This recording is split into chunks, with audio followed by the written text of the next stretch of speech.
right, we'll call the meeting to order. But before we begin, just as an FYI, there is an overflow room in the Minnehaha room, which is just right down the hall. And then also, the meeting is broadcast also in the hall, correct? Correct. Both are live feeds.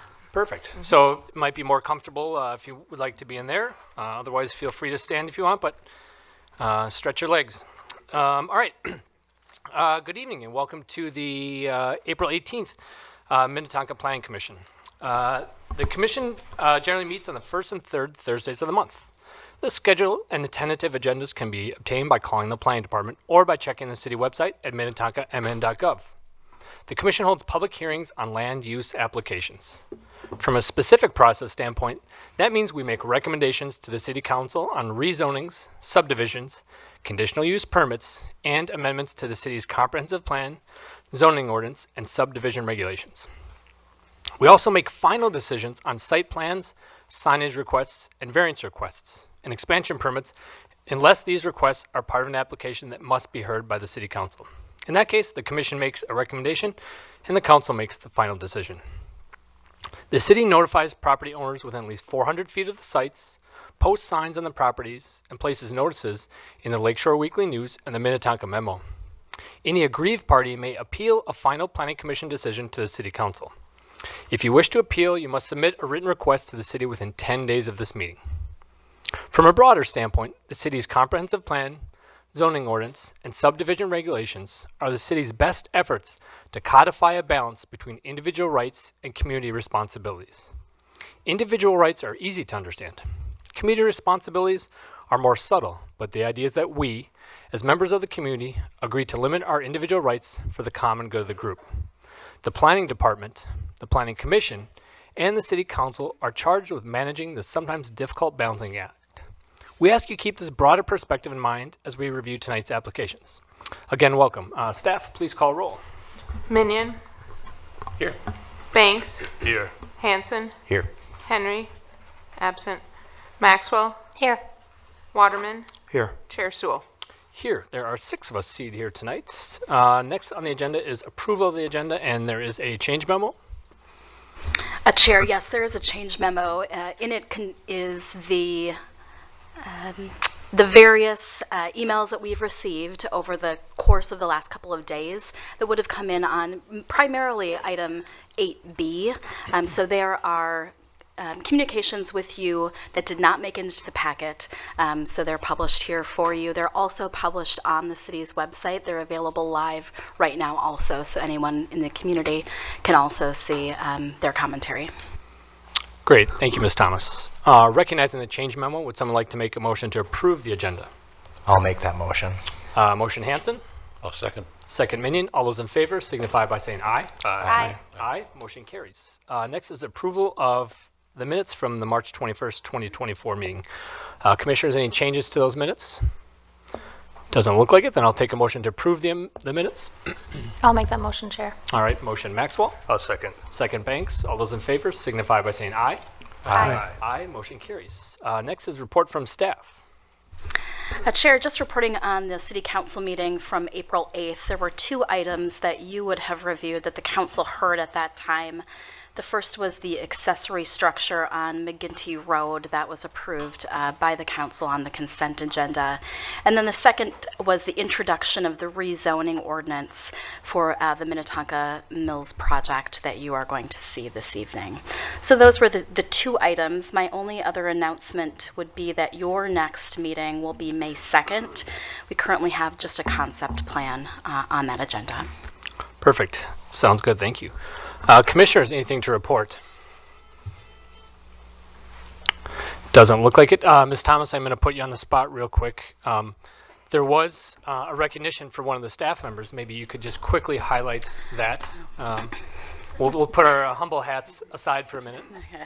Yeah, certainly. The American Planning Association held its national conference here in Minneapolis this last weekend. So 4,000 planners from around the United States getting together to learn and share with one another. And one of the things that Minnetonka planners did was we went to the induction ceremony for the College of Fellows of the American Institute of Certified Planners. It's basically the highest honor that a planner can receive from their colleagues. And Ms. Wishnak did receive that this year. There's only 6 planners from Minnesota that are in the College of Fellows. So it was a wonderful celebration of the work that she has done and the impact she's made to the world of planning.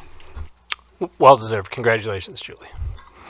All right. Yeah. We'll do a round of applause for that. Thank you. All right, Commissioners, anything else to report?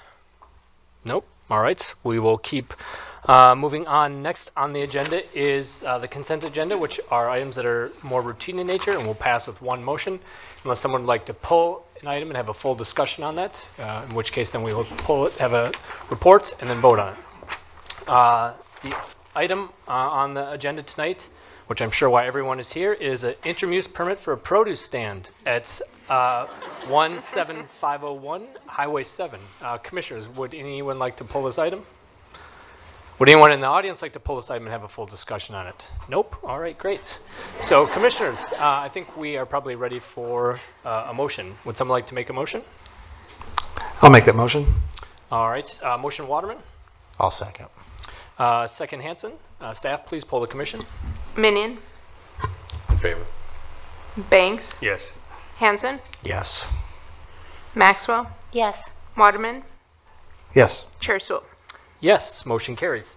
All right. Before you proceed, Chair, would you like to do a reminder at this point to sign up for the hearing for the mills?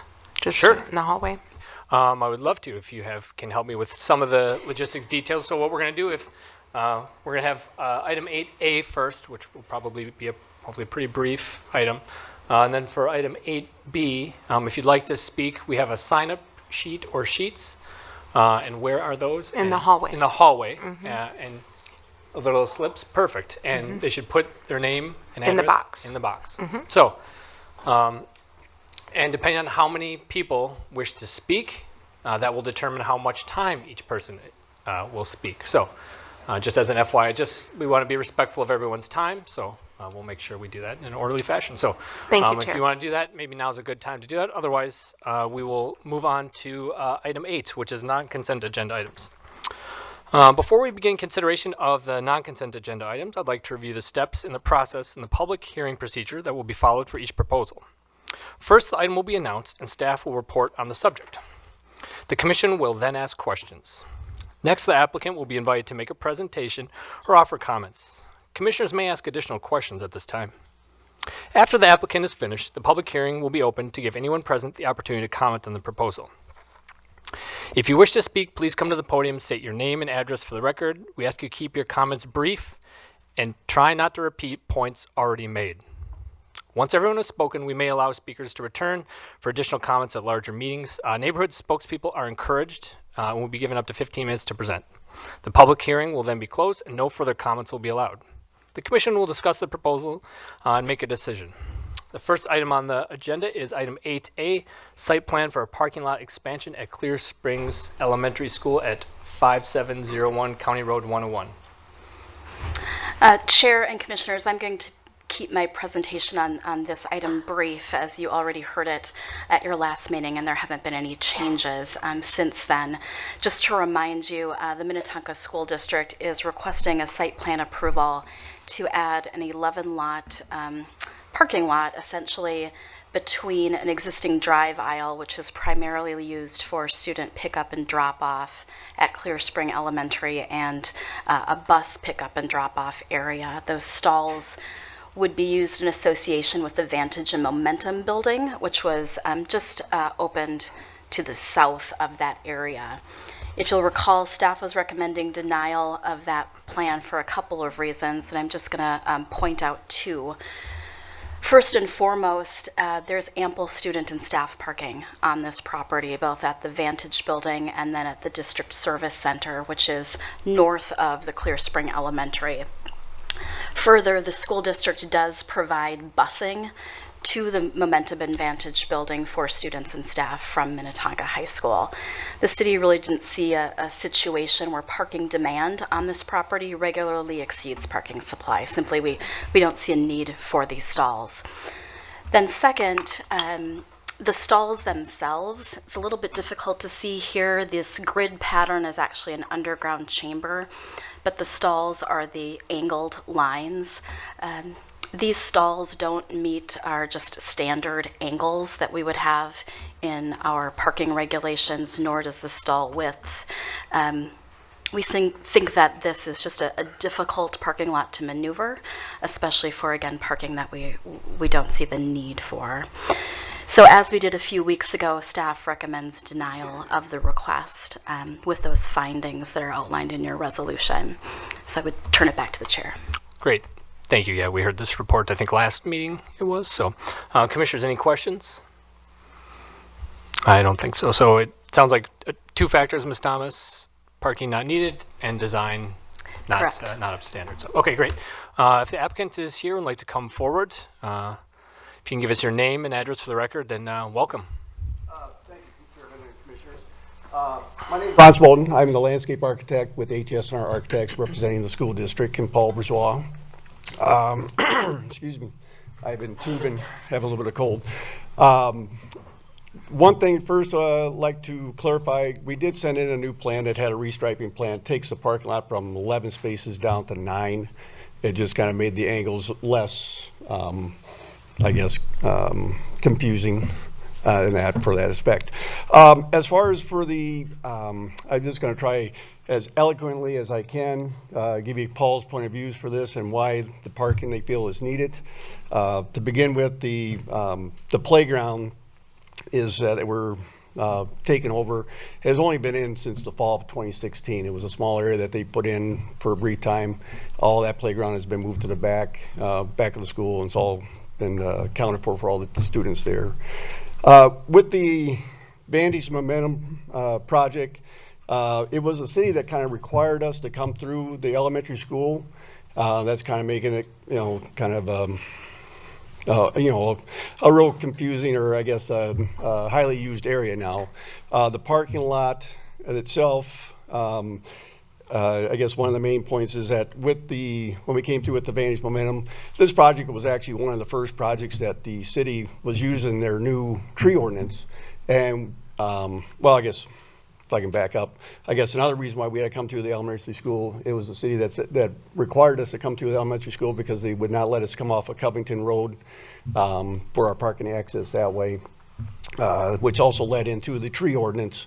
And again, we were kind of one of the first projects being brought through under new tree ordinance. Our parking actually went down from 98 down to 68 spaces due to that. So they kind of lost the parking that they felt at that time we needed. Let's see, I guess what the, and I guess it comes down to, this parking lot. If it doesn't become a parking lot, it'll go back to basically being a low maintenance area, which will probably be a bark mulch and probably mostly utilized for just snow storage.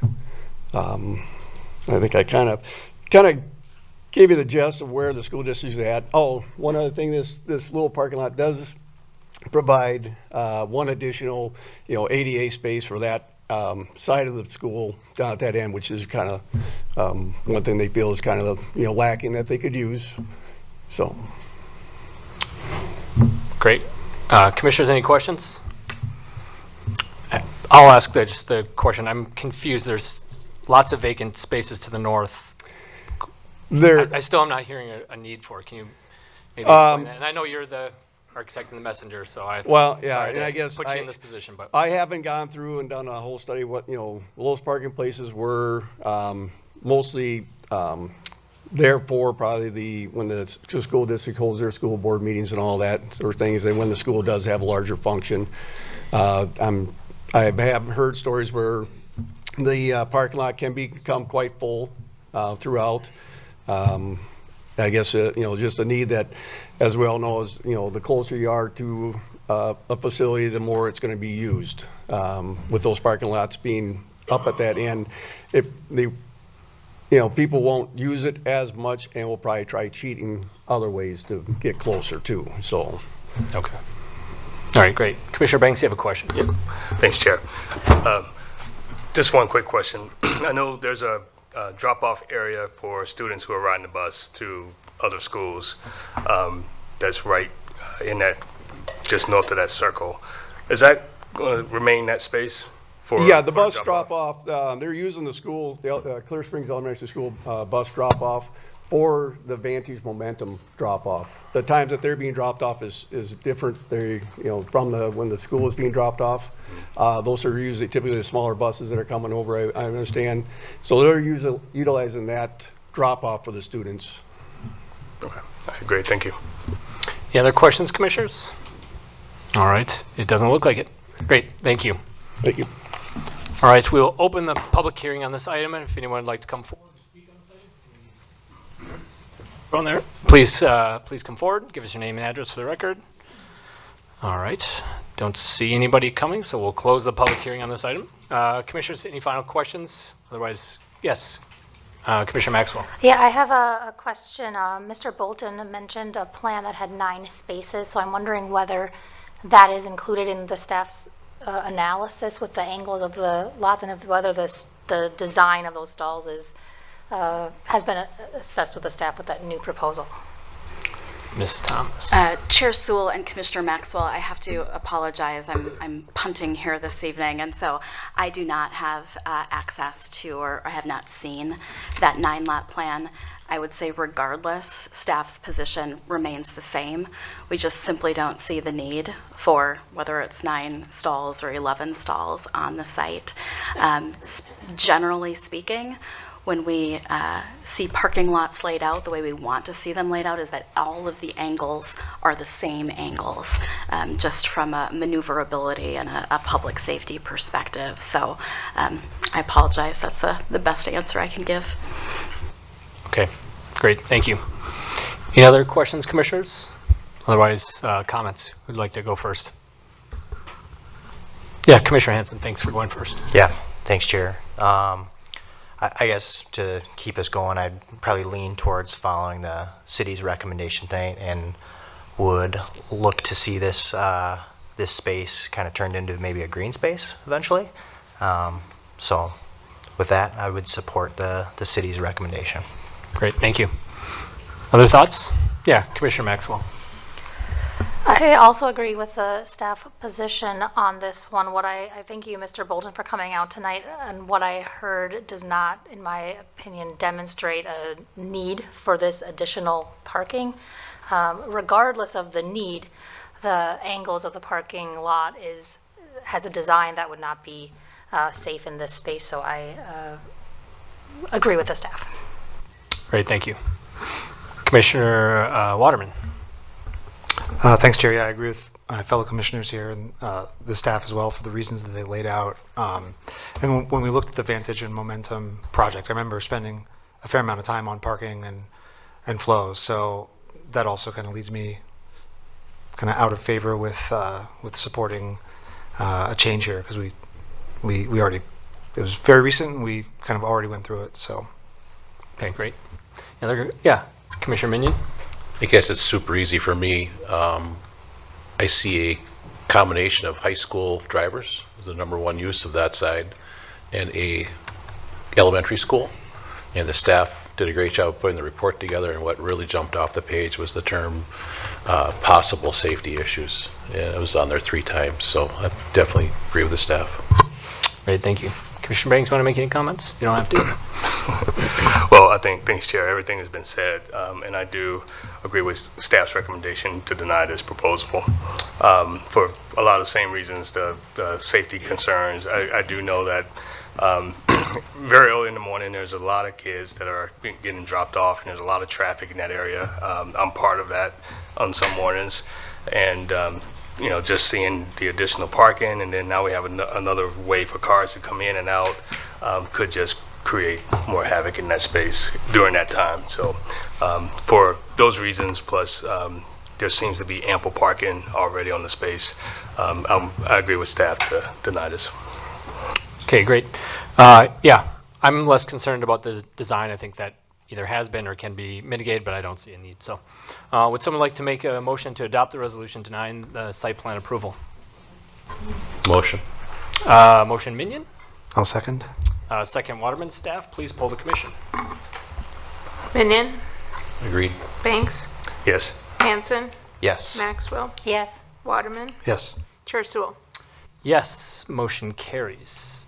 And this is Ms. Wishnak, I believe is the final, or Ms. Thomas, the final decision? Yeah, this is a final decision. It's subject to appeal, so if anyone would like to appeal the decision, they need to submit their appeal in writing to city staff within 10 days.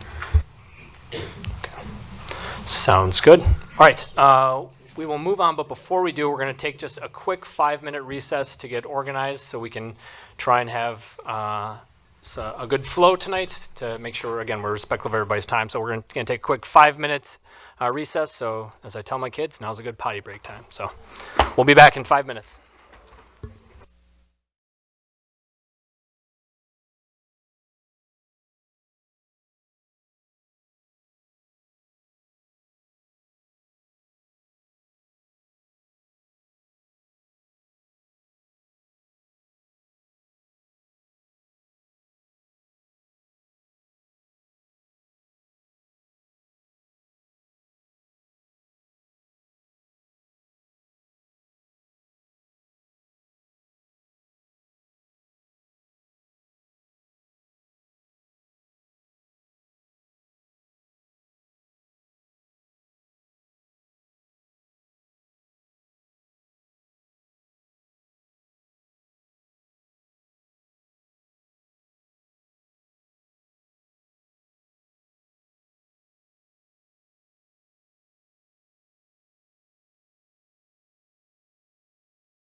We're going to get started in 2 minutes. So 2-minute warning, 2 minutes.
All right.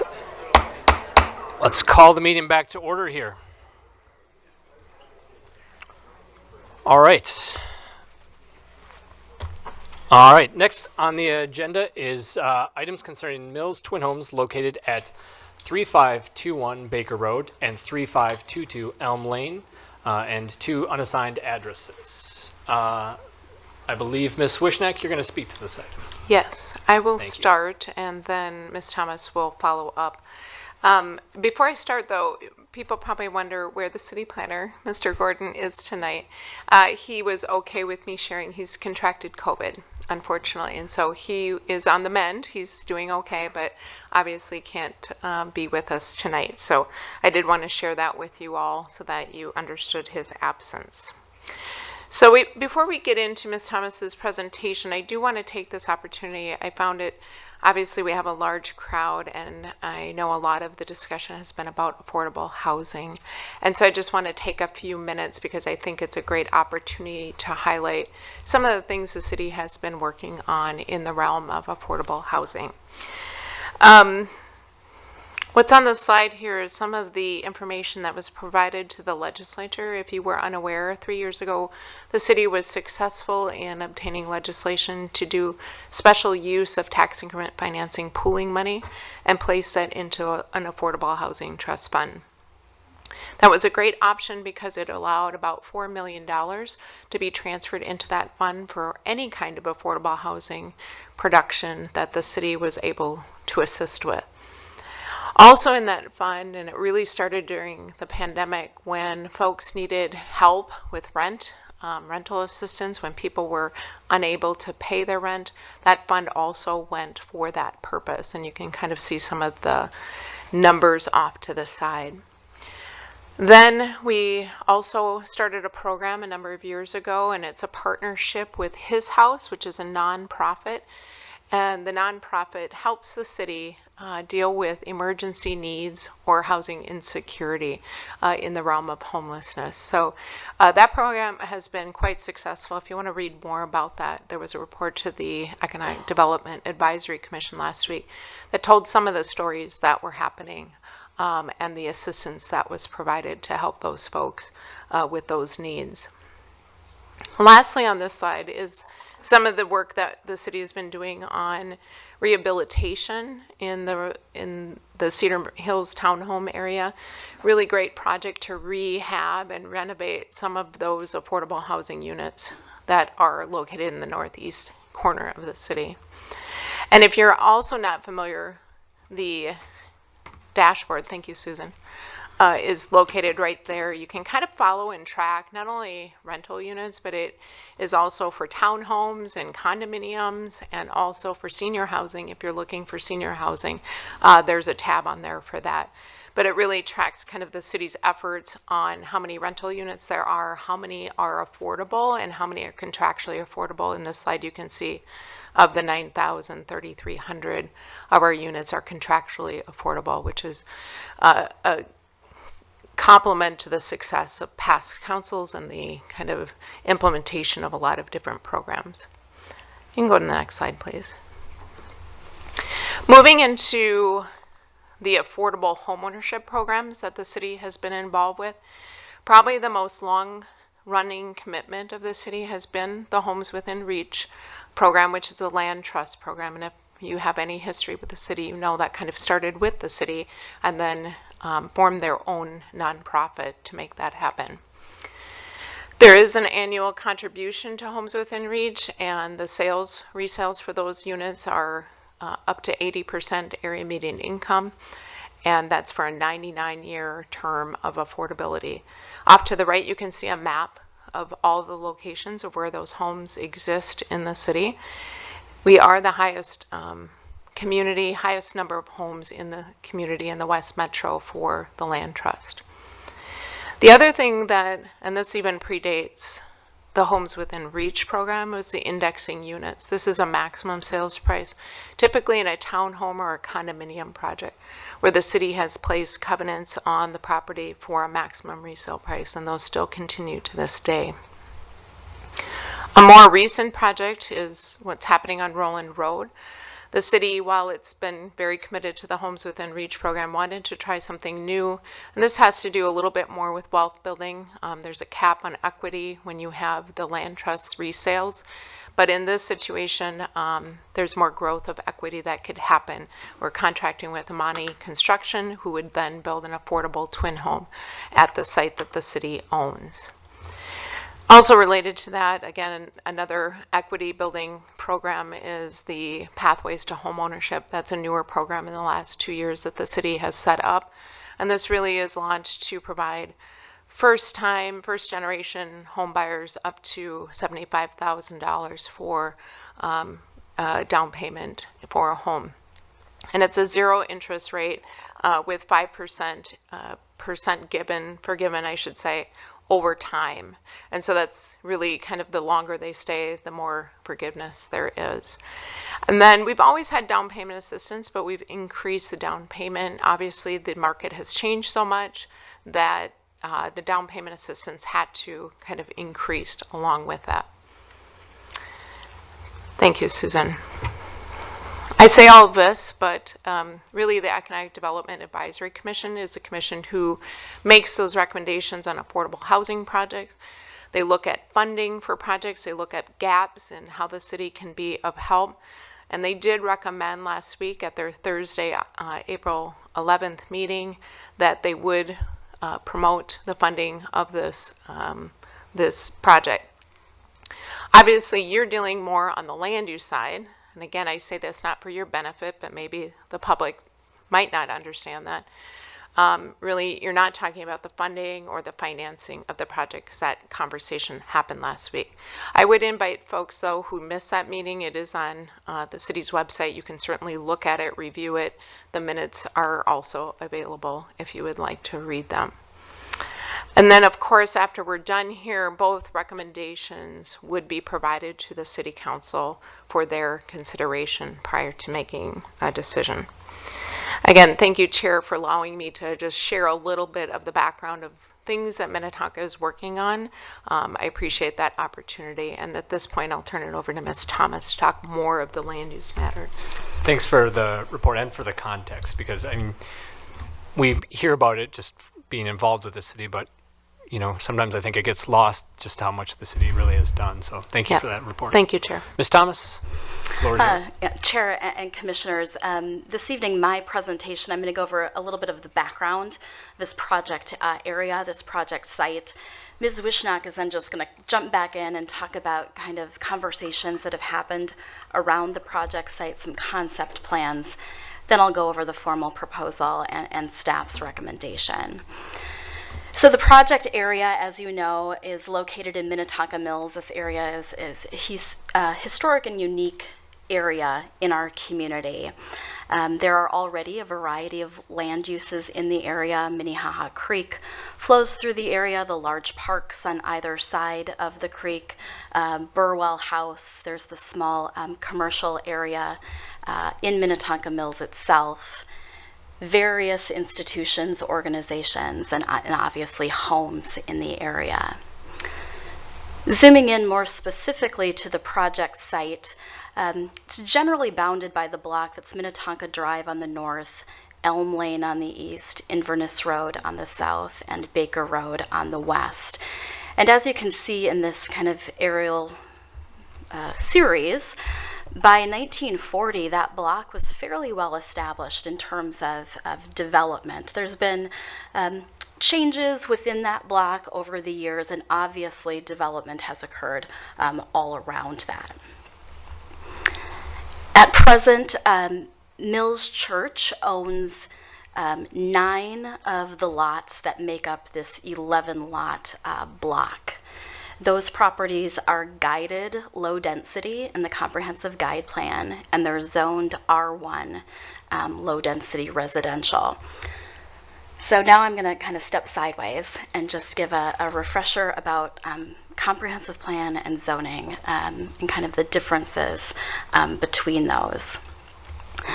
So the comprehensive guide plan is a document that the city is legally required to put together every 10 years. The most recent plan is what we call the 2040 plan, so we look out to the year 2040, and that was adopted in 2021. And that plan and its adoption came after significant public engagement process, so that plan isn't created by staff in a vacuum. The plan, any comprehensive plan, establishes really the long-term vision for development in our community. It does that through outlining a variety of goals and then strategies used to achieve those goals. And one of the components, just one of those components of the comp plan, as we usually call it, just the comp plan, is land use, or in terms of residential parcels, density designations for those parcels. And the document, the comp plan itself, defines what various densities are. So low density is defined as residential development not exceeding 4 units per acre. And that may mean a single house on a single lot. That's what we typically think of. But the document also notes that low density can also include twin homes, and it can include attached townhomes, again, when the density doesn't exceed 4 units per acre. Medium density is development between 4.1 and 12 units per acre. And development on those sites can again include single family homes. It can include twin homes, townhomes, quads, and multi-unit buildings, which would be apartments, condos, co-ops, those types of things. Whereas the comprehensive guide plan establishes this larger vision for our community, the zoning ordinance establishes the regulations. All of the properties in our community also have a zoning classification, and by law, state law, the zoning classification has to correspond to the comprehensive guide plan designation. The zoning ordinance essentially sets out the rules for what you can do on your property, how you can use your property, where your buildings can be located on the property, how much parking you can have, if you can have a sign, if you can't have a sign, if so, how big the sign is. Those are the things that this body deals with regularly. There are 5 zoning classifications in our community that correspond to low density. I think there's a common misunderstanding that low density equals R1, and that's not necessarily the case. There are other zoning districts that are considered low density, and there are 3 zoning districts that are considered medium density. So thank you for that side step, and now we're going to step back in, and I'm going to turn to Ms. Wishnak to talk about kind of where we've been on this property. Thank you, Ms. Thomas. If you recall, and maybe some of the Planning Commission even participated in some of the early conversations, and it was intended to be kind of a workshop series where people had the opportunity to talk about what potential change could come to this area. And we only got a couple of meetings in before the unfortunate pandemic. And so that basically stopped that process. It wasn't a process you could repeat online. It was definitely an in-person kind of interactive type exercise. So unfortunately, we weren't able to complete that. The applicants did come back in April and May of 2022 and present a concept plan. Again, just for clarity, concept is not an application. It's not even the legal required application that you would come in with a development. This is just, I would call it sketch plan, concept plan, a layout of what could be. At that time, it was 13 total units. There were 12 townhome units noted and 1 single household unit on Elm Drive. As we know, that was constructed later on. Then in December of that same year, the applicant did lead a neighborhood meeting. There was a pretty big turnout for that meeting. There's lots of discussion about the plans at that time that had been revised and different ideas presented. Then in October of this past year, in 2023, that's when the official submission for land use came in, and earlier this year it was deemed complete. So that's kind of I know a lot of people say the project has been going on along. It's been talked about for a very long time. the actual application itself, the land use application, has not been in terribly long. So with that, Ms. Thomas, I'll turn it back to you. Okay, so into the actual proposal. So the proposal site is comprised of 4 lots that are owned by Mills Church, and in total those 4 lots are 2.19 acres. And the church, together with Habitat for Humanity, is proposing to construct 5 twin home buildings, so resulting in 10 dwelling units. 5 buildings, 10 dwelling units. 8 of those 10 dwellings would be accessed off of a drive from Inverness Road, and thanks, Ms. Wishnak. And then the 5th building would be accessed off of a drive from Elm Lane. The units would have some different architectural style, essentially different based on the roadway that they would be facing. So the units facing Baker Road would have a 2-story facade appearance from the roadway itself, with tuck-under garages accessed interior to the site. Those units facing Inverness Road would be 2-story units, facades, both from external to the site and internal. And then those units off of Elm Lane would be 1-story with full basements. All of the dwellings would range in size from about 1,200 square feet to 1,900 square feet, and all would be affordable. And as Ms. Wishnak noted before, the affordability component of this project was discussed by the EDAC last week, and that discussion can be found online if you're interested. The proposal and what the Planning Commission is being asked to review this evening is a comprehensive guide plan amendment from low density to medium density. The 10 units proposed on the 2.19 acres result in a 4.6 units per acre density, which is considered medium density. The proposal also requires a rezoning from R1 to PUD, and then approval of site and building plans and a preliminary plat. The plat, of course, as the Commission knows, is just to essentially combine those 4 existing properties to create this larger site. As staff reviewed the project, our first focus was on whether or not the comprehensive guide plan amendment to go from low density residential to medium density residential was reasonable. And as you noted in the staff report, we determined that, in our opinion, it is not a reasonable change. The comp plan, as we discussed earlier, is the community-wide vision for the community, and it does include a whole host of goals and strategies, including promoting a range of housing choices and supporting the creation of affordable housing, and then also maintaining the kind of integrity of existing single-family, low-density neighborhoods. And herein lies the crux or the tension of this proposal. Those 2 goals that are listed on the top 2 check marks and the 2 goals that are on the bottom. Amending the comprehensive plan designation to accommodate this specific proposal has the potential to create unintended impacts as a medium density project. What I mean by that is, even though this project before you would have a density of 4.6 units per acre, medium density designation would allow for up to 12 units per acre.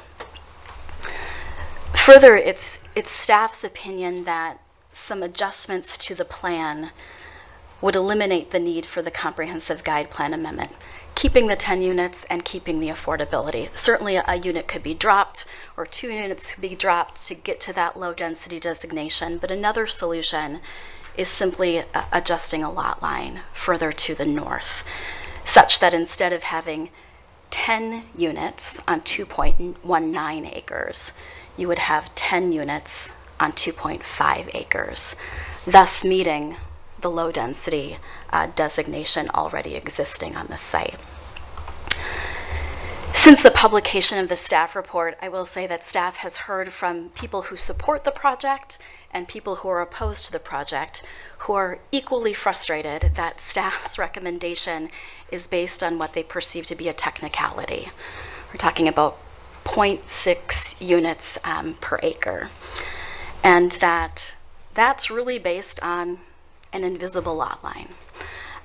Moving that lot line north would not change the visual of what the applicant is proposing. And as staff, we agree with that the location of that invisible line would not alter the visual if this project were approved. But that invisible line significantly alters what could happen on the property with a different project. That invisible line establishes how much density could occur here. Low density development, again, 4 units per acre, medium density up to 12 units per acre. Having discussed then and made our conclusion on the comprehensive guide plan amendment, we looked at the rezoning and the site and building plans. And generally, we think that PUD zoning to achieve affordable housing is reasonable. And we also generally think that the layout of this project as proposed is logical. It's a logical development pattern. But because those components are predicated on that comp plan amendment, and we can't support the comp plan amendment, neither can we support the rezoning and the site and building plans. So staff is recommending that the Planning Commission recommend denial of this project based on the findings that are outlined in your report. But before I turn it back to the chair, I just want to conclude by emphasizing that this recommendation is not based on the proposed use. Staff supports promoting a range of housing choices, which certainly this project does. And we support creating affordable housing, which again, certainly this project does. Our recommendation is based on the fact that medium density would allow for 12 units per acre on this property. And we, in our opinion, do not feel that that represents a logical land use transition within that existing neighborhood.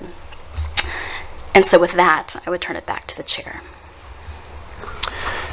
Thank you, Ms. Thomas. Commissioners, what questions do we have? Any questions from the staff perspective? Commissioner Waterman, you ready to go? Thanks, Chair. Thanks, Ms. Thomas and Ms. Wishnak. Just one question. I noted the applicant made reference to Minnetonka Mills having kind of being called out in the comprehensive plan. I don't know if you know of that, or is that like the Minnetonka Mills area, is that like actually specified in there in terms of how it's supposed to be developed? Sure, I can handle that. Thank you, Chair. And Commissioner Waterman, there are all kinds of different centers noted in the comprehensive plan. So if you remember when the comprehensive plan was adopted 2 times ago, there was a concept called village centers, and that kind of carried through to this newer plan, the 2040 plan, and it does talk about each village center around the community, yes. So would this property be included in that? I would say generally, Okay. Minnetonka Mills in general, like when we're talking all the way to, I would say past Plymouth Road, all the way past Burwell, etc. Thanks. Other questions? Yeah, Commissioner Banks. Thanks, Chair. Quick question on the, you mentioned a couple of options for potentially getting below the 4 units per acre. If that was to happen, would this still require a PUD, or would it be rezoned to the R3 within the low density? Chair Sewell and Commissioner Banks, the applicant would have the option of requesting a certain zoning classification.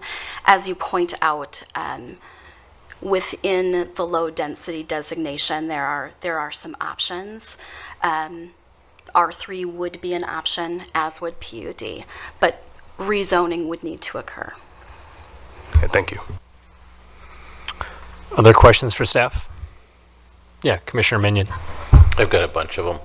A number of people have reached out. I appreciate everybody who's communicated and worked together, and know that you've been heard and listened to. And some of the things though somebody brought up is the roof lines and the elevations. Can you show us that kind of a comparison to what's proposed to what's there now? And there's talk about single stories and double story or two-story homes.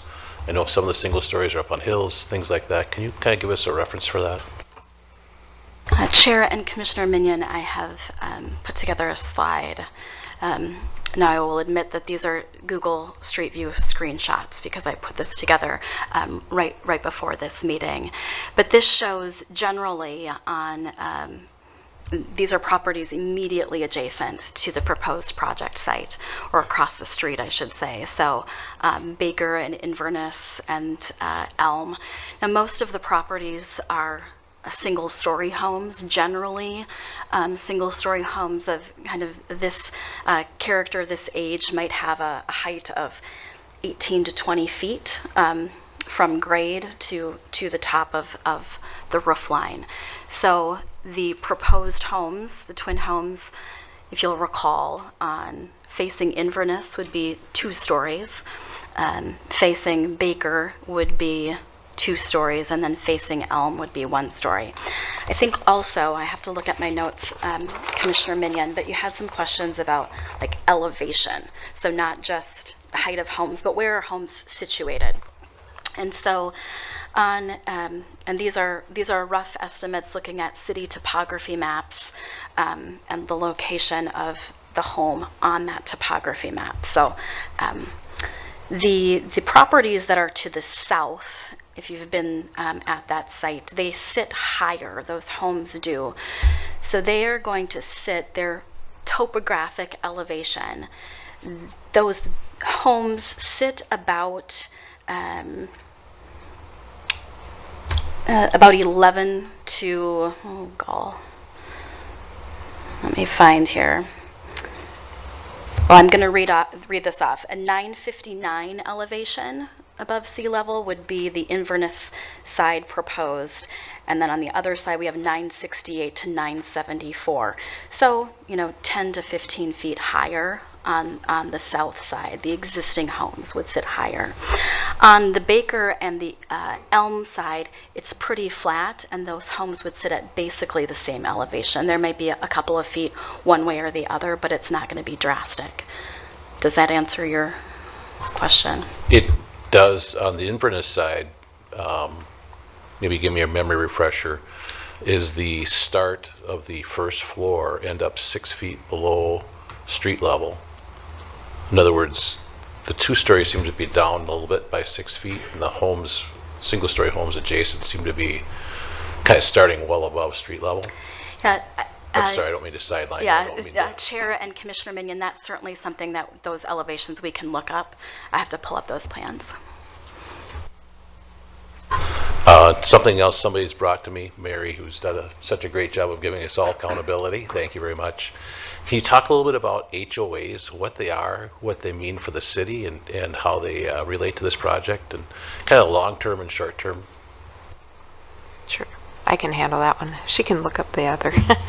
You work on that, I'll answer HOAs. HOA stands for Homeowners Association. If you're not familiar with Homeowners Association, it's a way in which you can group together the maintenance issues and costs for anything from snow plowing to lawn mowing to sometimes exterior maintenance as well of the structure. So depending on the kind of HOA that you have, the homeowners are generally all part of the HOA. There's a system for making decisions, and then typically there's a contract provided for a property management company. So does that help? Thank you. It helps a lot, thank you. And was the question, will this have an HOA?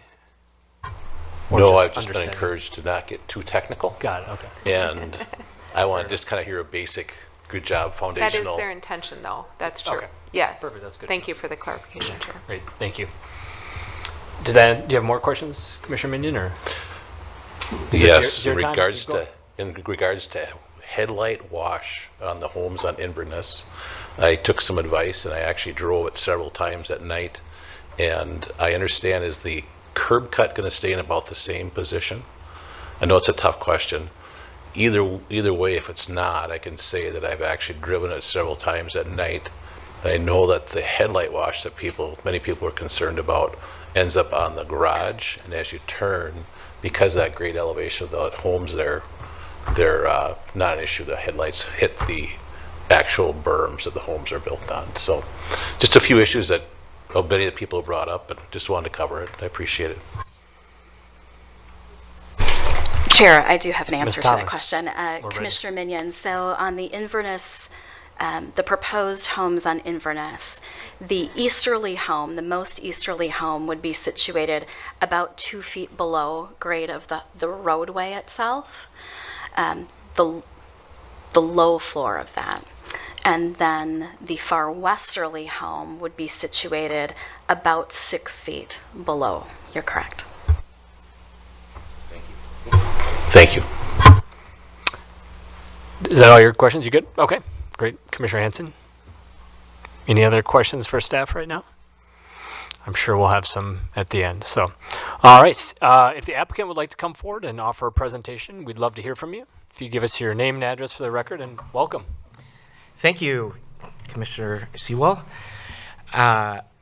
Chair, I appreciate the opportunity to be here. My name is David Lant. I live at 13713 Favorite Lane, Minnetonka. So I am a part of the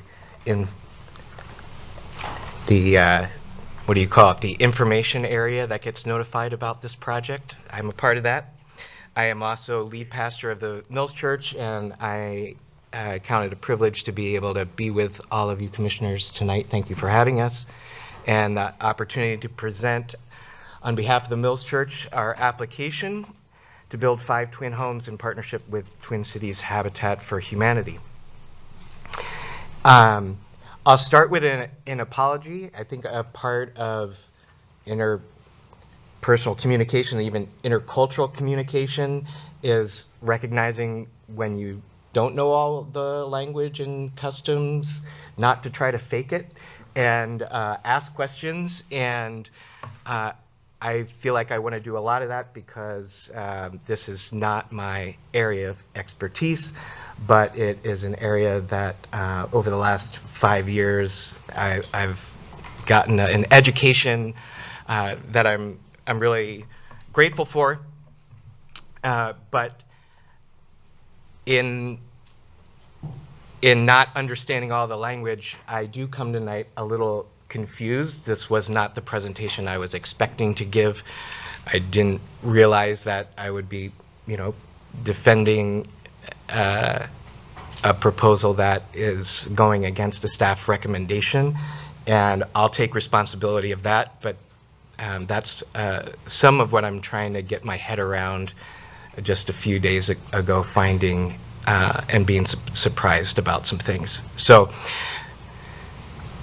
with that, I say that recognizing I love watching the Masters golf tournament, and even the best professional golfers don't always make the cut, aren't expected to always hit the perfect shot because golf is not a game of perfect. And I know my daughter told me a few years ago that she said, "Dad, you practice golf an awful lot to be mediocre." And I agree. But if you ever want to, do a round of golf with me, it means I'm very generous with giving mulligans. And I would say it would be very difficult with the exceptional staff that we have at Minnetonka, and over the years we've had some really remarkable interactions around this project that I'm really grateful for, to go against a staff recommendation. And so if you really feel after this review that it's an unreasonable request to recommend a land use change from low to mid density, then you should go with that staff recommendation. But if you feel like this is a reasonable proposal and it helps us meet, our housing goals, which are a priority in Minnetonka. And it's a really relevant conversation, right? We're trying to manage all bunch of competing values. And how do we promote new affordable for sale housing? I mean, the new construction is really hard to do. And how do we encourage diversity in the types, sizes, and prices of our housing units? I think less than 2% of the homes in Minnetonka are twin homes. So it's the least diverse type that we have. So the opportunity to build any, whether market rate or affordable, will help encourage this housing goal. You want to create partnership with other agencies to ensure the longevity of affordable housing. That's part of what we wanted to approach the city about, of being a partner and inviting Twin Cities Habitat for Humanity to help accomplish this and ensure affordable housing is distributed throughout the entire community to prevent concentration in one particular area of the city. So I really think the proposal as you have it is a reasonable plan. That's good. It does require low to mid land use change, which we think is appropriate for the site. We think it's a good example of the gentle diversity that you're trying to actually accomplish. So if this presentation and what you hear, you feel like this actually increases and helps us meet our housing goals, which we want to do, there's a recognition that, you know, the land map and your housing goals are not always in alignment. They're not helping each other. And so you do actually need to look for areas of the city where you can change zoning and the land use densities in order to be able to accomplish these goals. You've heard, where do you look for such places if you don't want to just blanket raise the density of all low density areas in the city? You look for the corners of neighborhoods, you look for the properties on artillery roads and corridor development areas, and we believe we meet those descriptions, and we think it's important to take advantage of those opportunities. So I'm in favor of the proposal as it stands in front of you without needing it to be amended in any kind of way, but it's a reasonable proposal and it's reasonable to ask for these amendments. I am new to the comprehensive plan, about 5 years in. In fact, the first time that I was introduced to the 2040 Comprehensive Guide Plan was in our church's first meeting with city staff on June 26, 2019. And this plan had just been adopted a few months before. And again, it's not my first language, but if I could make maybe a metaphor that can break down easily, but I think the Comprehensive Guide Plan is like the sacred text for cities. Or it's the Bible for the city, right? And now, for me, in a 101 good Bible class, you get the warning that you can really make the Bible prove or justify just about anything someone wants. But that doesn't mean it's not valuable for providing guidance and direction and transformation.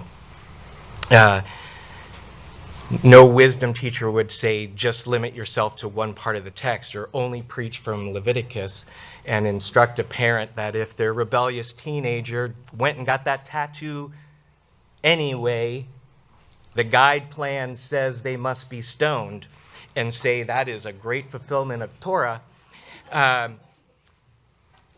Wisdom is to say this is a document that has conversations with itself to help inform and guide our decisions as we move forward.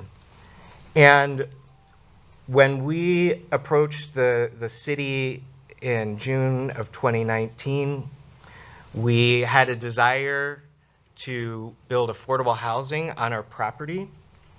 That was one of the things we wanted to do as a community because affordable housing needs is the most significant need within our congregation and has been.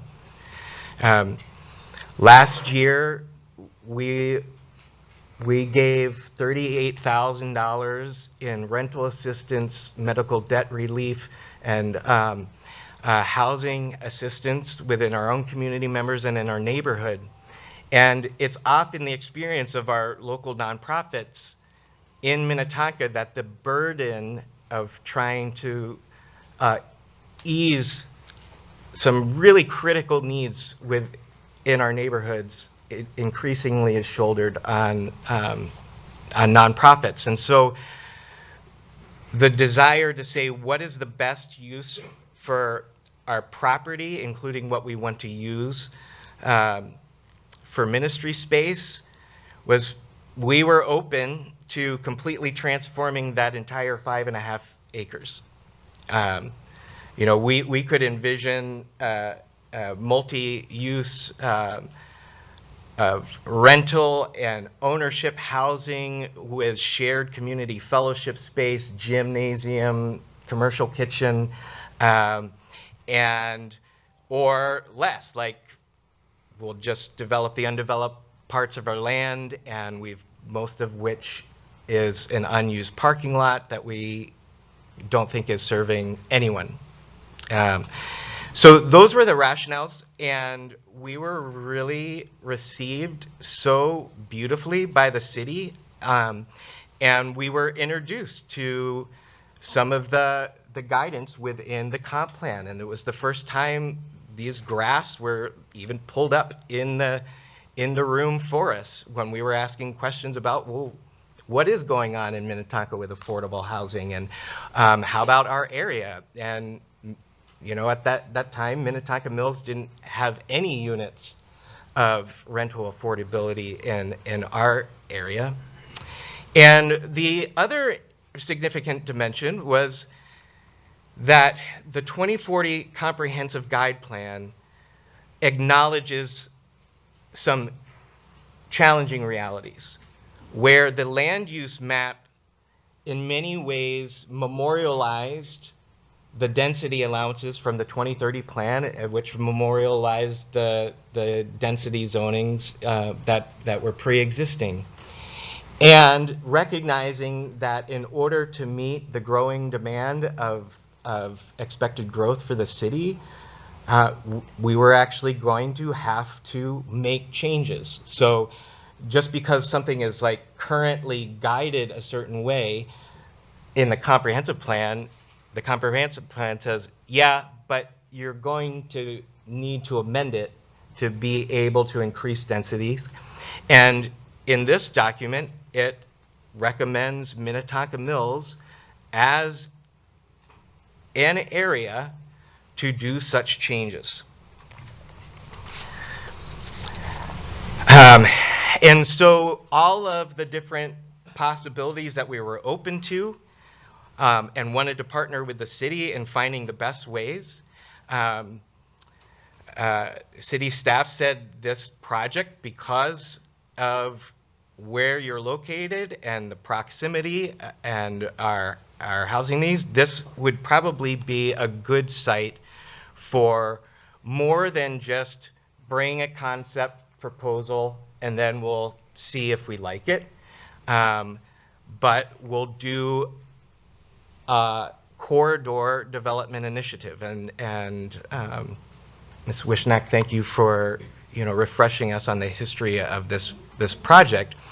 And so this is from the minutes or the agenda packet from January 6th, 2020, when city staff brought this proposal, introducing it to the city council, recognizing that we came to the city wanting to explore development possibilities, and they recommended our site to explore more and what the best development options would be.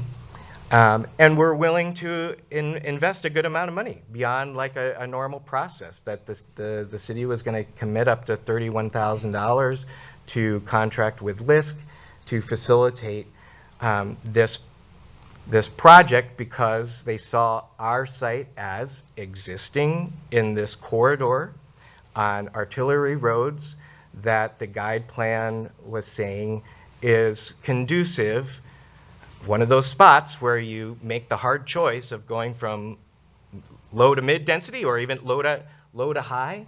And so our understanding was not, is it low to none, but is it low to mid or low to high would be, I think, our assumption of why we were allowed to continue to explore.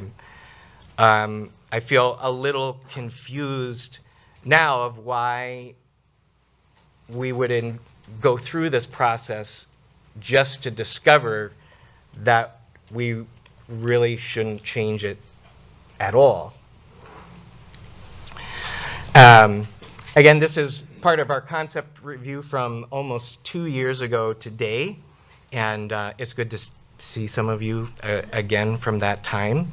And you already kind of saw that report and went through it. And the relevant site in question here of the 12 townhomes and the 1 detached single-family home on Elm the concept was happening on less land than we're proposing now. It's 1.88 acres or 6.9 units an acre. At that time, we were wanting to split the Elm lot and keep our garage and that access and use. And after receiving the feedback from you all and the city council, which in many ways was very favorable. You had questions, you had concerns. It was what are the heights of the building and the sight lines, and can we break up the massing? And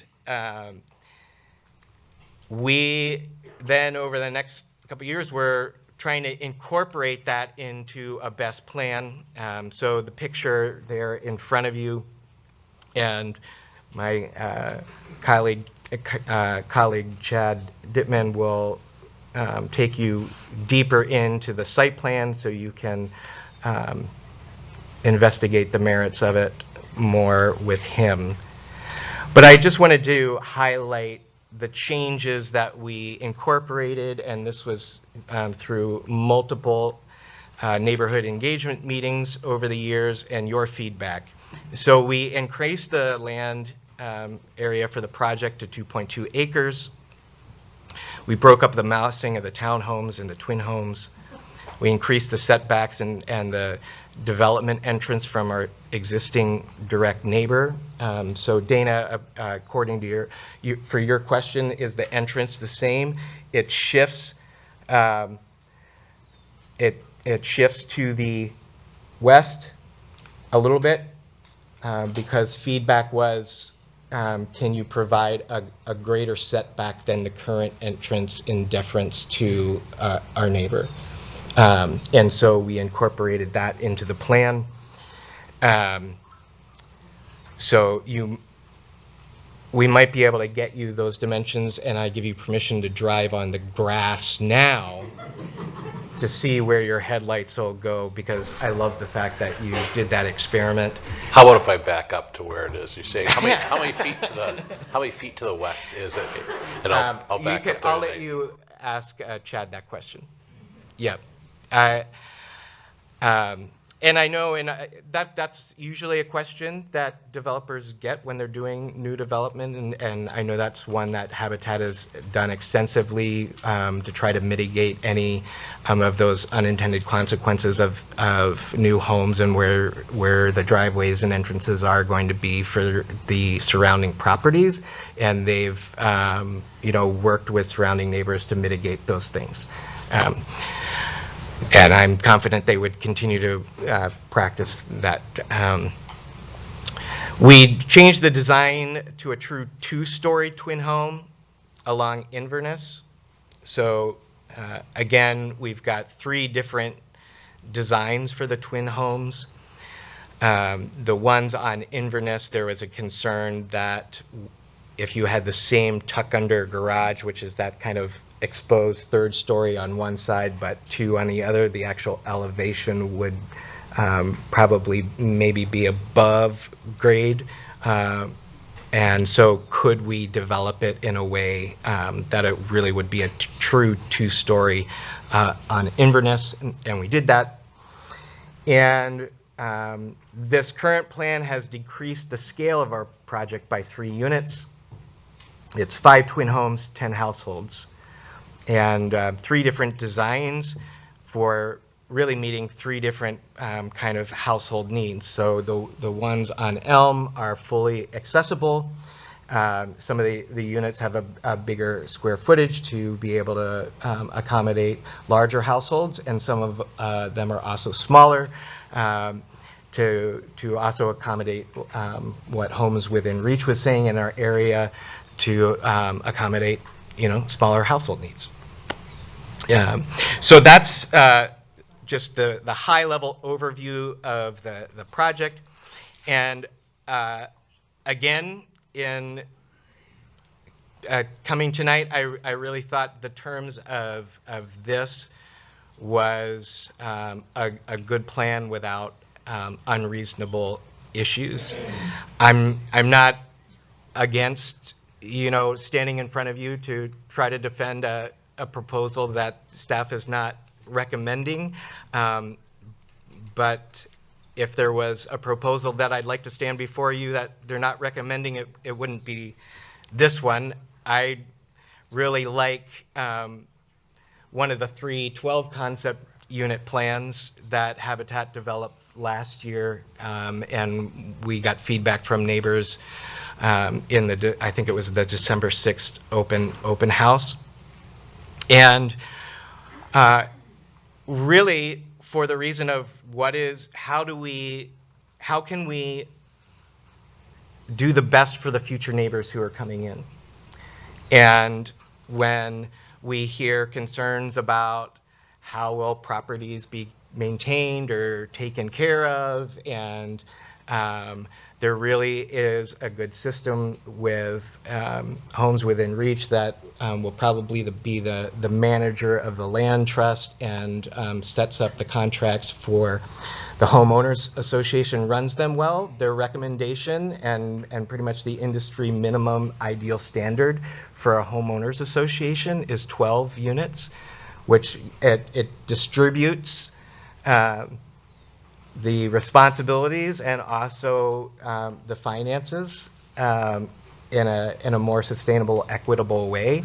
So, when you reduce units and still want to keep the homeowners association, I mean, you can do that, but it adds a little more demand. And when the goal is actually to provide affordability, and as a city, we're looking for ways to not make that harder. Doing less is, makes it a little harder, and doing less units also increases the amount that you've got to subsidize because it's harder to spread out the development costs.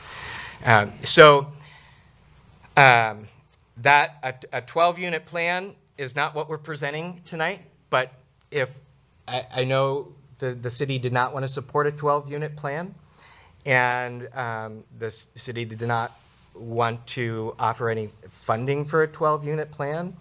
And we were kind of left with, it would be harder to do it. There would be more of a funding gap, but we were also had the land sale reduction price $100,000 lower than the one that's coming into this plan. And I think that brings significant, you want me to wrap it up? Thanks. Chad wants to talk. He's like, I can cover all of that stuff.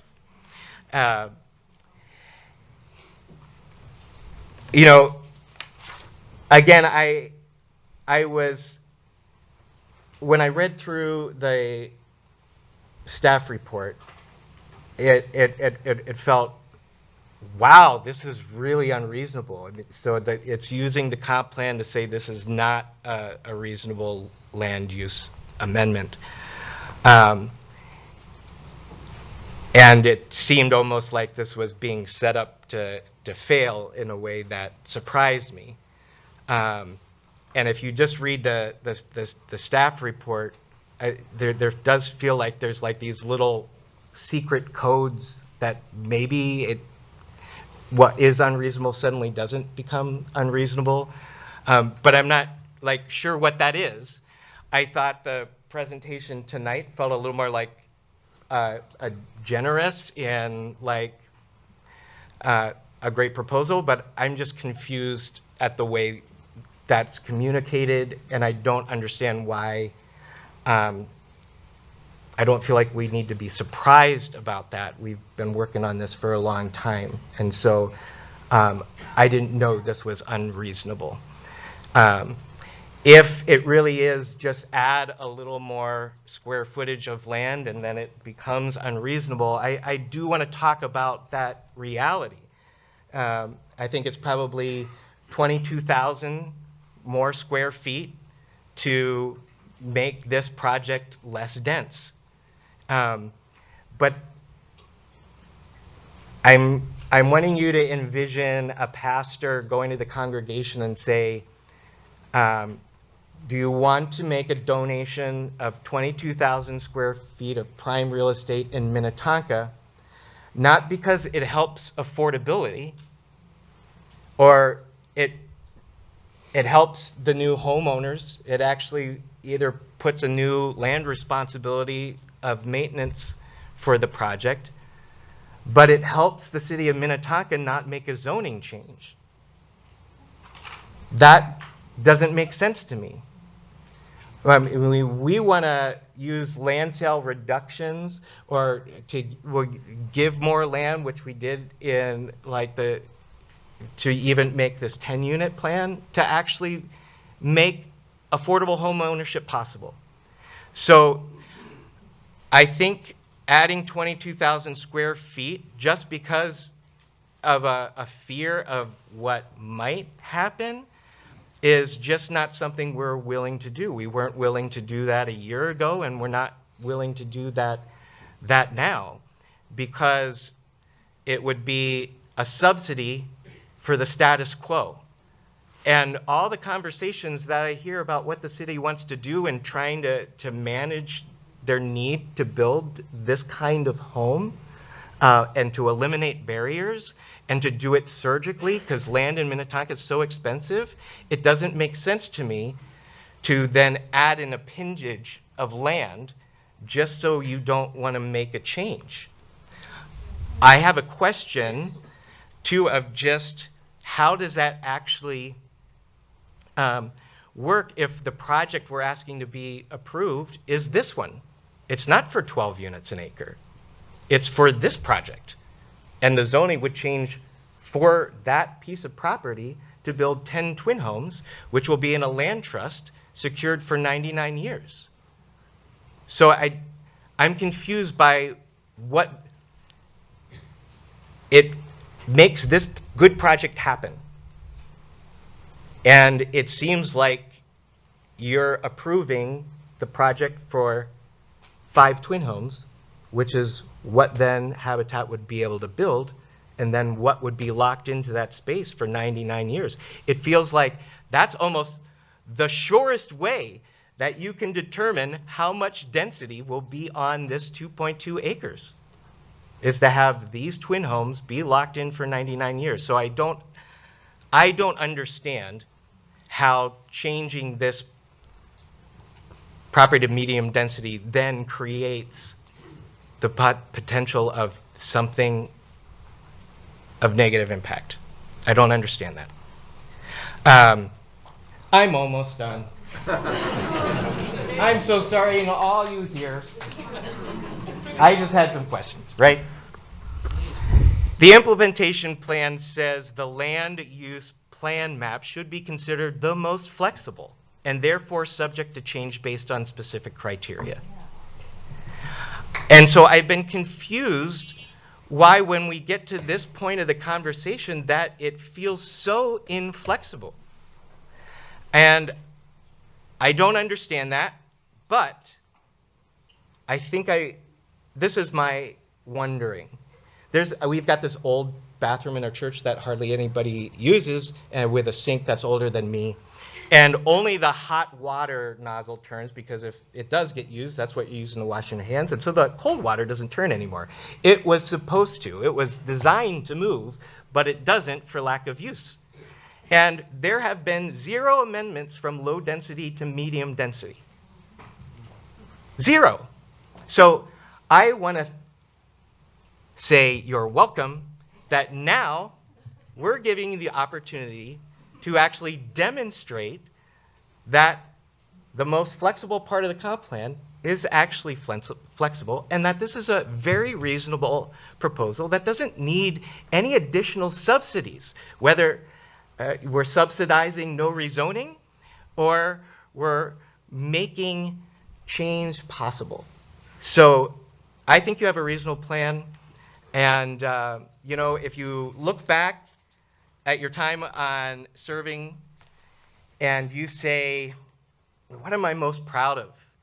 And you tell a grandkid that you're most proud of that you never once voted against a staff recommendation, then, don't ruin that dream tonight.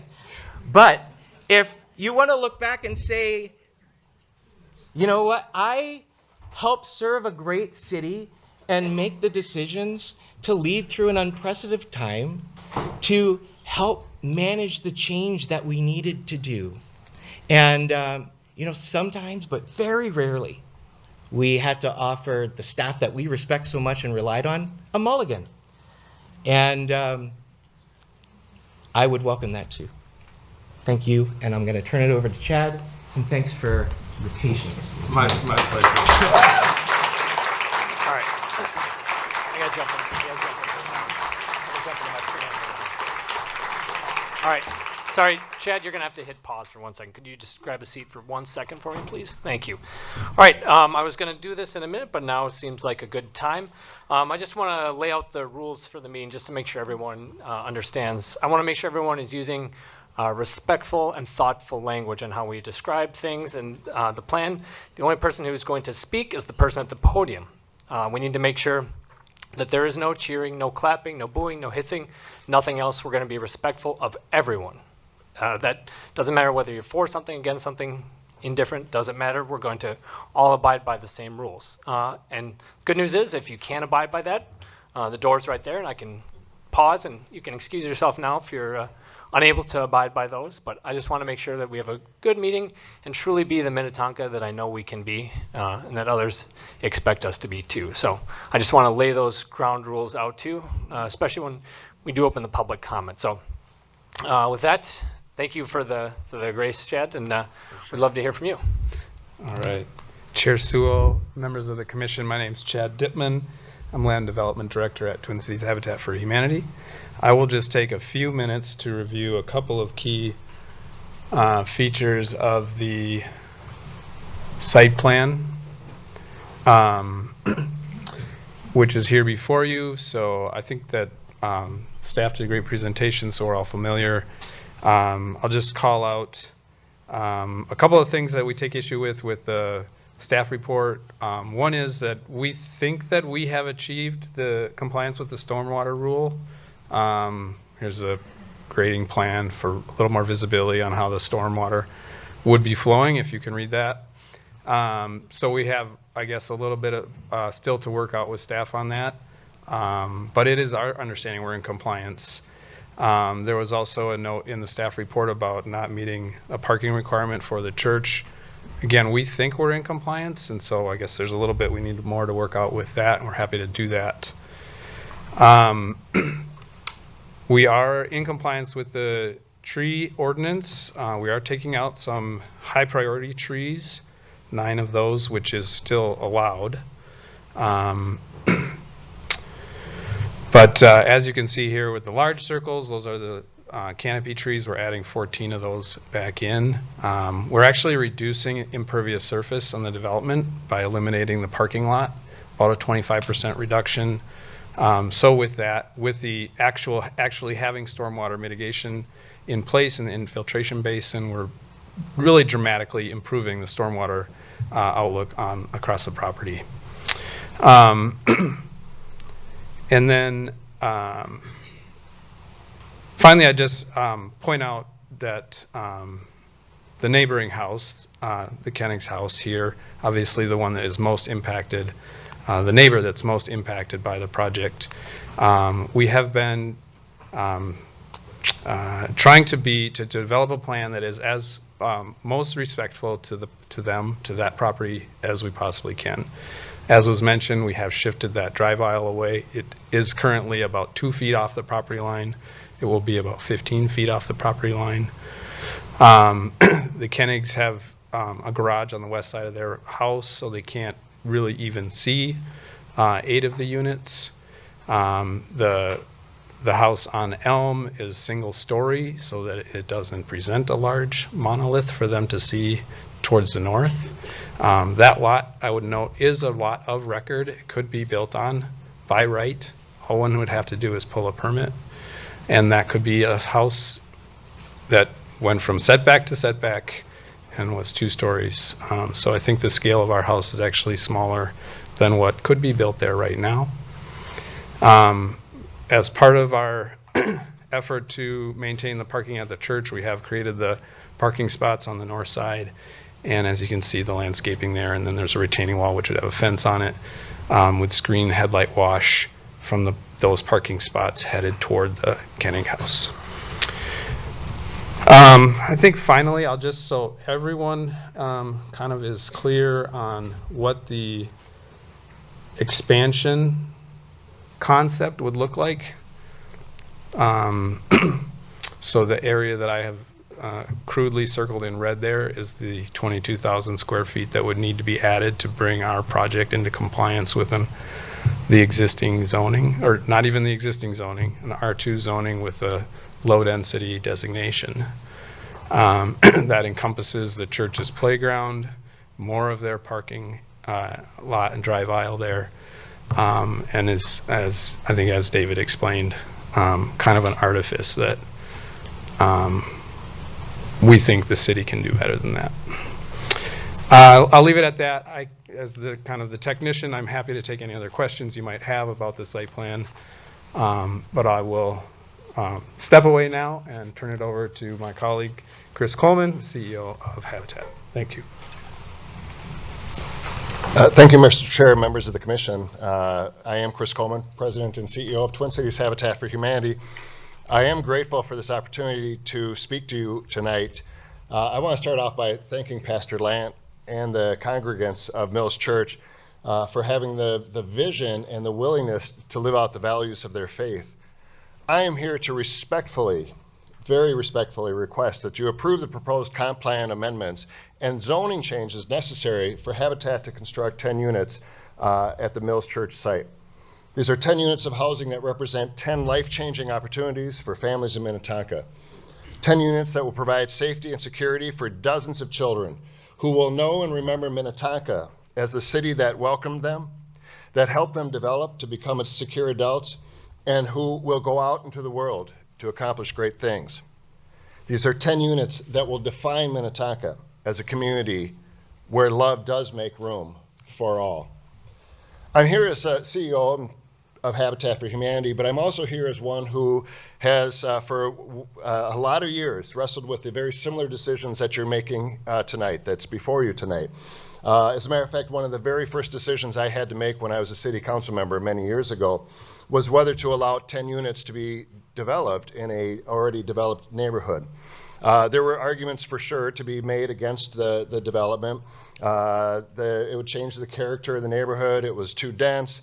The easements were too narrow. Open space would be lost. And I remember walking out of the meeting after we, in fact, approved those 10 units. And I talked to the guard at the front desk of City Hall in St. Paul, and he said, "What the hell was that?" And I said, "What do you mean? I didn't understand the question." And he said, "Projects like this never get approved over the objection of the neighbors." And I said, "Well, I guess I'm just too new to even understand that." But what I did understand was that St. Paul needed those houses. that the community that I represented needed those houses, that the seniors in those neighborhoods that would have an opportunity to downsize without having to leave their community that they had raised their children in needed those houses. It was our duty to make the changes that were necessary to accommodate those homes. And it is a decision I have never looked back at. I do have tremendous respect for the planning staff of Minnetonka. And David has outlined how hard they have worked with us. But their recommendation to deny this application is simply wrong. Chad has outlined a few of the reasons and responses to the specific recommendations of staff, and he's here to stand for more questions. As Habitat, we have spent over 2 years, over $80,000, countless hours of staff time on this project. And while we are the largest developer of affordable home ownership in the state of Minnesota, this is a lot to ask for a nonprofit to invest in. We did it because we believed in the words of Minnetonka's comprehensive plan, which identified the pressing need for affordable housing in this community. We did it because Habitat for Humanity was identified as a potential partner in the comprehensive plan to build affordable housing, and that the Mills District was specifically cited as an area where affordable housing could be built. We did it because we had the collaboration and the support of the congregants of Mills Church. At Habitat, we frequently talk about our families, but that's really the wrong way to address it. These are your families. These are Minnetonka's families. These are your teachers, your first responders, your nurses, your transit operators. Our families, your families, work hard and deserve the same opportunities that my family had to achieve home ownership.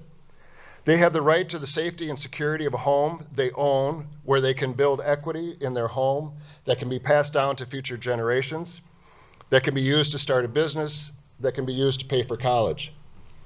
It's been an opportunity that's been denied far too many in this community for far too long.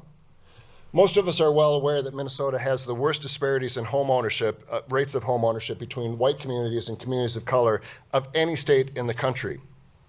The rates of home ownership for white households is in excess of 75%, and for African American households, that figure is approaching 20%. The reasons for this are many. Some were loudly and proudly racist. There were restrictive covenants that prohibited the sale of homes to anyone who was not of the Caucasian race. They allowed banks to not loan to families of color. Bureaucrats decided where we were going to build freeways and what neighborhoods were going to be destroyed in that process. These blatantly racist practices were outlawed when then Senator Mondale passed the Fair Housing Act in the late 60s. And while this was an important first step, it didn't end discrimination in housing.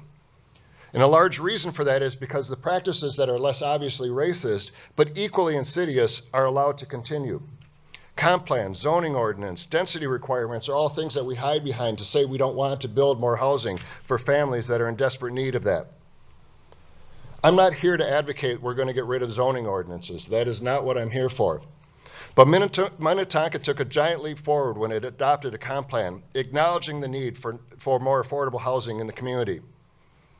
It also acknowledged that it would take flexibility to achieve that goal. Comp plans are not meant to be hard and fast rules. They're meant to be guides. If affordable housing could be built under the existing zoning ordinances, it would have been built. The only way to give life to the words of your own comp plan is to demonstrate a modicum of flexibility so that Habitat can build the units we wish to build at Mills Church. We're not talking about 10 units per acre.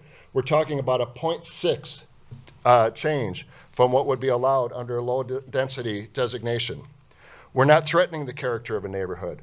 We're not proposing a project so dense as to jeopardize the quietude of a community. If this reasonable request we bring before you today is denied, there is little or no chance, in the opinion of someone who is involved in the construction of affordable housing, that affordable housing can and will be built in Minnetonka. There will always be reasons not to make changes. There will always be opposition to any plan that requires change. But there can never be sufficient argument against a proposal such as the one before you. Minnetonka needs this project. The families that will call this neighborhood home need this project. Overwhelmingly, the community supports this project, and I respectfully request that you approve the application. Thank you. Great, thank you. All right. Commissioners, any questions for the applicants or applicant group?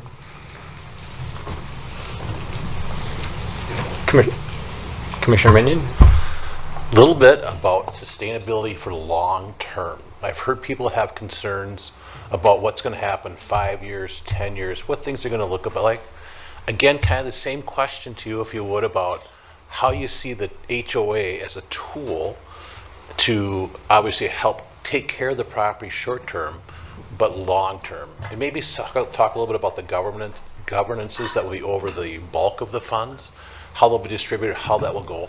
Just kind of let us know that there'll be funds there, or how those funds will be used to ensure that the property will continue to look good and be a nice part of the community over time. Sure. Chair, Commissioner Minion. So as was mentioned, we will establish an HOA. We're, due to the nature of the project, statutorily required to do that. That statute also requires that we establish a maintenance plan that would guide the HOA in its maintenance of the property. We will have a company create that for us that will also do a building reserve study, which takes a look at the construction, the quality of the construction, which is high, and does an assessment to determine the maintenance needs of that property over the course of time, and then to the point of needing to replace things such as a roof 30 years down the road. Based on that reserve study, that become it's essentially a savings plan guide, and tells the HOA how much they need to save each year such that they have enough money at the time when things begin to wear out and need repair and replacement. So that becomes a line item in the HOA's budget. And it is the largest line item in the budget. The second is what's the second one? That thing that we buy, and everybody hates to buy it. Insurance. There we go. Insurance is the second line item of expense in an HOA budget. Those two are about 75% of the cost of an HOA, and then there's the lawn maintenance, snow removal, and other such as management fee. So the HOA will hire a management company, which is a professional firm that does this day in and day out to hold the hand of the HOA and guide them through their ownership journey and maintenance and repair journey. So I have a couple of projects in the works right now where we are finalizing those HOA budgets, and they are coming in at about $400 to $450 a month per unit. So it's a substantial expense, and about half of that is maintenance and building reserves. So that becomes the bank account, the savings account that they draw on. We don't pre-fund that, but the HOA fee is considered a housing cost. We make these houses affordable to families such that they're not paying more than 30% of their income towards housing cost. So the HOA fee is a part of that. Principal, interest, taxes, insurance are the other part of that. So in essence, because they're making an HOA payment, they can afford less in a first mortgage, and we charge them less because of that. So we are subsidizing the payments that go into that HOA. So rather than kind of a fronting of cash, we make it affordable for them to have that savings account. Did that answer your question, Commissioner Minion? Yes, sir. Thank Okay, you. great, thank you. Other questions for the applicant? Yeah, Commissioner Hanson. Just to piggyback on that question, that was really helpful. I just want to make sure I'm following. Would it be fair to say that one of the residents pays into the HOA themselves? That's correct. And then Habitat for Humanity might subsidize another portion of that? Is that an accurate way to think about that? Mr. Chair, Commissioner Hanson, so each individual owner is assessed an HOA fee that they make on a monthly basis. And so our subsidy is through the reduction in the mortgage amount that they would be paying. We reduce that. We need subsidy to do that. Okay, that's helpful. Thank you. Other questions for the applicant? Yeah, Commissioner Banks, you have a question?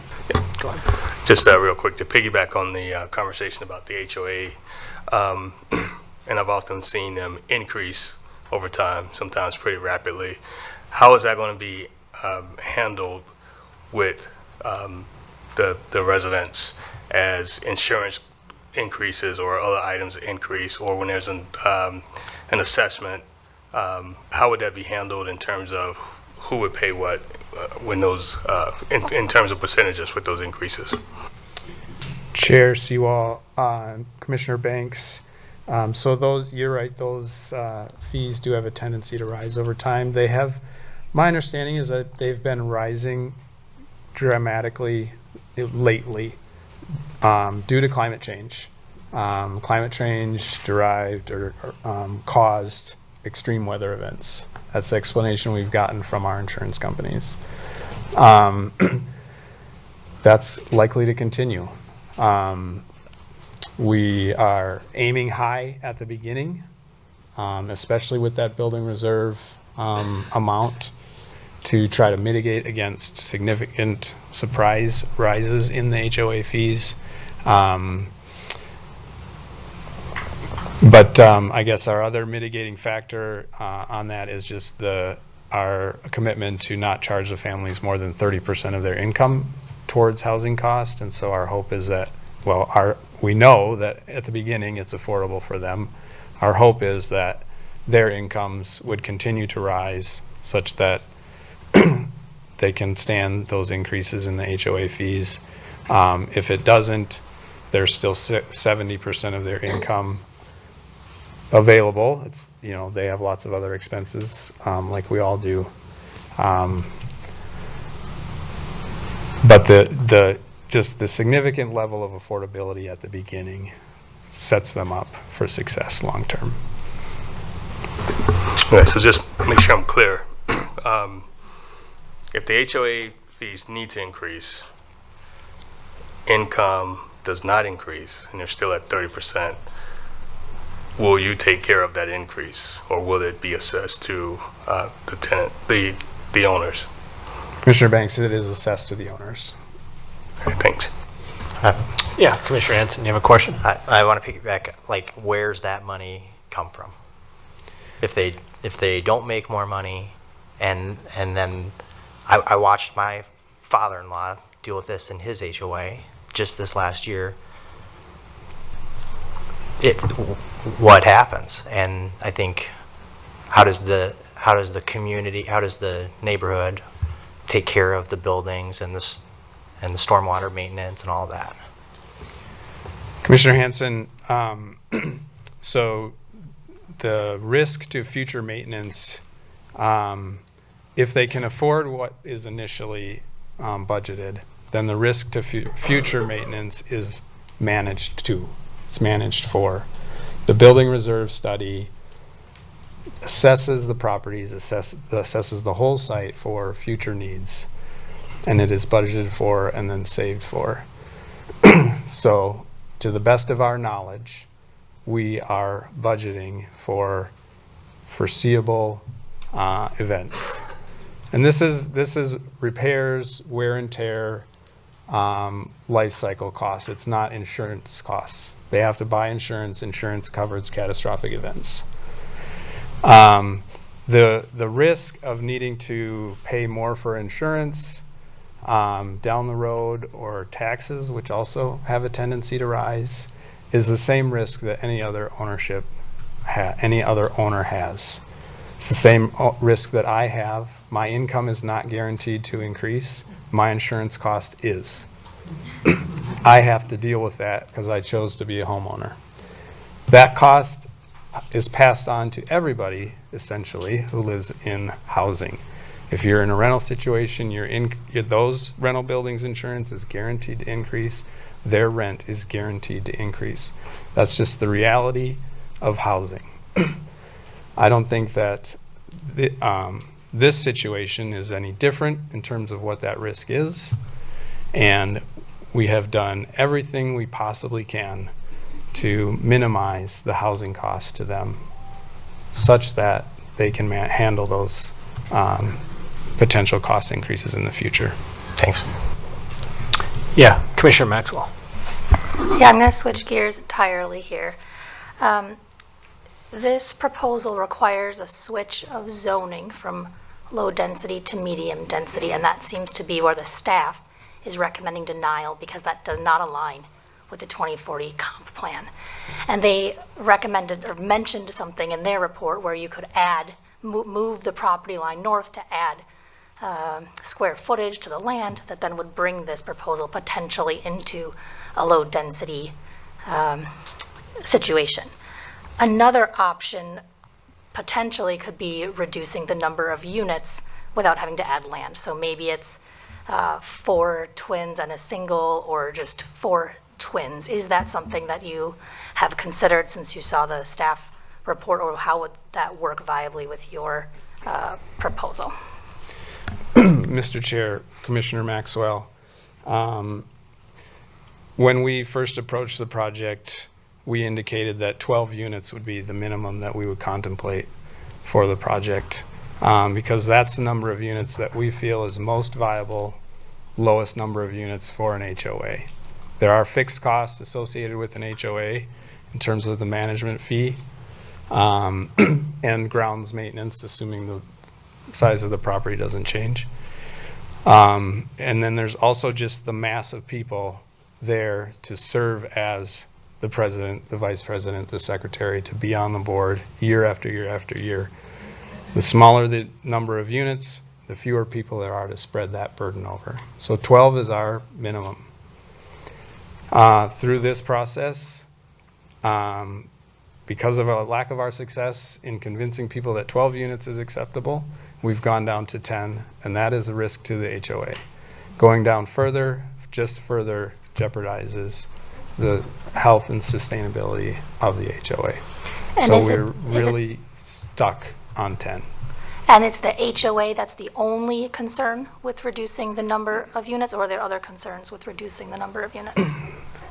Commissioner Maxwell, every decrease in a unit decreases the number of families that we serve, and that's the primary consideration. We feel that this property, this area, which is supported by the comp plan, can easily handles technically, visually, comp planly, 10 units. Thank you. Thank you. One question that I have is, I think it's such a noble goal to house people that need housing. If that's the goal, why is it done in such an expensive way with new housing? Why not? But because Minnetonka, you can drive around and there's affordable housing, but it obviously needs the subsidies. So why not do that instead of building brand new, which is the most expensive way to do housing? Just out of curiosity. Chair Sewall, I would argue that is not necessarily the cheapest nor the most cost-effective way to do it. It's our experience that, our experience has not been to buy houses in Minnetonka. We haven't done that. But when we have purchased houses in similar comparable suburbs, we're spending $280,000 to $350,000 on houses that then we then put $80,000 to $100,000 of rehab work into to bring them to a standard that we're comfortable selling to a lower to moderate income family, that we have made as low maintenance as we possibly can, so that we have and as energy efficient as we can to set them up for success. So we are over $400,000 in hard cost on our rehabs. When we do that, we still have an old house. And we also can't do that at the scale presented by this opportunity. So we do rehabs. We do rehabs all over the place. But we also do new construction all over the place. They're both challenging, but good ways to provide affordable ownership housing. Great, thank you. Commissioner Banks, you had a your hand up before. Thanks.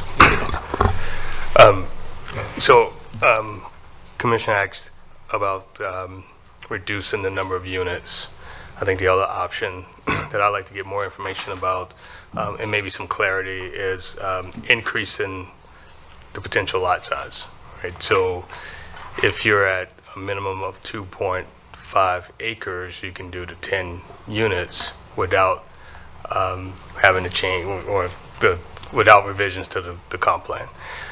I see a drawing on my board. I don't see it up there, but it shows a project area outlined in red ink, and I believe this is showing total area of 2.67 acres. So just curious as to why we're looking at 2.67. Is it possible to, what would 2.5 look like? And is that possible to increase that property size to achieve what you're attempting to do here? This was the what-if scenario, I think, right? Isn't that what you said? That's correct. Yes, Mr. Chair, Commissioner Banks. So I believe what you have on your screen is the same as what the audience can see and what I'm looking at. So the project proposal's property line matches an existing property line, which is not shown on this image that runs across here where, I mean, you can just barely see it in white there. That's the project proposal. The additional property proposed by the staff to increase the size of the project area is what is outlined in red. That would get us to the 2.67 acres. That is what the staff calculated as necessary to achieve the 4 units or less per acre. So to go to 2.5 acres would thus make us still over 4 units per acre in density, which would require still a comp plan amendment. So yes, we could, I get my mouse back, there we go. We could extend our property to any point in here, whether it's there or there, but any point less than what is shown here would require a comp plan amendment because it would not get us to below 4 units per acre. Ms. Thomas, maybe I heard you incorrectly or saw something incorrectly, but I thought we just needed to get to 2.5. Chair Sewell and Commissioner Banks, correct. The comprehensive guide plan, the definition of low density is development at 4 units or less per acre. So for 10 units, we need 2.5 acres to get to that 4 number. Commissioner. So your math is right. Commissioner Banks, if I could respond, your math is correct. I'm not sure how we got to 2.67 acres on this. So yes, thank you, Ms. Thomas. We could draw that line slightly to the south of the north line, slightly south of where it is right now. Is that something you would consider? Commissioner Banks, respectfully, no. Okay, thank you. It doesn't change. It's still additional property added for the purpose of avoiding fulfilling the comp plan goals, simply to avoid changing our lot from low density to medium density, which is an express goal of the comprehensive plan. Thank you. Did you have a question, Commissioner Ensign? Ms. Wishnack or Ms. Thomas, can you maybe just speak to why or what the potential concern would be with changing the comp plan? That's why we're talking about this little carve out and why it kind of gets to the crux of the issue, I feel like. Yeah, Chair Sewell, and I'll start it, and I was going to say Commissioner Wishnack. Ms. Wishnack can jump in. So action on a comp plan amendment is action just on that comp plan amendment. And so the property, if you were to choose to re-guide the property to medium density, that's the first action And so the property is re-guided to medium density, which allows up to 12 units per acre. We understand that the applicant's proposal is for 4.6 units per acre, this specific proposal. But the action in re-guiding the property would allow for up to 12 units per acre. And so that's the crux for us here. I think the other issue, and is just a disagreement at this point, is that we do believe that this project promotes a range of housing goals and creates affordable housing. And we believe that it could continue to do that at a low density designation. So we don't think that those two things are mutually exclusive. Okay, great, thank you. Commissioners, other questions? All right, for the applicant? For the Yes. staff? Okay. You just talked about the, back to the HOA. You talked about some of the prices, and Chair Maxwell brought some good questions up that raised more questions for me. But when you talked about the cost of the HOA, presidents, vice presidents, secretaries, are those paid roles? And is the Homes Within Reach, I assume they were kind of the governing body of that, or?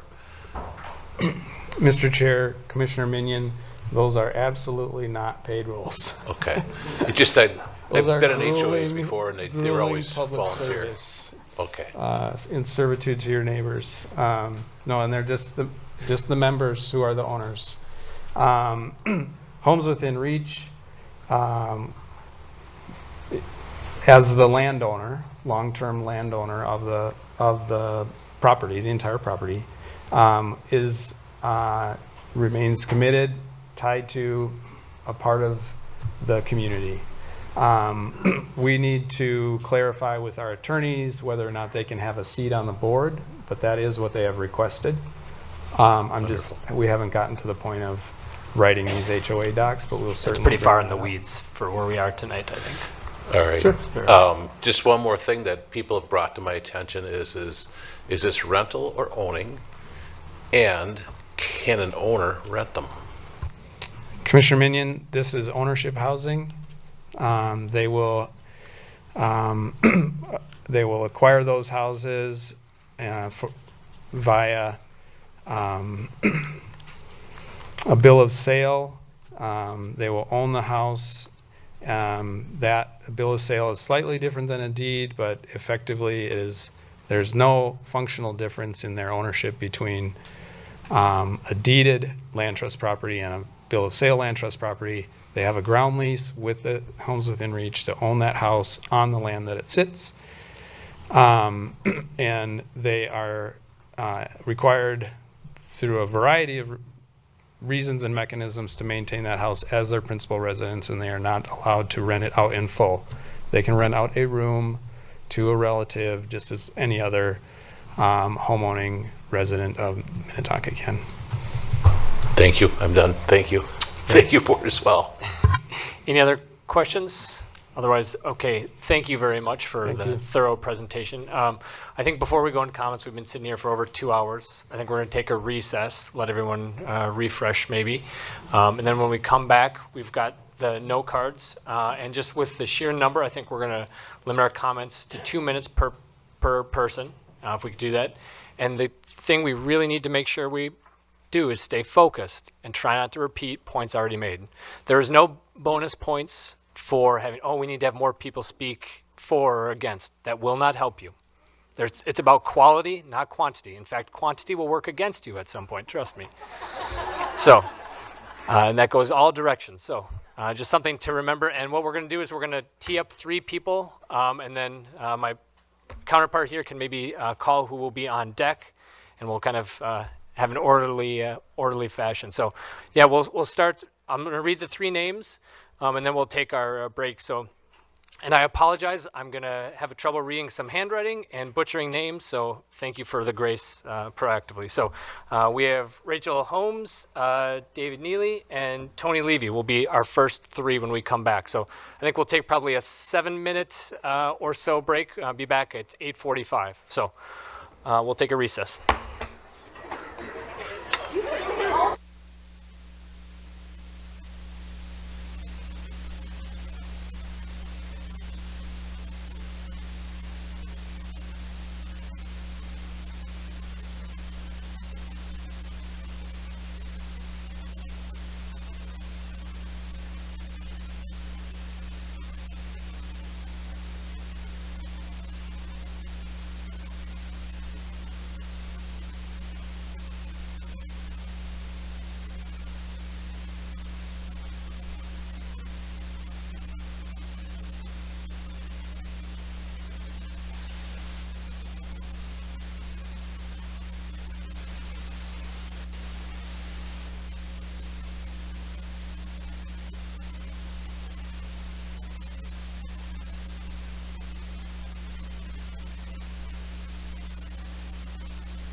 All right, let's start to take our seats if we could.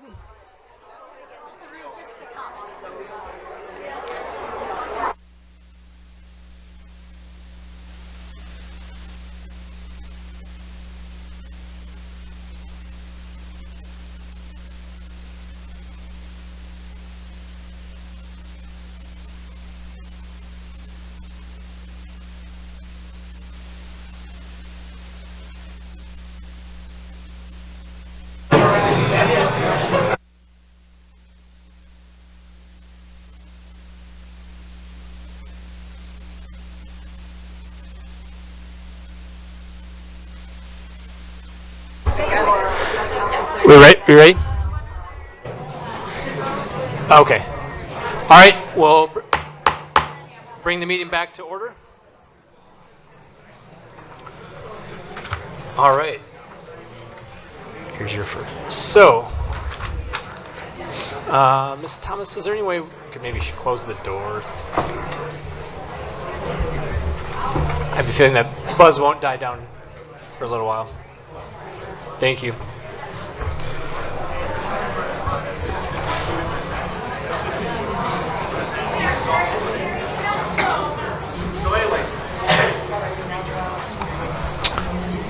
All right. Thank you, Ms. Thomas. All right, we will pick back up with the public hearing, and just for some reference, we're going to stick to 2 minutes a person because we have 44 names. So you do the math, that's another hour and a half. That's why, clearly, please don't repeat points already made. So it's for your, being respectful of your time.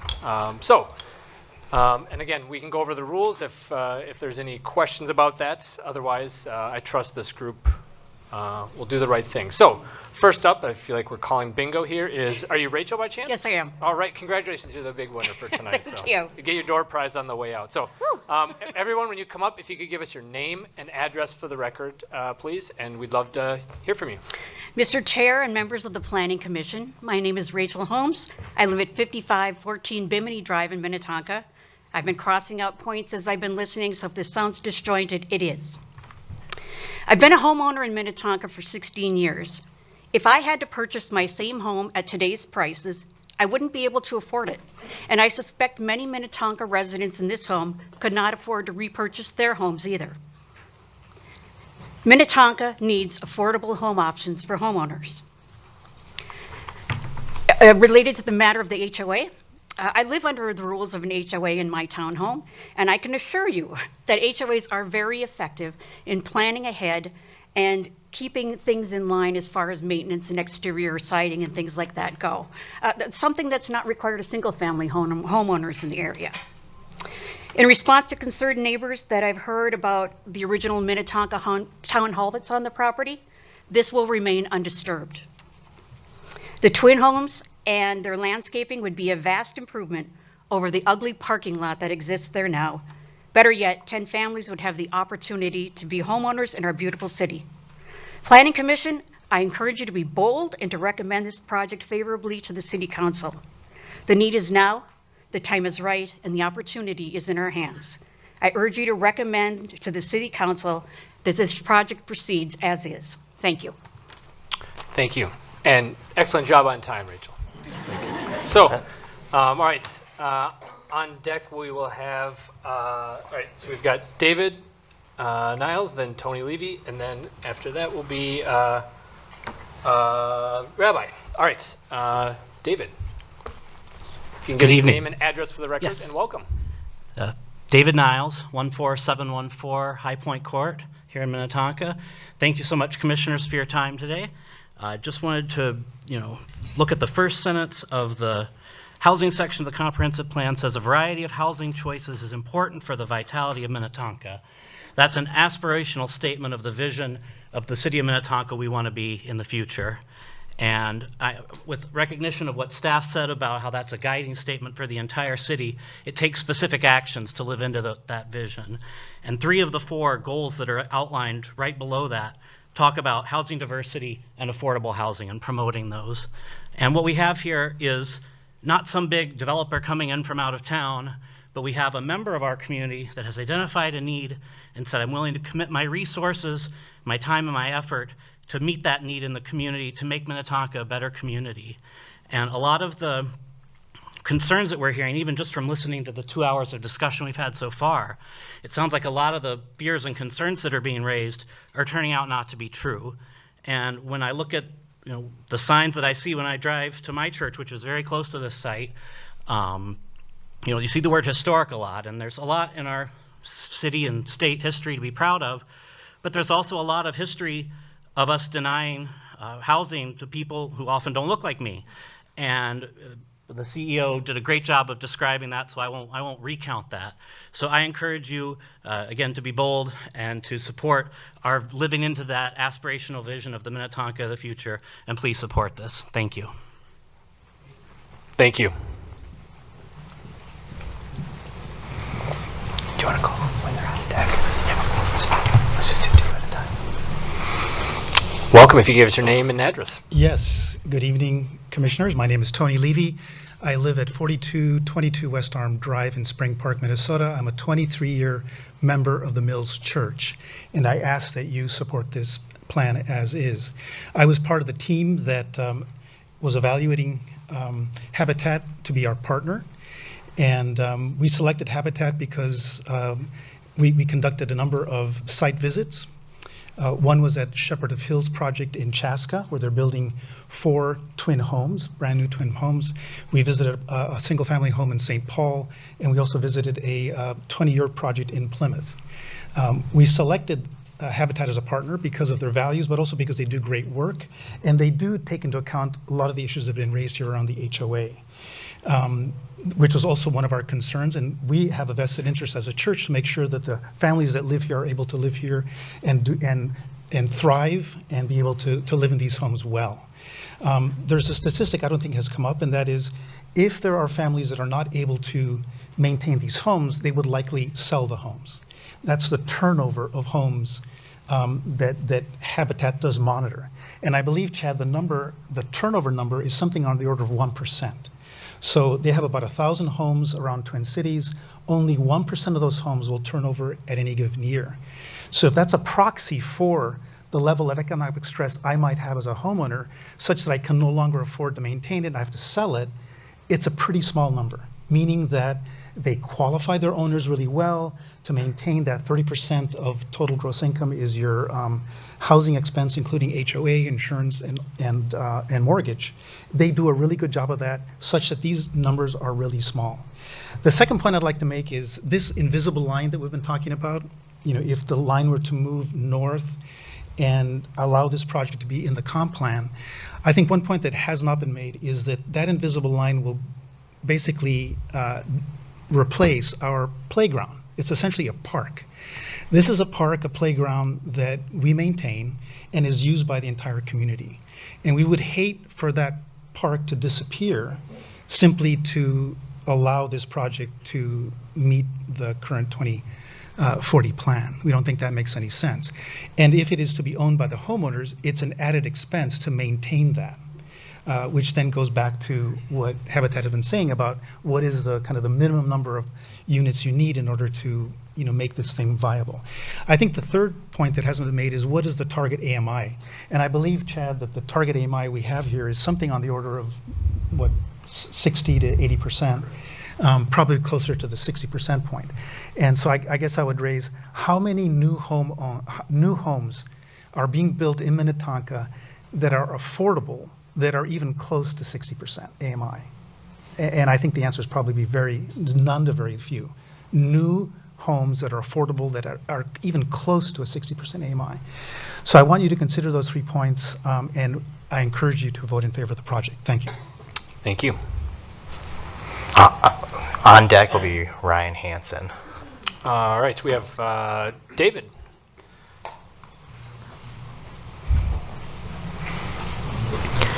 Chair, if you can remind him to line up afterwards so that Sure. we don't have to wait. Yep. So Ryan Hansen, is it? Will be up next. So if you can be ready, Ryan, that would be great. I think I'm next. David? I think Yeah, I was called. You're live. All right. So. My name is David Locketts. I live at 14335 Coronet Drive. I've lived there for 17 years.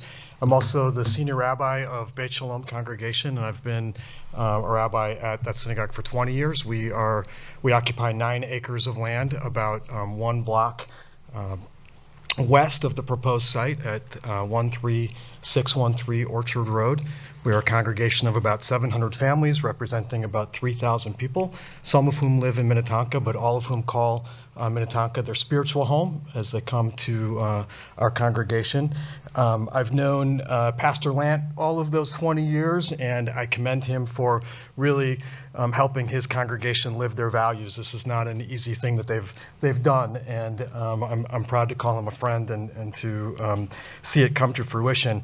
I want to be respectful of the time and also only perhaps bring to the forefront here something that I could share uniquely. And I think what I can share uniquely is that I think strong leadership means taking chances, and I know that 22 years ago, just before I became a rabbi at Beit Shalom, a chance was taken on our congregation. We cobbled together 3 lots to make that 9 acres, and I know a lot of the same questions about a development were raised with concern about our congregation as well. Traffic and lots of people coming into the neighborhood and noise and so on. And I think 22 years later, we can say for sure that we bring value to the community. And we all love the neighborhood and love Minnetonka, and I really would like to see this go forward. I express that on behalf of myself and also on behalf of our congregation. I hope that you'll vote to make this project happen. Great, thank you. And after Mr. Hanson, we'll have Laura Eggert. Welcome. Good evening. My name is Ryan Hansen at 17904 Susan Lane, and I have a fear of public speaking, and I just had to tear apart my whole script to not repeat anything. So let's hope this goes all right. But just say a few things. In order to achieve the affordability as laid out by Habitat, in this area right now, the maximum affordable home value for a family at 80% AMI is less than $400,000.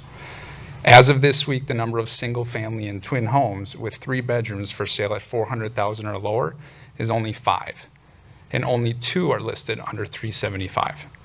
That's just 3% of all homes for sale right now. We are losing homeownership opportunities, not rentals, homeownership opportunities, for those who serve in our city's workforce, including frontline workers and public servants. This does not represent the inclusive value that's listed in our city's mission. This Mills project is a small yet critical step in fulfilling our vision and strategic plan, and if not here, then where? And if not now, then when? Thanks for your consideration. Thanks.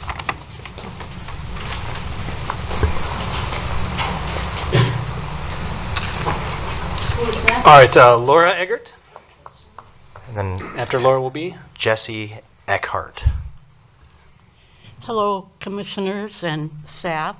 My name is Laura Eggert, and I live at 14538 Woodhaven Road. I've lived in Minnetonka since 1985. I was able to purchase a home that was affordable. And since then, my home has been I cannot afford to buy the home that I live in now. And it's actually, we joke around about it, but it's a tear-down house.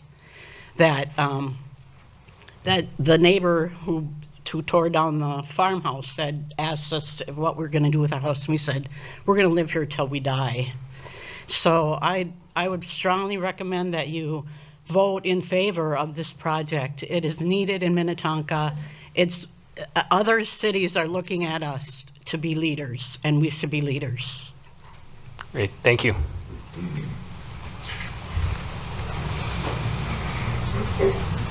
All right, Jesse, and after Jesse will be Paige Kale.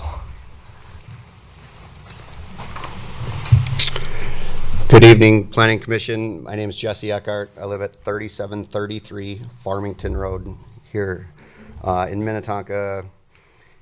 If the synagogue is a block away, I'm a 1/10 of a block away. First off, I'd like to thank you all for all the work that you do to protect the trees, the privacy, the large lots, the parks, and the charm that makes Minnetonka one of the most desirable cities to live and to raise a family. Before I give my comments, I thought you asked some very good questions earlier, Commissioner Seawall, and I wanted to address it. The question was asked, why not rehab existing homes?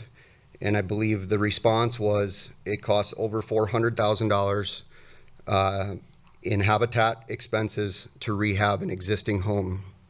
As noted in the current proposal, the per unit price is $673,000. Back to my comments. My ask is really simple. Please remove the emotion and focus on the facts. The neighborhood supports affordable housing. Many of us made the calculated decision to purchase and invest in a single-family neighborhood based on the character of which it is today. 2, the church property does not offer any sort of buffer transition zone from neighbors from higher density to single-family home. This change would result in a significant change to the neighborhood. 3, none of us neighbors have witnessed any significant changes in character in the neighborhood despite new neighbors moving in, remodels taking place, new builds occurring. Your building guidelines have worked. The charm remains untouched. Let them continue to work. As stated in the city staff report, a comprehensive plan is to guide the city as a whole and not adopt or amend for individual projects. Over the past 5 years, we have been trying to accommodate the church's agenda. The community has been very engaged and consistent with our message. We simply just don't feel this area should be rezoned. It is not the city's job to align zoning and comp plan around an individual project, nor is it the city's job to ensure that the project is financially viable. We neighbors welcome single-family Habitat for Humanity's homes, just like the one that was built on Elm Street or Elm Lane and was a great addition. Rezoning this property is not consistent with the city's 2040 comp plan land use strategy for maintaining stability in established areas. We ask for your help in protecting the charm of our neighborhood. The Koenigs on the corner lot of this project that would be sandwiched between higher density homes, as well as us neighbors, deserve to have the protection and peace of mind that's laid out in the city's zoning guidelines and voted upon in the comp plan. I appreciate your time. Thank you. Next is Paige. And after Paige will be Dennis Morrison. Good evening, everyone, and thank you for getting my last name correct, Kale. Not many people do. My name is Paige Kale, and I am from across the river in Little St. Paul. I am a mom of 2 adult children who I hope have the opportunity to be homeowners if they choose. I'm a resident of the Twin Cities, an affordable housing activist who as a child experienced firsthand housing instability and its negative impacts. I have worked in affordable housing finance, and for the past 20 years, I have been a realtor. Every day I witness scarcity in homeownership opportunities, for first-time buyers especially. And as prices continue to rise, more and more households are priced out of the American dream. It is this same scarcity that is causing home prices to skyrocket, creating more and more equity for households that are fortunate enough to own their own homes. We need more homes at all price points, especially the affordable price points, and especially at the point that Habitat is proposing. As you know, the Twin Cities metro area is currently in need of an additional 80,000 housing units. I find that number staggering. Saying yes to Habitat's townhome proposal is certainly not going to solve the problem, but for a city like Minnetonka to say yes to affordable housing, this will definitely send a strong, positive message to all other municipalities in the region. And like others have said, I would urge you to be leaders in this realm.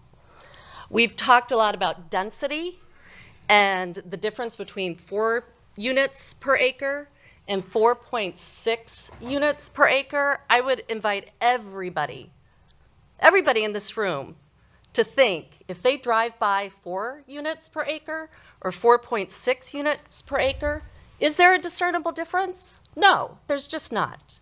And what I come to these meetings all the time throughout the region.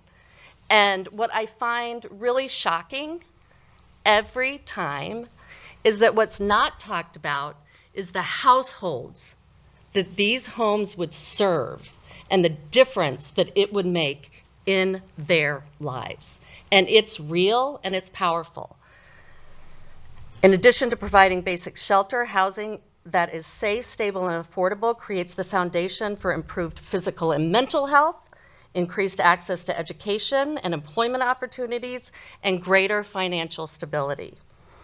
Habitat for Humanity is giving the city of Minnetonka an opportunity on a silver platter to say yes to more housing and invite more people that may not look like you or have your income into your city. In closing, I will leave you with this saying that I heard from a friend's mother when I was a teenager. Like most teenagers, not much stuck with me, but this did, and I have carried it with me for 40 years. If you are not part of the solution, then you are part of the problem. I know you will carefully consider this proposal, and I truly hope that you will be part of the solution by saying yes to Habitat for Humanity's proposal. Thank you. Thank you.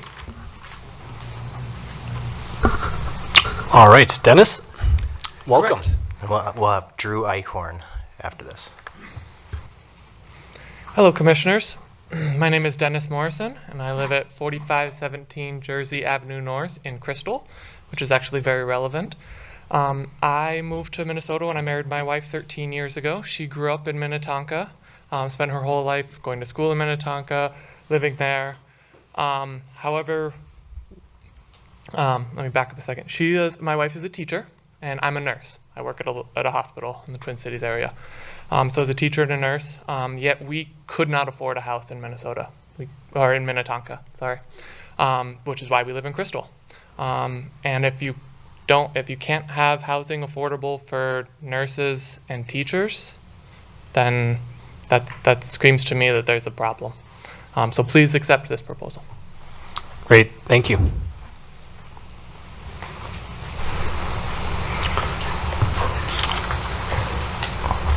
All right, Drew, welcome. We'll have Thomas Hool next. Thank you. I live at 3502 Baker Road, directly across the street from the site. And I'm here on behalf of the project. I think the rest of the comments stand alone. I won't repeat anything that they said about affordability, but I will say that I'm a little bit disappointed in the fallacy of the argument being presented when you represented it as saying no to the project. In what I'm hearing here today is that your issue is in the future you could have, you approve it, it could be 12 units. You're talking about basically rezoning it to R3 zoning.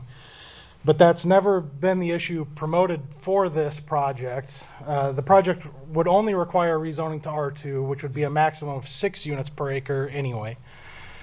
And a rezoning to R2 isn't even what's being requested. It's a planned unit development. Specifically, all that they're requesting is that you approve this specific plan for this specific site. So there is no risk of it being 12 units or any more units than the 5 twin homes being proposed.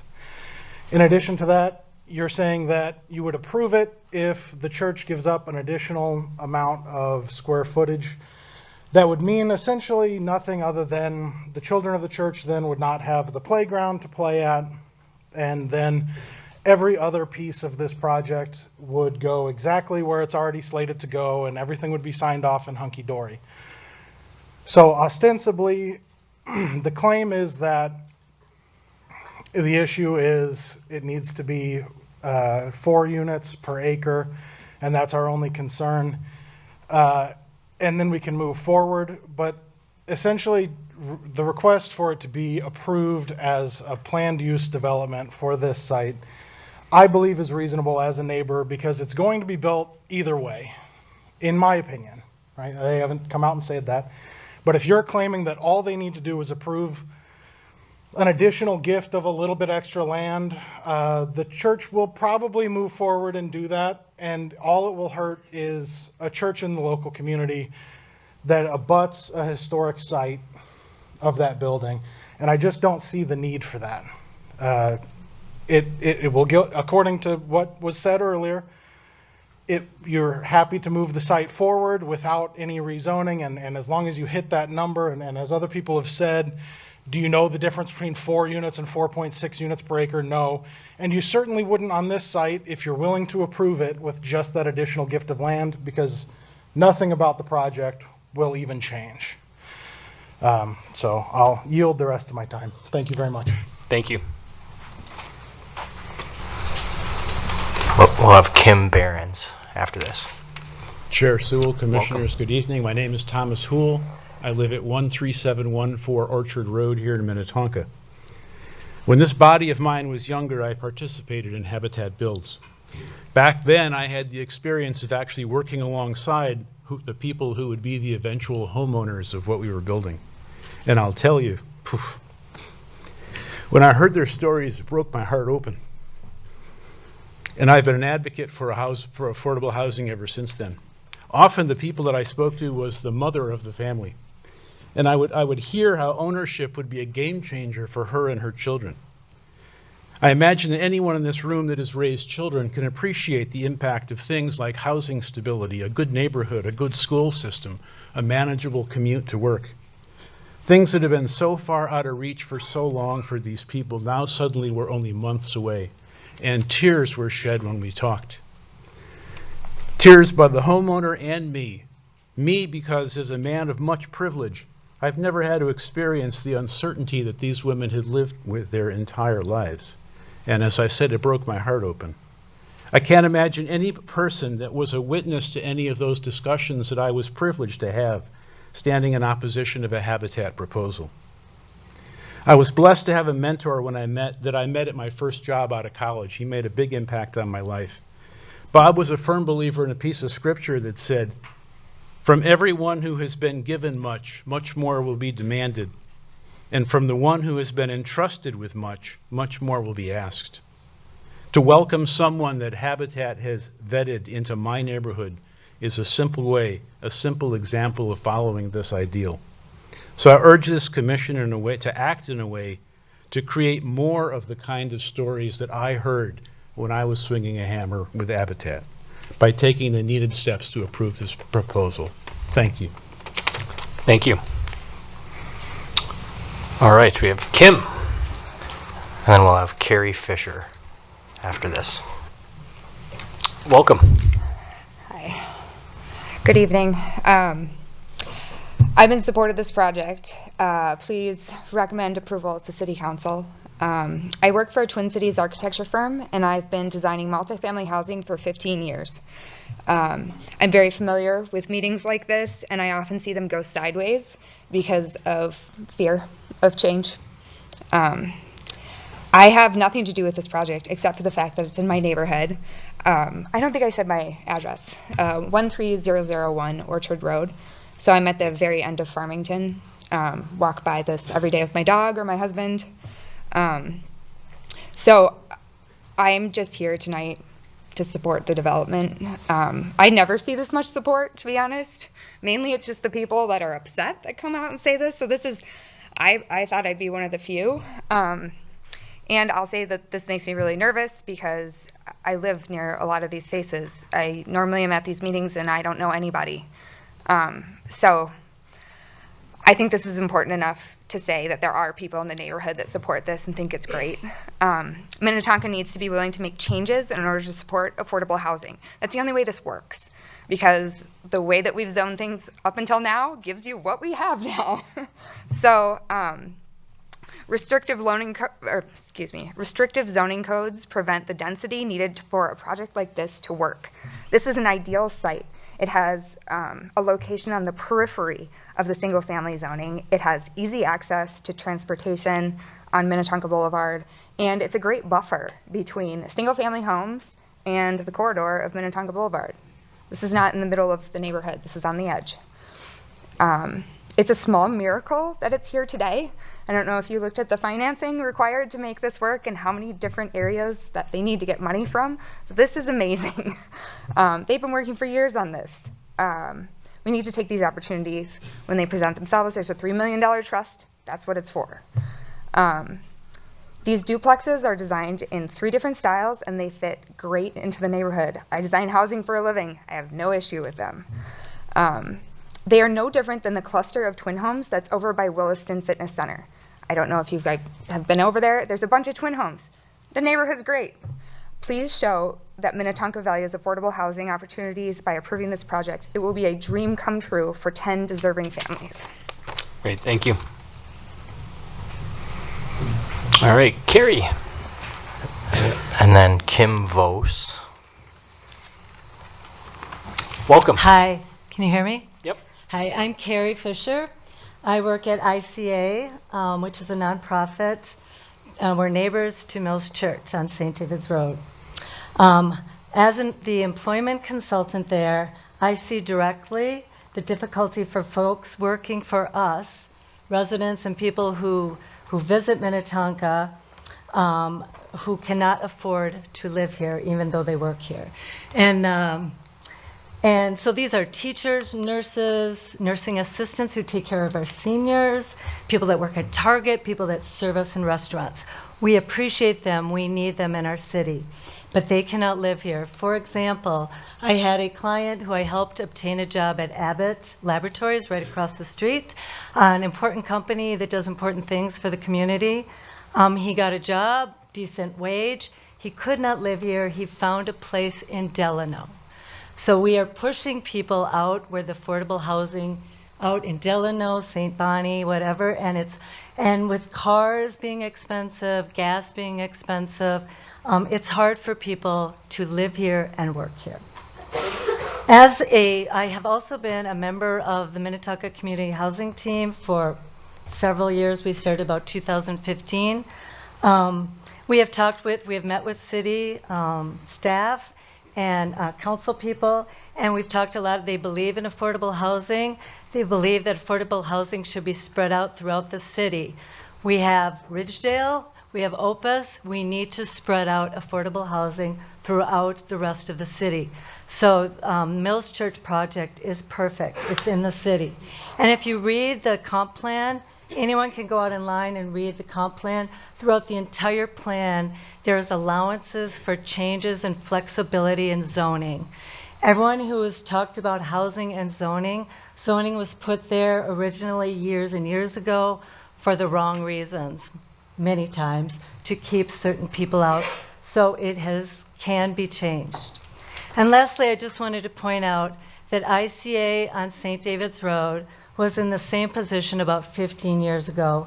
We wanted to build our building there. We wanted to have people come there for food, for housing rental assistance, and for employment.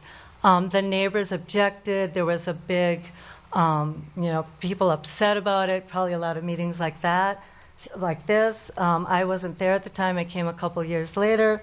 But we've been there now ever since. We've had no problems. The neighbors have seen that people that come to visit us are not going to hurt their neighborhood. There's some misconceptions about people that live in multifamily housing or who need assistance. That is not the case. So I really urge you to vote yes for the Mills Church proposal. Thank you. Thank you. All right, we have Kim Vos. Is Kim here? All right. Then who do you have next? David Patera. He's back here, it looks like. And then after David, we'll have Tim Oberg. Welcome. Thank you. My apologies for being late. I had to come in from the cheap seats. You're good. Commissioner, Council, thank you for taking the time. My name is David Patera. I live at 3740 Farmington Road, about a driver 5-iron on a good day from this property. I have been involved or aware, participatory in this proposal since right before the pandemic shut the world down, so January, February 2020. Certainly been an issue that has, well, frankly, in some cases, strained a neighborhood.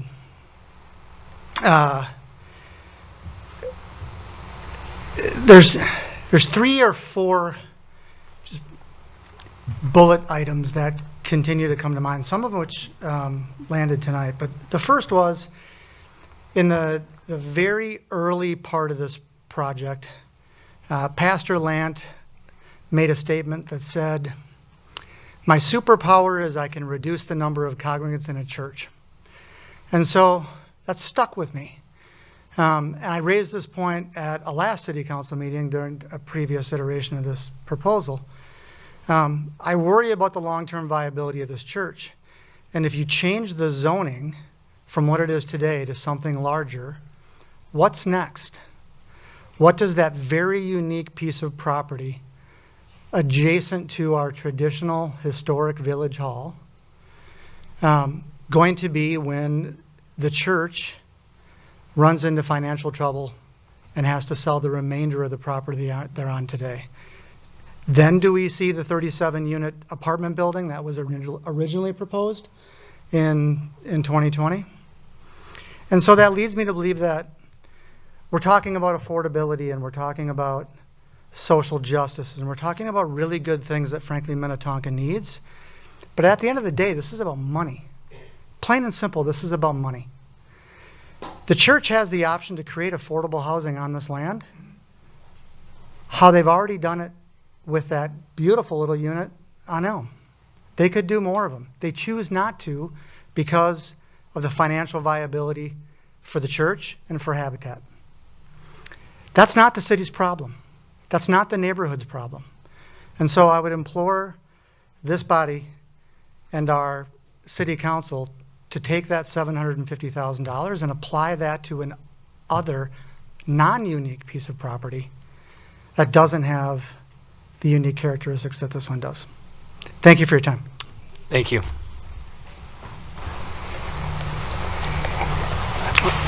All right, Tim? And then right, we'll welcome. We'll have Allie Langseth.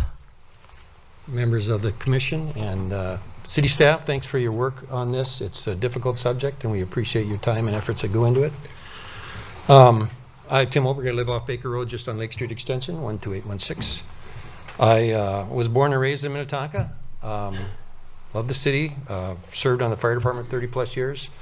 I grew up at this church when it was called Minnetonka Community Church.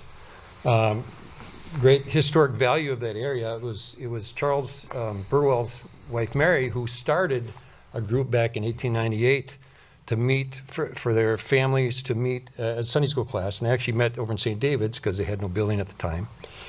And eventually, Mary Burwell sold the acre of the land there for the church to first build. It was in the early 20s.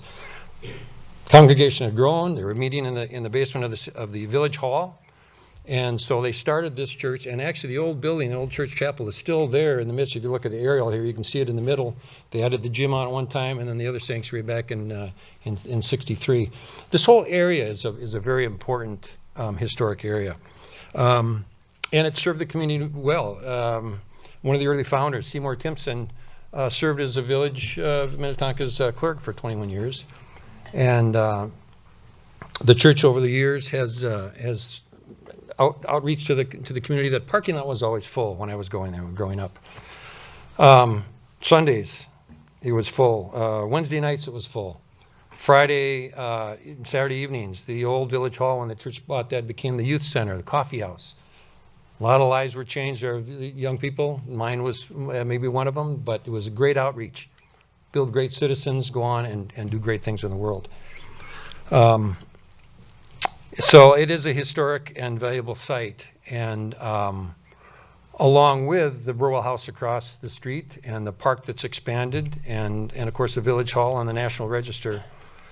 I wonder why, as far as looking at density and these kind of things, why the city would, a number of years ago, purchased with, I don't know how many hundreds of thousands or a million plus, 3 or 4 homes, modest homes, right across the boulevard there, and tore them down to increase the green space and the open space around the Burwell area and this historic area, only to consider then bringing in higher density right across the street. It makes no sense to me.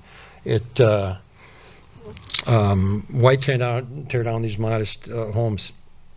I would say that if the church facility and parking lot, and it's pretty clear that the use of it has gone down, and the parking lot is quite open, and that's, I don't think it's arguable that this is part of the reason they want to do something with it, because it's not being utilized.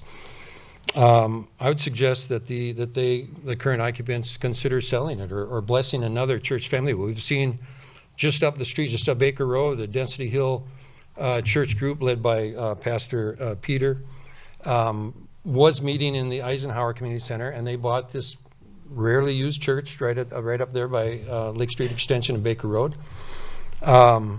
The church on Highway 7 next to Eisenhower that was a Korean church, lightly used, a Ukrainian church has purchased it, fixing it up, moving in, growing, serving the community.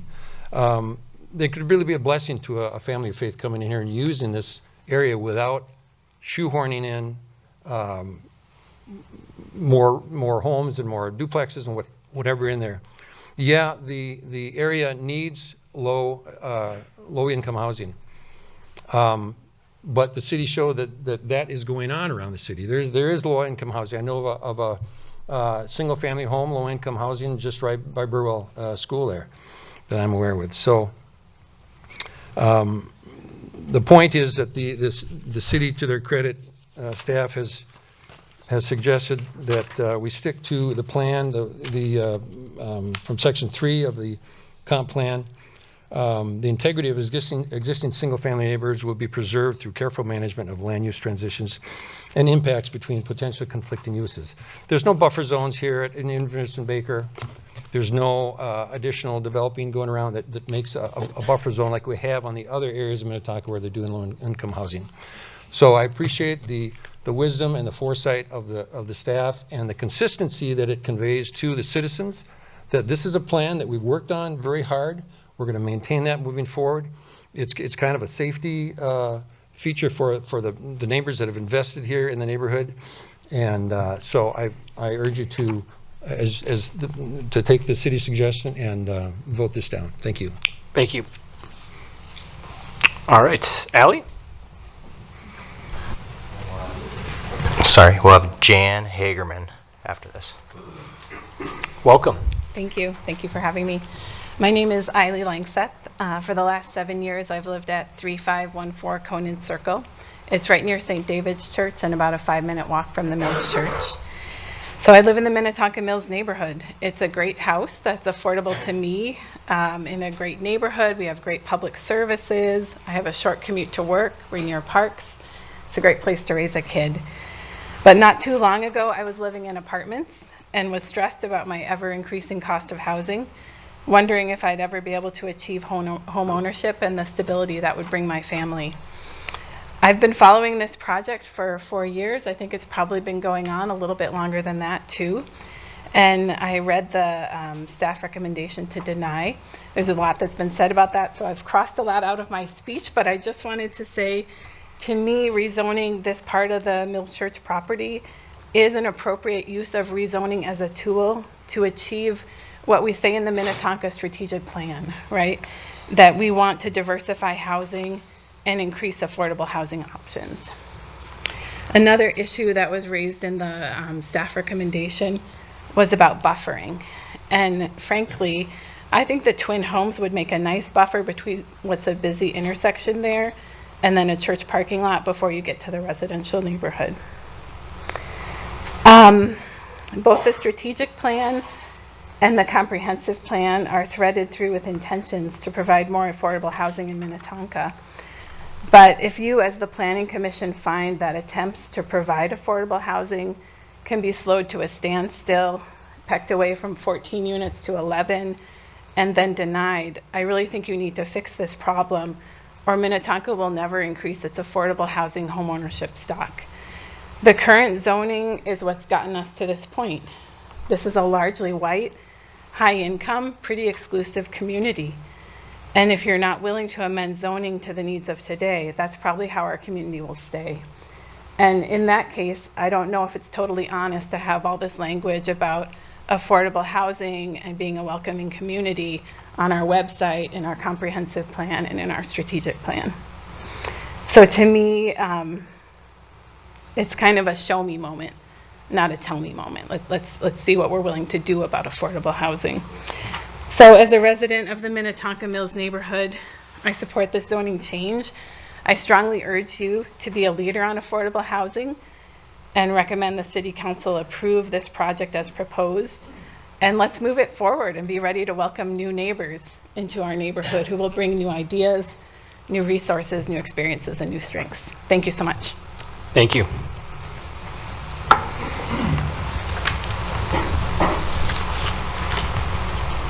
All right, we have Jan Hagerman.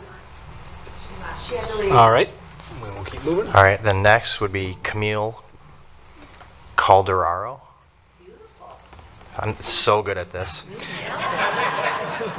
And then on deck would be Kevin Ringhofer. Got all your vowels. Very good. Thank you for this great civic discourse. And thank you for everything you're doing for the city of Minnetonka.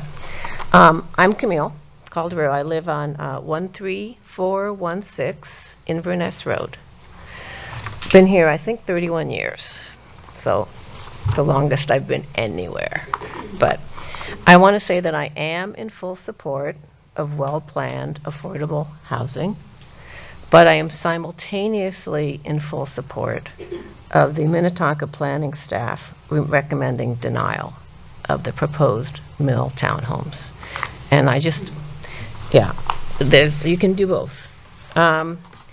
Based on the Mills Church and the Habitat for Humanity proposed rezoning from R1, when I read it, it looked like it bounced into R5.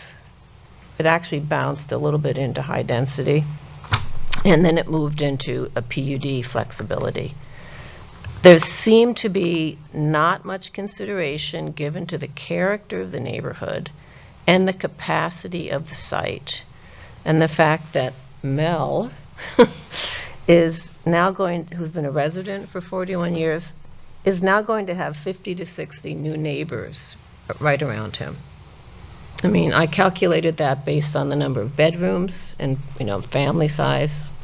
And it's about 50 to 60 new people on that site. I have a master's in landscape architecture. I've worked 30 years in landscape design and architecture.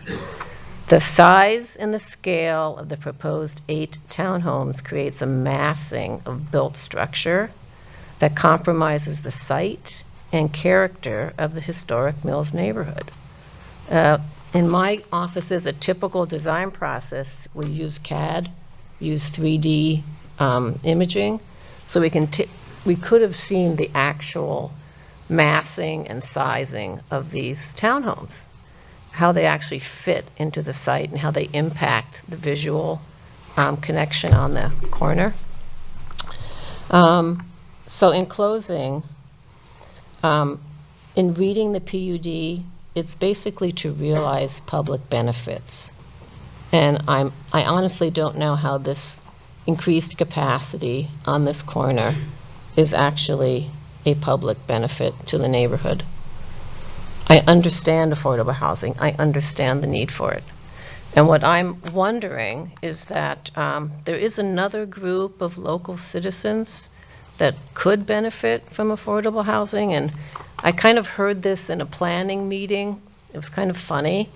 There was a city planner venting his frustration about Minnetonka seniors who are overstaying their welcome in their homes. And they're not, by doing that, they're not allowing the neighborhood to kind of revitalize with new families. So I'm just wondering, I suggest maybe Minnetonka investigate affordable housing for the seniors that already live here in the form of well-designed, scaled housing, maybe to create a new pocket neighborhood that could revitalize and be an asset to the community. So thank you. Great, thank you. All right, Kevin, come on up. After Kevin will be Carrie Michaels.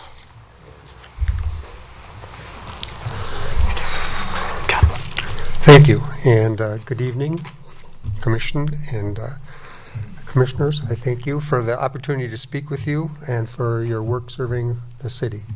My name is Kevin Ringhofer. I live at 2200 Indian Road West, where I've lived for 37 years, and I've been a Minnetonka resident for almost 40. Part of the issue for me is about the diversity that we lack in Minnetonka. If you're white, 75% of the time you'll be able to own your home. If you're not white, you won't be able to own your, won't likely own your home.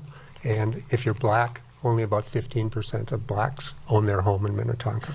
That's a 60 percentage point difference, which is bigger than the percentage point that that Chris Coleman mentioned about Minnesota, which is 50, and other metro area, in the metro area, which is also 50, which are some of the largest discrepancies in the country. Zoning plays a significant role in racial disparity. And as someone thought zoning works, well, it works for some people, but it doesn't work for all people very well. Zoning has its roots in city and urban planning, which is at the start of the 20th century. A man named Harlan Bartholomew was one of the first-time city planners in the country, employed by American City. His work and teachings were widely influential, particularly on the use of government to enforce racial segregation in land use. In fact, one of his goals that he mentioned in one of the cities that he was planning was to prevent the movement into finer residential districts by colored people. So he used placing industrial zones next to neighborhoods with a substantial African-American population, single-use zoning, automobile-oriented development plans, large lots with single-family homes, etc. These were things he advocated. Actually, many of his views are discredited today, yet zoning codes with him imprint on it live on, and we have one. A big reason his practices worked to keep people of color out of those areas and maintain segregation was and is the economic and income disparities between blacks and whites in our country. The median wealth, the white median wealth in the U.S. is about 10 times more than the black median wealth, and it's growing. And that has been there's always been a huge wealth gap, which is largely due to systemic racism. And racism is more than ideas and hatreds. The source of racist ideas is not ignorance and hatred, but it's self-interest. And this was pointed out in the book by Ibram Kendi on how to be an anti-racist.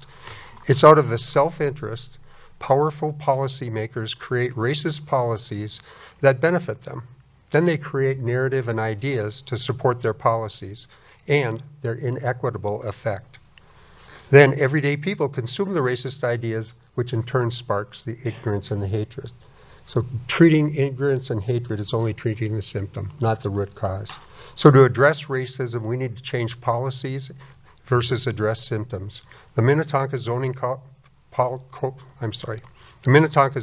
is one of those policies, and an important one to change for Minnetonka to address its racial disparities. And it's great that the city is doing a review and making changes to their zoning policy, which will hopefully address their disparities. Yet changes are probably about 18 months to 2 years away and may not impact this project. So if we are looking at rezoning anyway and know that we need to increase the density to provide affordable housing, let's not wait. Move forward with this project to provide more affordable housing now. This is taking the anti-racist action that's needed versus standing on the zoning that has already provided such awful racial disparities and will continue to do so. It's really either or. Either we let this continue or we put a stop to it. The final thing is, 12 to 15 years ago, I wouldn't have been able to say that. I wouldn't have known it in the first place.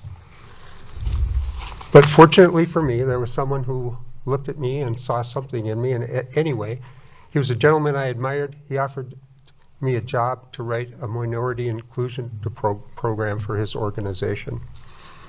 I know very little about minority inclusion. My area of expertise was substance abuse prevention and developing leadership skills in people. But he was someone I had worked with for over 10 years. I respected him. I liked working with him. I wanted the work, and I wanted to get paid for it.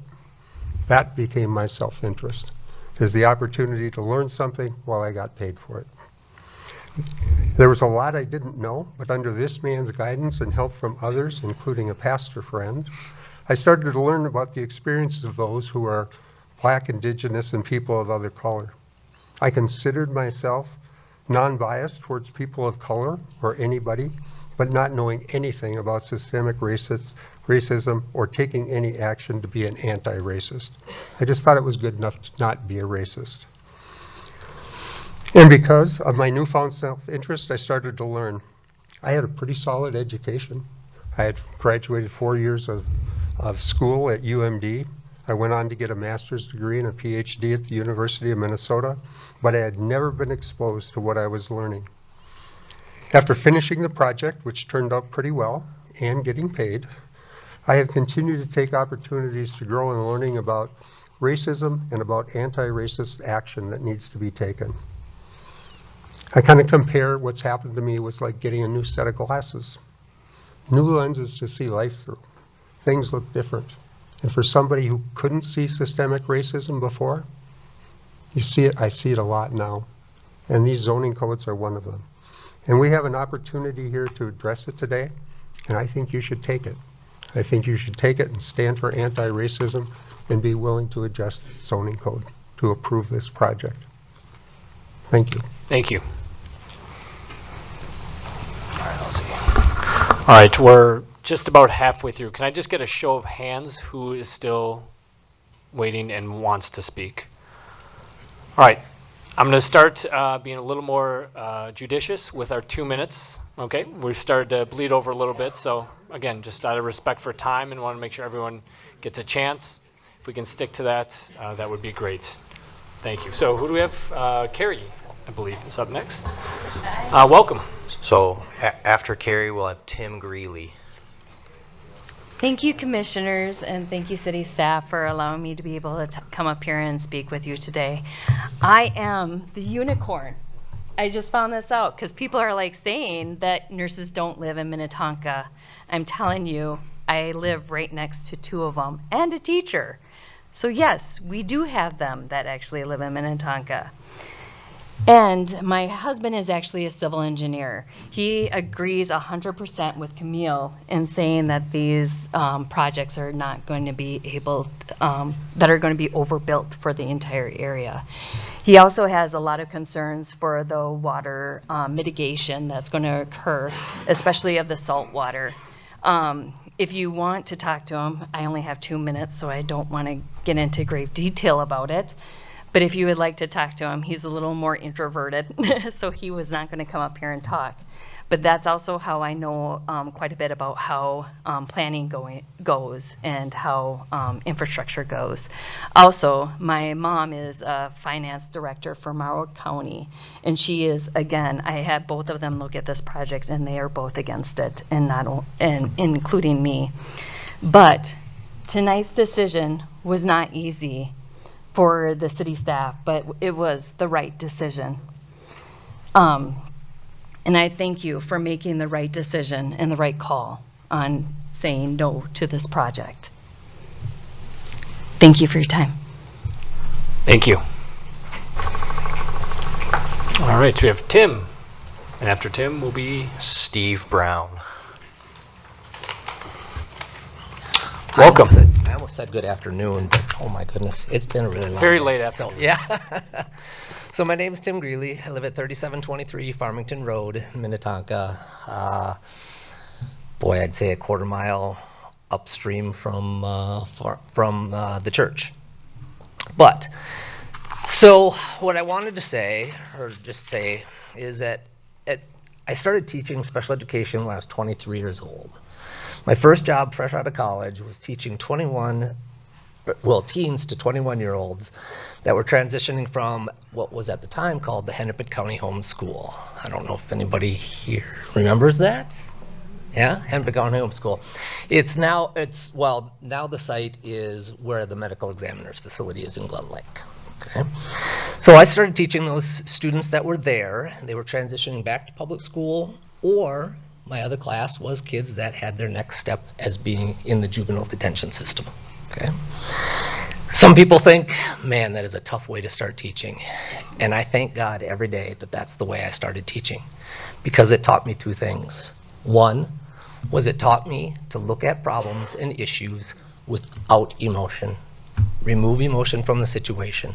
Anytime you allow emotion to come into the situation, you make a poor decision.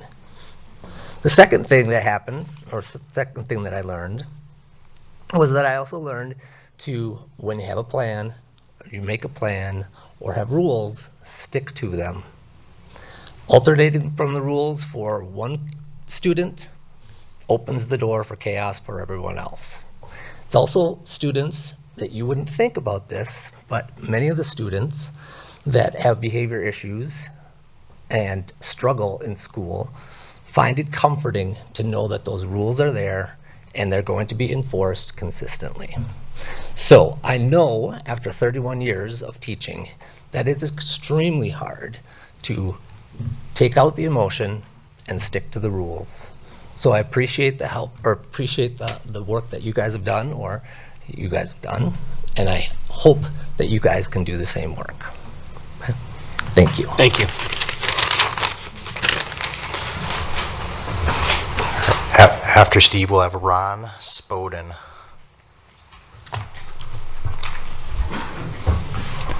Good evening, Chair and Commissioners. My name is Steve Brown. I live at 5528 Halifax Lane in Edina. My interest in this site is straightforward. I'm retired and I work as a volunteer for Habitat for Humanity building homes on Tuesdays and Thursdays all year round. I had the privilege of working on the home that's on the Mills Church site and worked on it from the time we broke ground until we finished building that home. And I'm very proud of the home that we ended up building. I became aware of the townhouse proposal, of course, and I've been interested in following it all the way through from the beginning of this project. I'm here tonight to urge you to keep an open mind and to keep this project alive for more exploration and discussion. I have 3 thoughts based on the city's comprehensive plan, which I think is worth pointing out to everybody, actually trumps the zoning code. By state law, the comprehensive plan is what you need to follow, not the zoning code. So in your comprehensive plan, to your credit, the city recognizes the need for affordable housing. In fact, you set a goal of 1,064 units. I suspect you haven't made much progress toward that goal. This project will help you add at least 10 more units toward that goal. The city's comprehensive housing chapter on page 17 recommended to address future housing need through higher density residential zoning in key village centers, including Minnetonka Mills. This recommended land use map, which is on that screen, and I hope you can all see that, We can. shows the location of Minnetonka Mills and the very nearby location of the Mills Church site. You're looking at essentially a very zoomed in portion of the city of Edina, city of Minnetonka, and you can see that there's very little distance between what is the absolute village center and the site in question. Staff earlier confirmed that this site is part of the Minnetonka Mills Village, and the comprehensive plan says it should be guided for additional higher density. Finally, in Chapter 3 of the comprehensive plan, the land use chapter noted on pages 17 and 18 that medium-density residential designation is used to encourage residential development near or within village centers. This is a village center. This location seems to fit this description of being near a village center. The chapter goes on to say that this designation is used to broaden housing choices and to accomplish housing goals, including affordable housing. So your plan is very clear. This is a site that is being suggested for greater density for the purpose of supporting affordable housing. So this project has the opportunity to introduce the density of 4.6 units per acre to provide more affordable housing. I can assure you that the homes will be of highest quality and that the homeowners will have undergone rigorous habitat training to assure that they are capable, highly motivated homeowners. Many cities believe it is highly desirable to have a gradual transition from low density to higher density.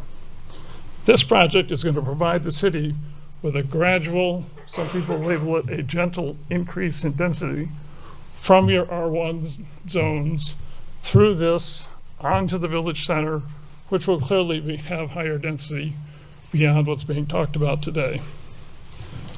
Most importantly, as many other speakers have pointed out, this project will provide 10 new homes for families that really, really need them.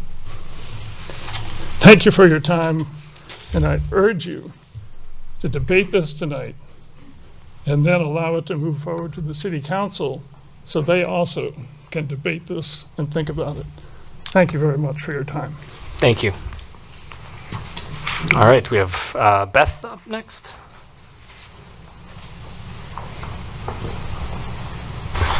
And after Beth will be Kay McCarthy.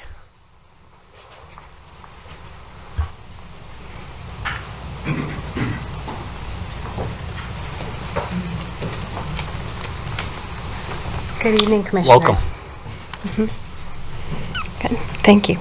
Thank you for your time, and thank you for taking time to listen to everyone here. My name is Beth Durker, and I'm at 13009 Orchard Road, one intersection south of the Mills Church area. We moved to the Mills neighborhood about 7 years ago, and we came here from a starter home in St. Louis Park that we bought when I was in graduate school and my husband was working his first job. It took about 15 minutes to mow the yard, and I joked that it was our trial-sized home. And riding out the recession and 2 children later with booster seats and high chairs cramming our small kitchen, and we just decided we could sell our house, pretty much break even post-recession, and we came out here to Minnetonka Mills and were able to buy a fixer-upper, and we have plentiful space, and I'm just so grateful to live here. I walk the neighborhood every day. I love to see my kids run the neighborhood, including down to the apple orchard on this property that I'm so glad to hear is going to stay and be enjoyed by families. Now our supersized version of our yard takes about a couple of hours to mow, and I'm just, I love it. I love our time in the yard, especially this time of year. I want my children's classmates, teachers, to be able to live in our neighborhood. We have so many close by, but we also have lots of friends who live in nearby suburbs because they can't afford to live here. And the kind of cohesion that you can have in our community is just wonderful, and I want to wrap more people into those, into our community. We have space, and I'm grateful for it every day. Here you have the epitome of community engagement with the neighborhood who's shown up on both sides of this issue. You have the church, you have Habitat for Humanity. I've learned a lot just in this process. I'm grateful for the presentations earlier, and my mind has been going back and forth and focusing in on different details. I'm really glad that that's your job. I just want to say this is an amazing opportunity. If this land went anywhere else, I don't think it would be nearly fitting into the profile of what the neighborhood looks like now. In the area where I live, if there's a new build, it's massive, and it's blocking the sun from where I am, and so I don't want to see that end up in the future. I think this is a modest improvement and a really welcoming way to also reach the goals that Minnetonka has set. If this project isn't the one, I don't think you're going to find another one. If I just think about the city of Minnetonka and the land and the way it's distributed right now. So thank you for being here and serving the community this way. Thank you to Habitat for Humanity and the church for your servant minded as well in this. The city of Minnetonka has a lot of power. And I would, in this conversation tonight, I'm seeing the people with less power, the nonprofits, being asked to give up more.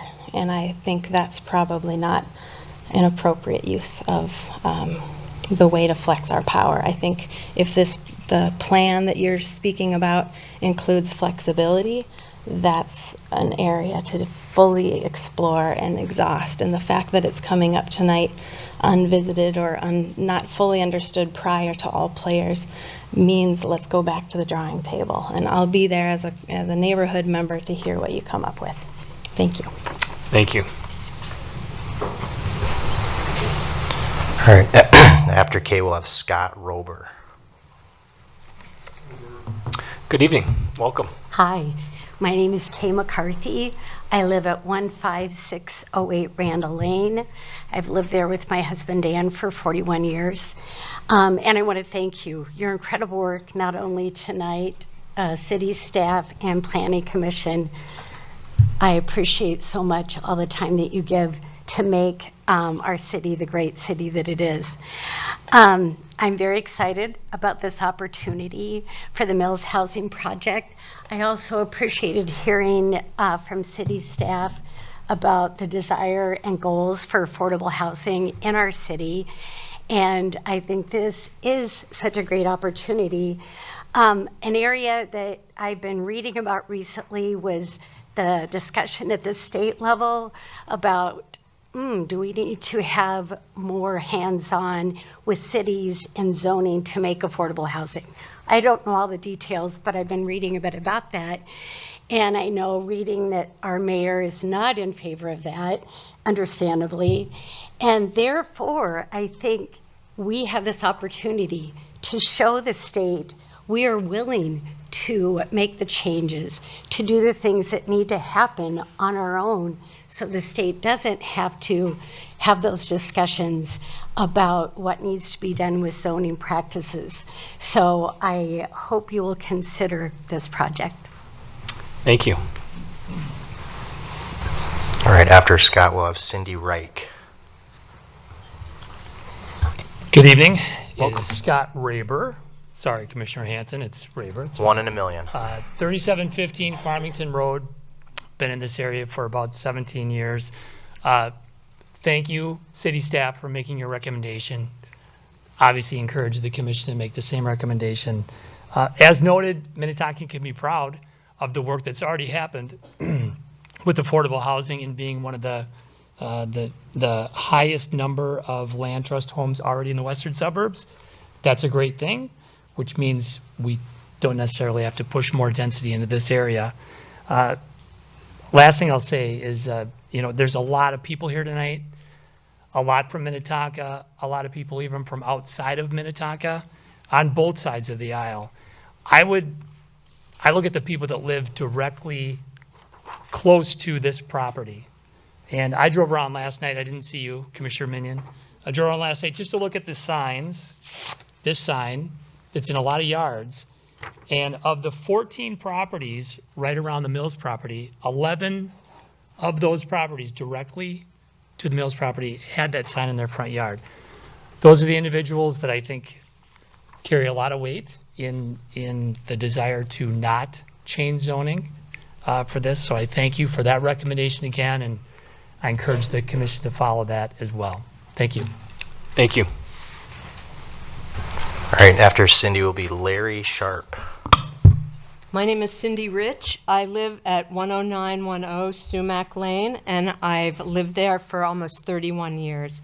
I'm a member of the Minnetonka Community Housing Team, a member of Adath Yeshurun Congregation in Minnetonka, and a board member of Jewish Community Action. And thank you for your service and for the opportunity to speak to you tonight. I want to talk about our city's mission. Our mission statement says, Minnetonka is an inclusive community committed to excellence where all residents, workers, and visitors are welcome in a beautiful, sustainable place supported by quality, dependable city services. This mission statement is a vision of what the future could and should look like. By putting the idea of inclusivity in our mission statement, we've committed ourselves, leaders and residents alike, to do everything possible to realize this dream, even if it's hard. It's a dream I aspire to, and it's one I hope you as leaders aspire to as well. This is not about emotions, it's about values. Adding more affordable home ownership is a concrete step toward the vision of inclusivity in our city. This project provides an opportunity for you as leaders to make Minnetonka's vision another step closer to reality. Please don't allow this beautiful vision to be an empty, meaningless statement on our website, there just for show. I urge you to support the Mills development as proposed. Thank you. Thank you.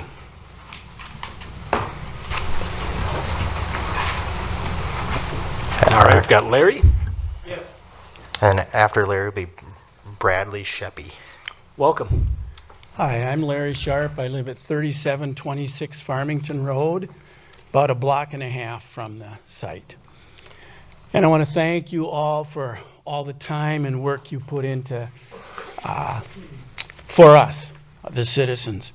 Anyway, I also want to let you know that the number of people speaking in favor of this project and the number of people in the audience in favor of this project does not accurately represent the majority of the neighbors.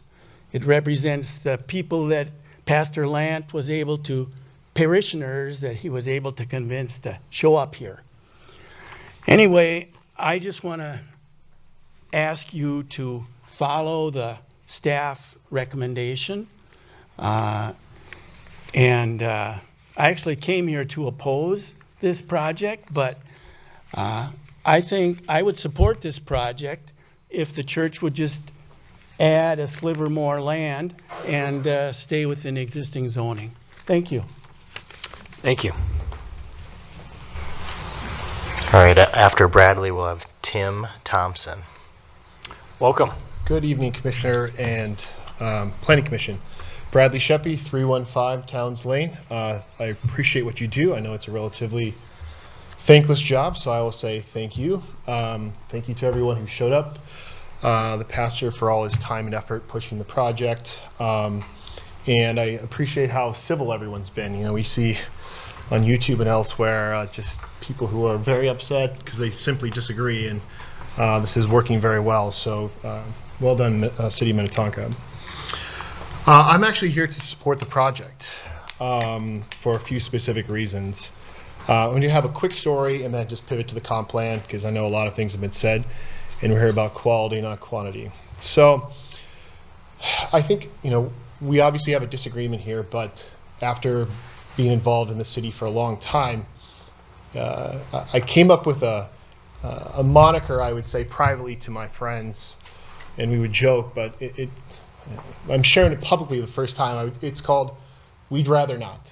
We'd rather not, and that's how I came to define the culture of the city, of the culture of Minnetonka. So it so happens to be housing right now, but I can give you an example that I was involved in, which was the Groveland Crosswalk. Quick parallel story here was there was no interest to do anything.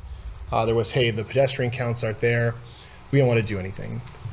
The neighborhood organized. We found a way to do it. It was passed. A year later, the city was out, you know, taking photographs and sharing publicly how great of a project it was, and a third of the school showed up on Bike to Walk Day. So the culture through a vote, meaning through my efforts and a specific vote of city council, was changed for the good. And it took the vote and the courage of the council to direct staff to do something they did not want to. And so we're here on a different issue, which is housing. So I'll just pivot briefly to a few things that were commented on. And so just focusing on, I'm not going to be talking about emotions, and just really trying to speak to the challenge you have in front of you, right? So I actually don't know how you're going to accomplish your vote this evening unless it's pretty clear it's going one way, because if it is in fact to disagree with staff, well then you obviously have 12 factors in the comp plan specific to a comp plan amendment. And being on the city council, I realize that staff doesn't have alternative findings available and ready. And so that's a whole other process. So in the event you're confused, I'm going to hang tight. You're going to call me back up. I'm happy to walk through and advise you on what alternative findings could be. That being said, a couple quick comments. This process is just unfortunate and frustrating, and it's by design, meaning I think it's true that the residents who don't like the project are frustrated. It's true that the people who like the project are frustrated. It's true that people who are on council and who will see this, and it's tough for everyone. And it doesn't have to be this way. So hopefully we can do something different, but I'll give you one example. One example that impacts the legal decision here is, what's the neighborhood, right? What's the neighborhood? How do we define the neighborhood? It's not defined anywhere, right? So when we have language such as unintended impacts on the neighborhood, where is that? How do we define that? And so I was truly trying to rack my head, and this is a good image in front of you where I was trying to say, well,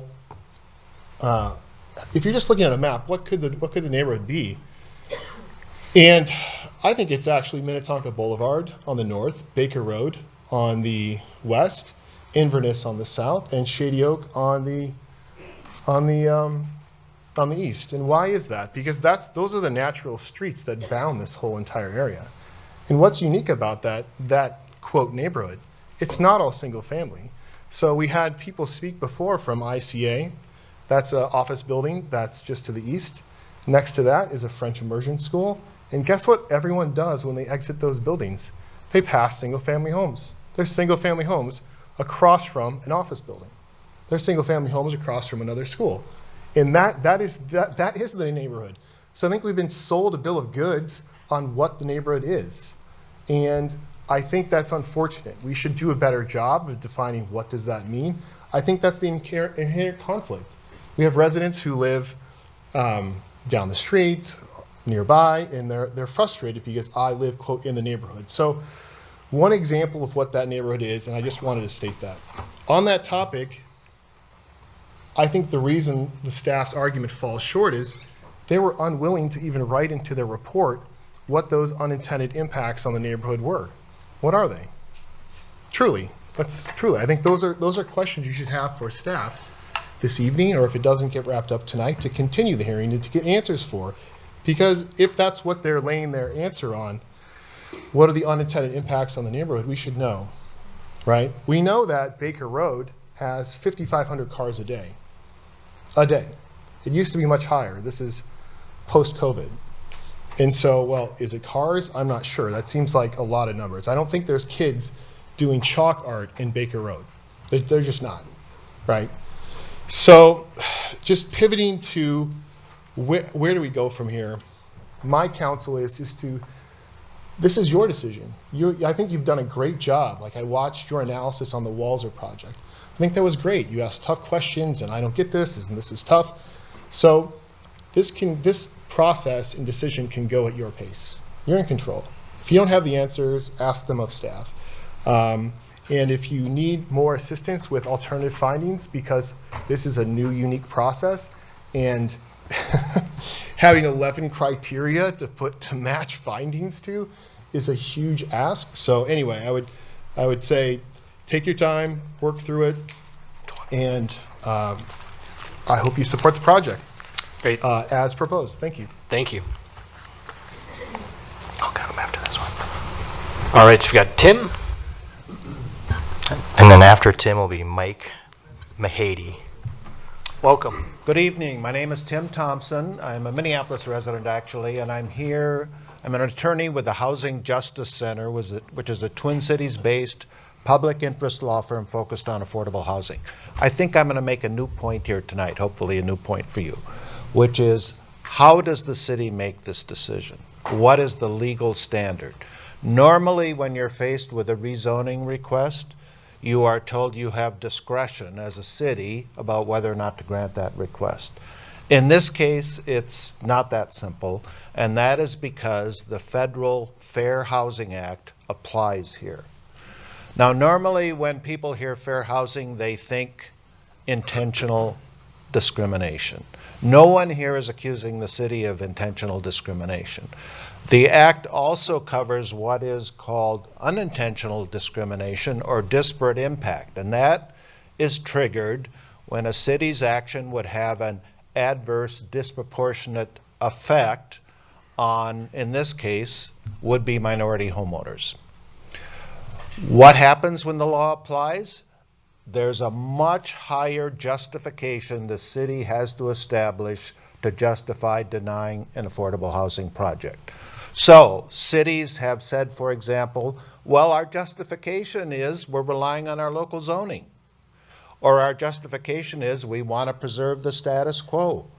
Courts have rejected those as inadequate justifications. You have to be much more specific, evidence-based, and really show that you could justify denying this project.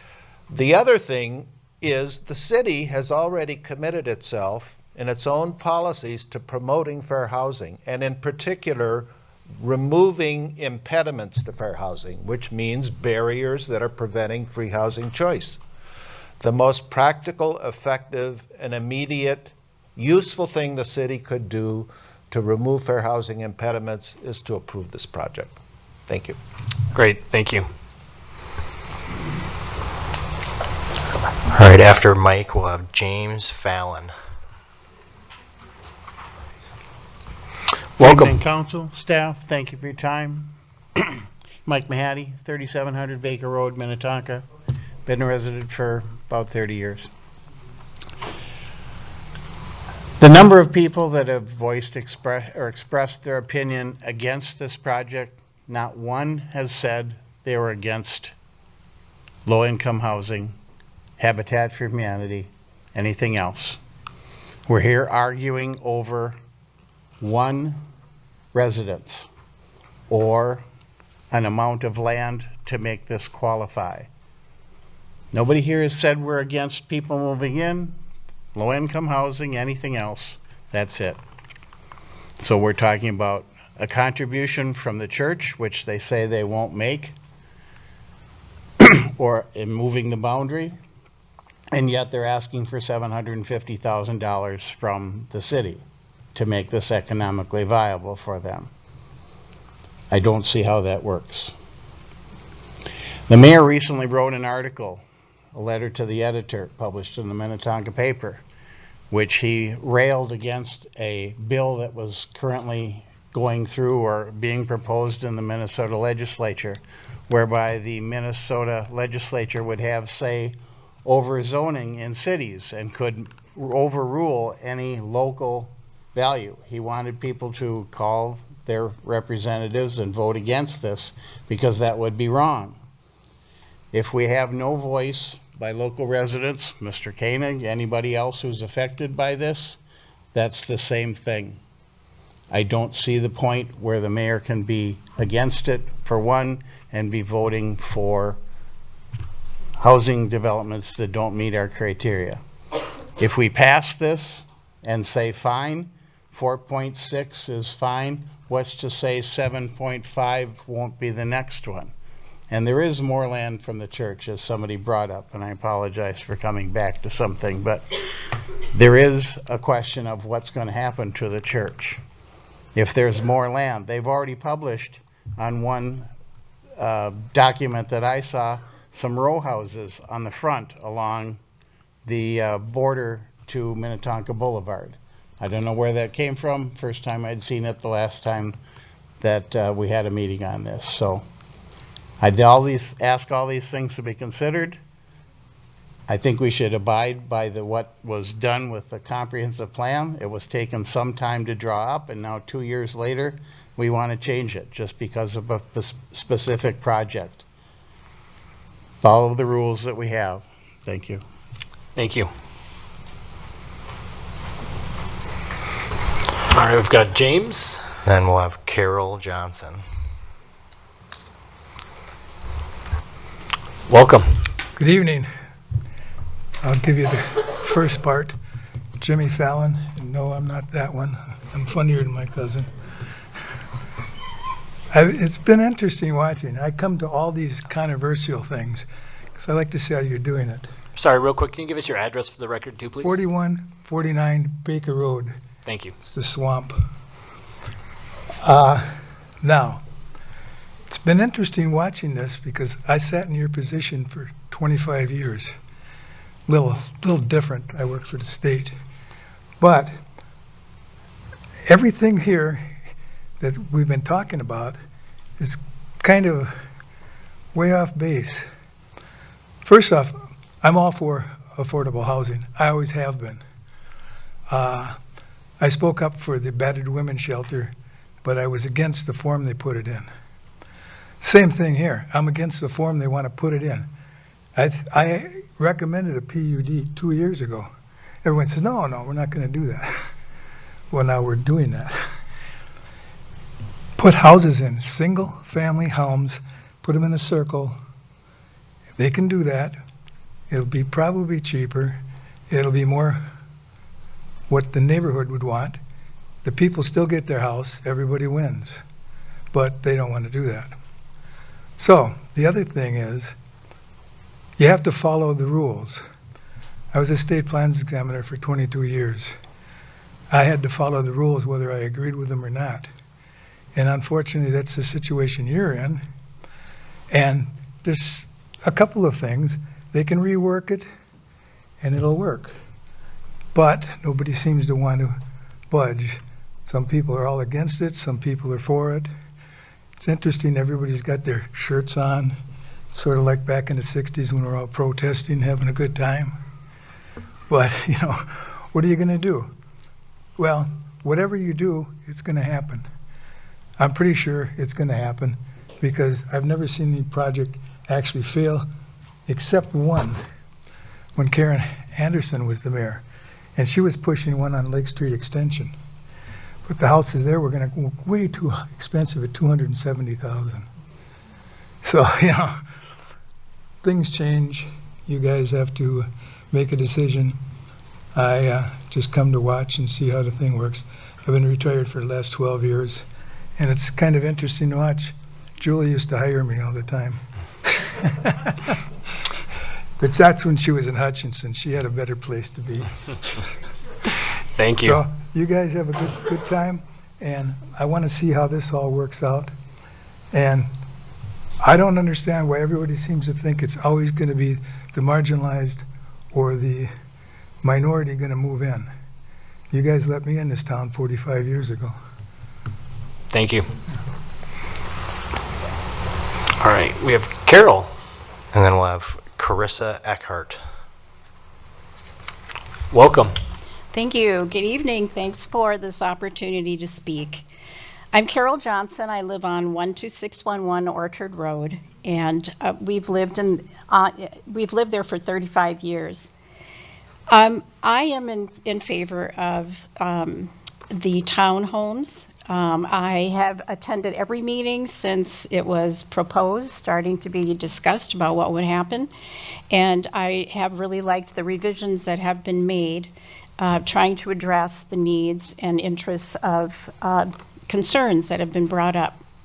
And I really feel it's important that we have diversity in our neighborhoods. I would say that the biggest change I've seen since moving in 35 years ago are the affordable smaller homes that are purchased and torn down and bigger homes are built. That also changes the character and how our neighborhood looks. It's wonderful. I love that people are able to have their dream homes, and this is great. But I also feel we also need to be welcoming to homes of a different variety. We all can't live in an expensive home. Some of us, many people will never experience owning a home. And I think the unique opportunity with Habitat for Humanity is that people who would not experience owning a home will be able to do that. And I just hope that that you will be able to vote for this to move forward. Thank you. Great, thank you. All right, Carissa, welcome. Good evening. After Carissa, we'll have Drake Lawrence. My name is Carissa Eckhart, and I live at 3733 Farmington Road. I will keep this short, but please ask for your consideration on the 3 points below. Number 1, according to the Economic Development Advisory Commission meeting on April 11th, it was said multiple times that the cost of site work, 22% of the project amount, seems to be an excessive amount. Commissioner Jay Hormatka stated, "In my mind, if I was looking at a piece of property to build, and it was going to cost me 22% to do the site improvement, I think I'd look for a different piece of property." Commissioner Hormatka also stated, "If you have to put that much money into a site to make it work, maybe it's not the right site for what it's being used for." That was in regards to the $1.5 million needed to go into the site work. Number 2, the most recent City of Minnetonka staff report is recommending you to deny this proposal. And number 3, the Koenig family. They reside on the property which will be the most affected. They have been Minnetonka residents and have lived on this property for over 40 years.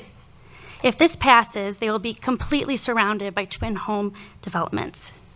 They thought when they bought their property, as well as many of us here, that our properties would be protected by the City of Minnetonka and R1 zoning. In conclusion, the majority of close neighbors feel that it would be a win-win for all parties: the City of Minnetonka, the Mills Church, Habitat for Humanity, the immediate neighbors, to welcome affordable, single-family homes to the neighborhood, which was done on Elm Street. Please do not rezone this property. We can still make affordable housing work here without rezoning. Thank you. Thank you.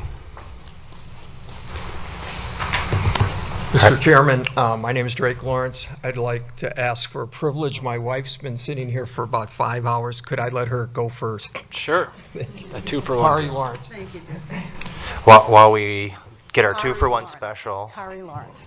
we'll have Mel Koenig up next. Okay. Good evening. My name is Kari Lawrence, and I live and pay property taxes at 13555 Essex Place. And I have, before I say my remarks, I have a suggestion. I think that people who live in Minnetonka and pay taxes in Minnetonka should be able to speak before people who do not live here. That's my advice. I have lived in Minnetonka for nearly 60 years. My 8 siblings and I went to Burwell Elementary School, and I have enjoyed many ice cream socials on the lawn of the Burwell House. One of my classmates actually lived with her family in the Burwell House. On the last day of school in 6th grade, my class walked to the Dairy Queen for a treat. I have fond memories of tubing on Minnehaha Creek. The Mills Church was formerly named Minnetonka Community Church, and it was a mainstay in Minnetonka Mills. My siblings and I were schoolmates with the Churchill kids. Their father, Ken Churchill, was the pastor for many, many years. Under Pastor Churchill, Minnetonka Community Church was a very thriving and vibrant church with many outreach programs. I am opposed to changing the zoning of this property. This property is part of an historical area. Keep it that way. Take the advice of your staff. Some residents of this area have lived here for decades. They've been good neighbors and good citizens who have paid their taxes faithfully. They chose to buy a house with a nice yard in an R1 zone. Now the Mills Church wants to construct 10 twin homes on 2.5 acres. Why? Why here? It will change the character of the area. And it is ironic, as Mr. Oldberg said, that many years ago, 4 houses along Minnetonka Boulevard were demolished to make room for a park. Think about that. And now the city is considering changing the zoning of this area to accommodate medium density. How will this development enhance the character of the area? The Mills Church slogan is "Love makes room." But I say, where is the Mills Church love for their neighborhood? Where is the respect for these good neighbors? We are not against low-income housing. Let me say that again. We are not against low-income housing. We are against rezoning historic Minnetonka Mills. Why not build 2 other single-family homes similar to the one built recently and keep the character of the area? Let's let love make room for a project like that. Thank you. Drake Lawrence. I've lived here 50 years. My wife was 60, so I moved into, I'm a new homeowner here, I guess. Last week at the Economic Development Council meeting, we were told by Habitat for Humanity that in the city, staff said that those homes that went onto the land trust must be owner occupied. Now, the next fact I'm saying, I don't know this personally, but my neighbor had to leave to take his kid to hockey. But he said he went across Plymouth Road, or up Plymouth Road over 394, where the other Habitat for Humanity houses are built. He went and knocked on the door and talked to one of the residents. That resident said that 2 of the homes were rented, and they were owned by one woman. And so one of my concerns, what I would say, is I think we got to delay this and understand if staff has a procedure, once these developments go in, if somebody's going to keep them and make sure they stick to the covenant that this land trust has. Because what we don't want to have is a bunch of rental incomes. And the other thing the guy said, there was lots of cars going in and out. So I think that's one of the things people are concerned about. So my recommendation is that we verify whether or not that's a true statement. Thank you. Thank you. All right, after Mel, we'll have Donovan Walsh. Welcome. Hello. It's been a long night, yeah. I'm Mel Koenig. I live at 13108. I'm the other property on that block. I'll tell you a couple things. The first is anybody who thinks that I'm a periphery or this is on the periphery of a neighborhood, it's not. I'm in the center of that. I would also tell you that I'm okay with affordable housing. Absolutely, no problem at all. But don't rezone it from R1 to a PUD or R3. The worst thing I can say about somebody is I don't trust them, but I don't trust the church. And the reason I say that is they had CBS come out and do 2 interviews where you'd swear I was flying a swastika in my front yard. You have, I'm mad, I'm sorry. You have David, who trashed the city of Minnetonka at the state level, right? Of just complaining how long this process has taken. You know what, I would just encourage you, the rules are R1.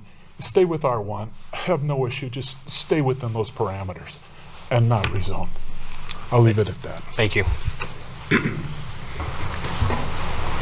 All right, after Donovan, we'll have Mary McKee.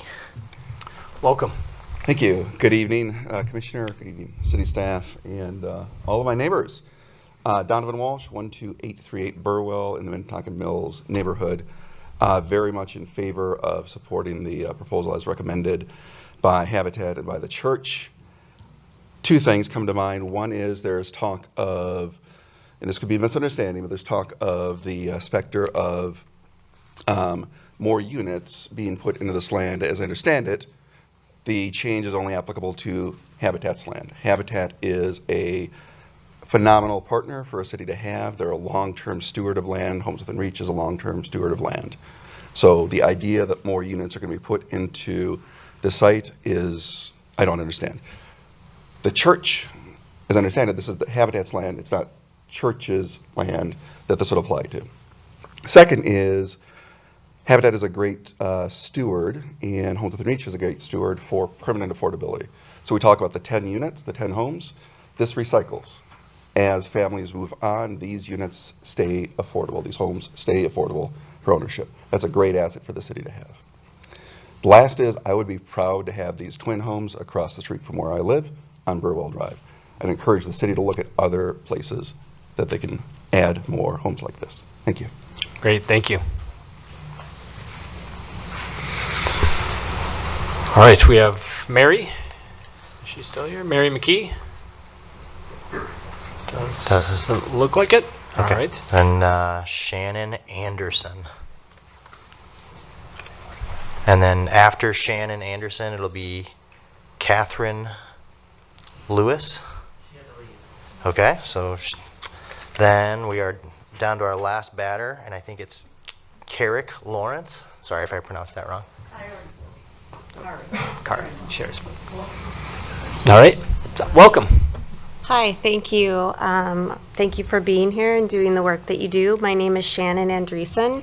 I reside at 12950 Berkshire Drive in Minnetonka. I've lived there for 16 years, and I know this area very well. Both of my children went to St. David's Preschool.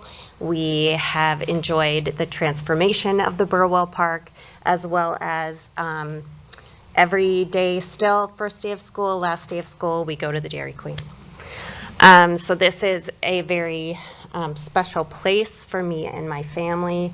And I also just wanted to share with you that I also serve on the Hopkins School Board. I am chair, and we just received a update at our school board meeting about the impact of homelessness in our district.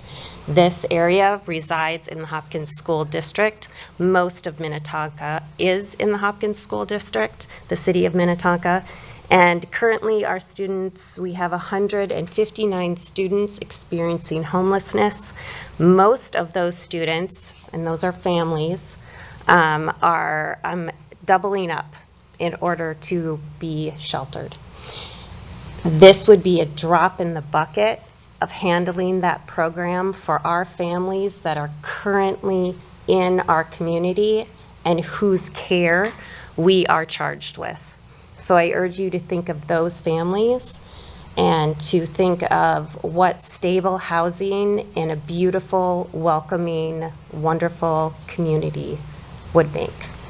Thank you. Thank you. All right, I think we've exhausted our list. Is there anyone else? Yeah.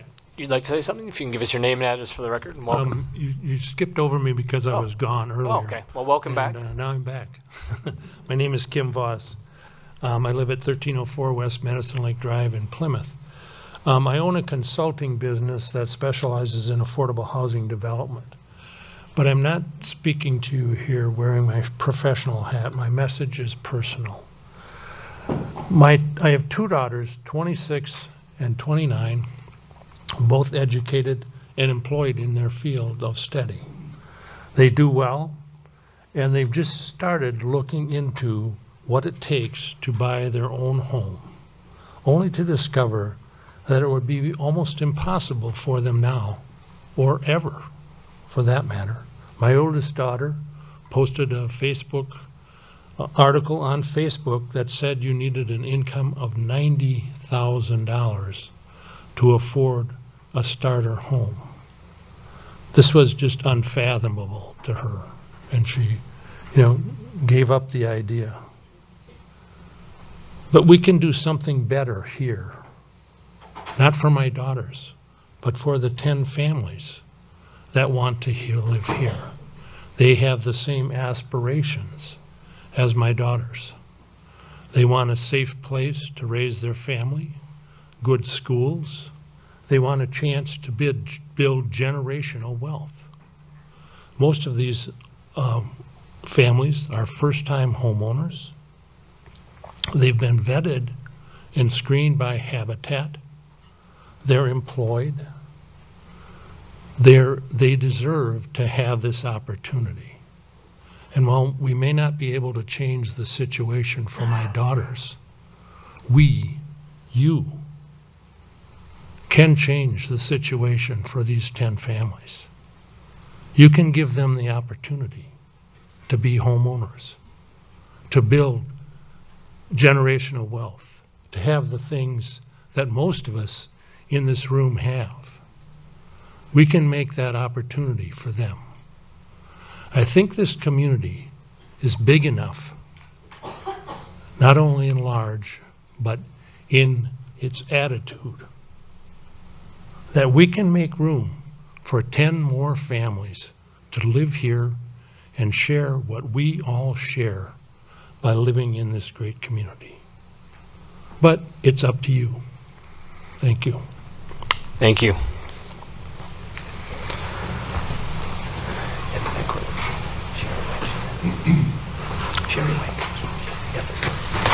All right, so it is now 10:36. Ms. Wishnak, do you have? Just a reminder, at 11, Yep. you do have to extend your We're gonna try. meeting. We're gonna Thank do you. our best. Thank you. All right. Any other final comments with anything unique that we haven't heard? Last call. All right. We'll close the public hearing. Thank you, everybody, for being orderly and mostly respectful. So thank you for that. I appreciate it. All right. Commissioners, before we go into questions, I really only heard of all the comments kind of one question come out. And that was, and I think we heard the answer, but maybe you can just clarify about the homes being able to be rented once they're owned. That's the owner has that prerogative, just like anyone who owns a home in Minnetonka can decide to do. Is that correct? That's what I was hearing, but correct me if I'm wrong. Yeah, Chair Sewell and Commissioners, the land trust model and the requirements under that model does not allow renting. So that is the situation with homes within reach being the landowner in the end. The other homes they mentioned, I don't believe that is operated by Homes Within Reach, but okay, we could verify that. Okay, great, thank you. All right, commissioners, do we have any questions? I mean, we've heard a lot, talked about a lot. If there's any final questions, yes, Commissioner Maxwell. Yeah, I have a question sort of along that land trust that sort of came up while public was talking. So when these units are eventually sold, how do we ensure that the cost stays affordable and that those homeowners aren't making a profit and bringing it back up to a market rate sale? Ms. Wishnak. Yes. Chair and Commissioners, there is a requirement for a covenant to be recorded with the property, so that's minimum. There is also a reporting requirement for those sales to take place. There's verification that the city receives to ensure their affordability long term. So, very common issue for us. Good question. Any other questions? Commissioner Banks, do you have a question? Yeah, for staff, I do, yes. I just want to clarify one thing. So I know with PUD that lives with a project, but we're considering changing the comprehensive guide, which does not live with the project. Is that correct? Chair and Commissioner Banks, that's correct. So you're being asked here to do a couple of things. The first one is to change the comprehensive guide plan from low density to medium density, and that is a standalone request. because it has to be. The other requests are predicated on that. And so that does reside with the property. You're correct. The PUD, what they're proposing, their site and their building plans, those are project specific. And so if the comp plan, if you choose to recommend approval, if the council choose to recommend approval of the comprehensive guide plan amendment, and the Metropolitan Council also agrees to that amendment, that medium density would be on the property regardless of this project and if it were constructed. Okay. All right, thank you. Good question. Any other final questions, commissioners? Otherwise, it's time for an intimate, oh yes, go ahead. Yeah, I do have one more sort of clarifying question. In the staff report, there's sort of that list of what are the criteria required to update the comp plan, and there are 11 of them with some sub-bullets under them. Do all of those 11 need to be met, or can some of them be met, and is it up to the discretion, sort of how many? I just want to make sure that's clear. Chair Sewell and Commissioner Maxwell, that's a very good question. It's not an inclusive list. You don't need to meet all of those things. These are things to take into consideration when the city is considering a comprehensive guide plan amendment. So if that's something that the Planning Commission is inclined to do, we would want you to just speak to why you believe that this is an appropriate amendment, and then that will be reflected in the record and go on to the City Council, which would then direct staff to prepare appropriate documentation there in that form. That answer your question? Okay. All right, any other final questions? Mr. Sheppy brought up some alternate answers or directions. Could you talk about that a little bit? Chair and Commissioner Minion, if I'm understanding the question, I think that follows on Commissioner Maxwell's question that, again, if the Planning Commission is inclined to recommend approval of this project, we would want you to articulate for the record why you believe that the comprehensive guide plan amendment is reasonable, so that that's in the public record, and then that would go on to the City Council. You do not need to this evening put together findings for all of those many points of the comprehensive guide plan amendment process, but rather articulate for the record why you feel this is reasonable, and that would go on. The council, however, should they choose to approve this project, then they would direct staff to put together those formal findings. Would you add anything to that, Ms. Wishnak? Okay. That answer your question? Yep. One more question is how this vote goes. What's the next step in the process, either way of the vote tonight? Yep, so the Planning Commission chair and commissioners is a recommending body. So just as staff makes a recommendation to you as the Planning Commission, you will in turn make a recommendation to the council. So the council has the final authority to approve or deny this project. So if you favorably recommend, that doesn't mean the project is approved. The council has that authority. Similarly, if you recommend denial, that doesn't mean the project is over. This still goes on to the council for their final decision. All right, any other final questions, commissioners? Now it's time for that intimate discussion that we talked about. Who'd like to go first? On that lead off. Let's keep rolling. Yep. So, I mean, first of all, just like this meeting could have been a disaster from a like it could have been really bad, and so I just want to sincerely say thank you to everybody here. It is so zen in here, and it could have not been that way. I'm sure there's some mad texting happening behind the scenes. I can see it happening. But sincerely, thank you. It is Minnetonka in here, in all sincerity. So I appreciate that. to keep moving along, I love watching the Masters too. It's my favorite thing, and the hard part about the Masters is you got to play by the rules. You don't get mulligans in Augusta. And so the city set forth some straightforward metrics. That's what we as a community have gotten to. And so I want us to follow those rules. That said, I think this project is awesome. I think we just have to be flexible enough to fit into that metric. And so for tonight, I'll be supporting the staff, and I look forward to supporting this project to go forward in the near future. I just want us to fit in the prescribed metric. So thanks. Great, thanks. Thanks for having the courage to go first, too. It's not always easy, so.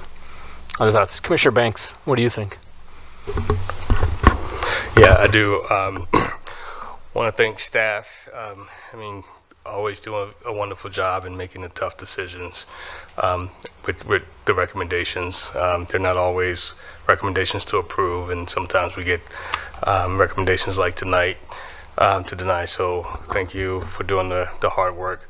I do want to thank David, Chad, and Chris. Great presentations, great information you three provided. And likewise, I do want to thank everyone here tonight, everyone who is for, everyone who is against, everyone who's perhaps watching on television. I mean, just an outstanding job. And I know everyone is not from Minnetonka, so truly an outstanding job with everyone just really being very peaceful, being very respectful. And I can't say thank you enough for that, and not making this any more difficult than it already is for the six of us. So many great things to like about this project. I mean, you know, just the affordable housing aspect of it. We know it's needed. It's not only needed in Minnetonka. It's needed, you know, throughout the entire United States, to be honest. And so just, you know, coming forth with that in the forefront, you know, very respectable, and I definitely appreciate that. The design of the buildings, looking at it, I think it fits in with the neighborhood, so kudos to that. We see a lot of projects where we have tree removal. We love our trees in Minnetonka, so to see a project where the tree removal is minimal and doesn't require any special conditions is great to see. It was good to see that EDAC supported this project, and in so much that they even wanted to fund with city funds in support of this project. I think there's a couple of things, you know, we talked, Commissioner mentioned, you know, being flexible. I get it.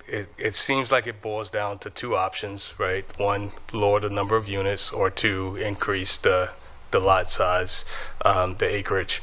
And perhaps lowering the number of units is not feasible economically. I don't know the numbers or the details, but maybe going from 10 to 8 to make it work without changing the comp plan might not be feasible. But I do trust and hope that you will consider adding the 0.31 acres you need to be able to do this project without having to change the comp plan. If you can get to that 2.5, you have your 10 units. We don't have to consider changing the comp plan because I think the risk that I see, and maybe staff sees as well, is that we change the comp plan to accommodate this project, and this project does not happen for whatever reason. The comp plan is not project specific. The comp plan is specific to that land. And what that means is that a changed comp plan from low density to medium density means now we can see as much as 26 units on that property if this project, for any reason, or for whatever reason, didn't go forward. And that's a risk that I think I'm not willing to have the city take. If it was very specific to just this project, I think that would be a different story. But the fact that your project could have any potential to not move forward, and now the comp plan says anyone can build 26 units on that property with this change. It's not a risk that I'm willing to take. I think the other thing too is, as much as I would love to see single family homes on that property to kind of coincide with the Conan family that lives there on that corner, that's a tough one. I kind of think personally what I want to see, 8-10 units kind of build up around me, and that's a tough one. But I will say that if there was a project that worked that did not require changing the comp plan, I think I would be in full support of it, with the caveat that that might be an inconvenience to one of our residents who live so closely to the property. So with that, I'm in favor of staff's recommendation to deny this project based on the comp plan changes that's being asked for. Great, thank you. Other commissioners would like to go next. Commissioner Maxwell, what do you think? Yeah, I sort of want to play devil's advocate here a bit and have a conversation around this. I think there could be some, right, if the council wants to approve this, we could play within the rules where we have a mechanism to amend the comp plan within our rules. So I wouldn't say that amending the comp plan is breaking the rules that we've already established for ourselves. So we've got these criteria on what it takes to amend the comp plan. I think one creative way would be, there's one particular criteria around fixing an error in the comp plan. And there are several places throughout the body of the text of the 2040 comp plan that many people have touched on, which is affordable housing, diversity in housing stock, primarily those two, and calling out the Minnetonka Mills neighborhood in the body of the text of the comp plan as a location appropriate for those particular uses. And it could be just an error that the map was not updated as part of that comp plan when it was written. So that I think is maybe a creative way the council could take to work within the rules that we've already established in order to amend that comp plan. So if they were to take that path and say that a comp plan amendment was reasonable, then the next two items that we would be looking at is rezoning appropriate for a mixed, for a medium density zoning, and then is the site design reasonable? And so rezoning being appropriate is, I'd say, sort of the question that aligns with both amending the comp plan to move up to medium density, or the zoning to medium density, or to PUD. And there are, this is a really tough one because I can see arguments on both sides for whether that is appropriate, right? On one side, we're at the intersection of two arterial streets where there are institutional organizations. It's not all R1. There are institutional uses and business uses within this within this region.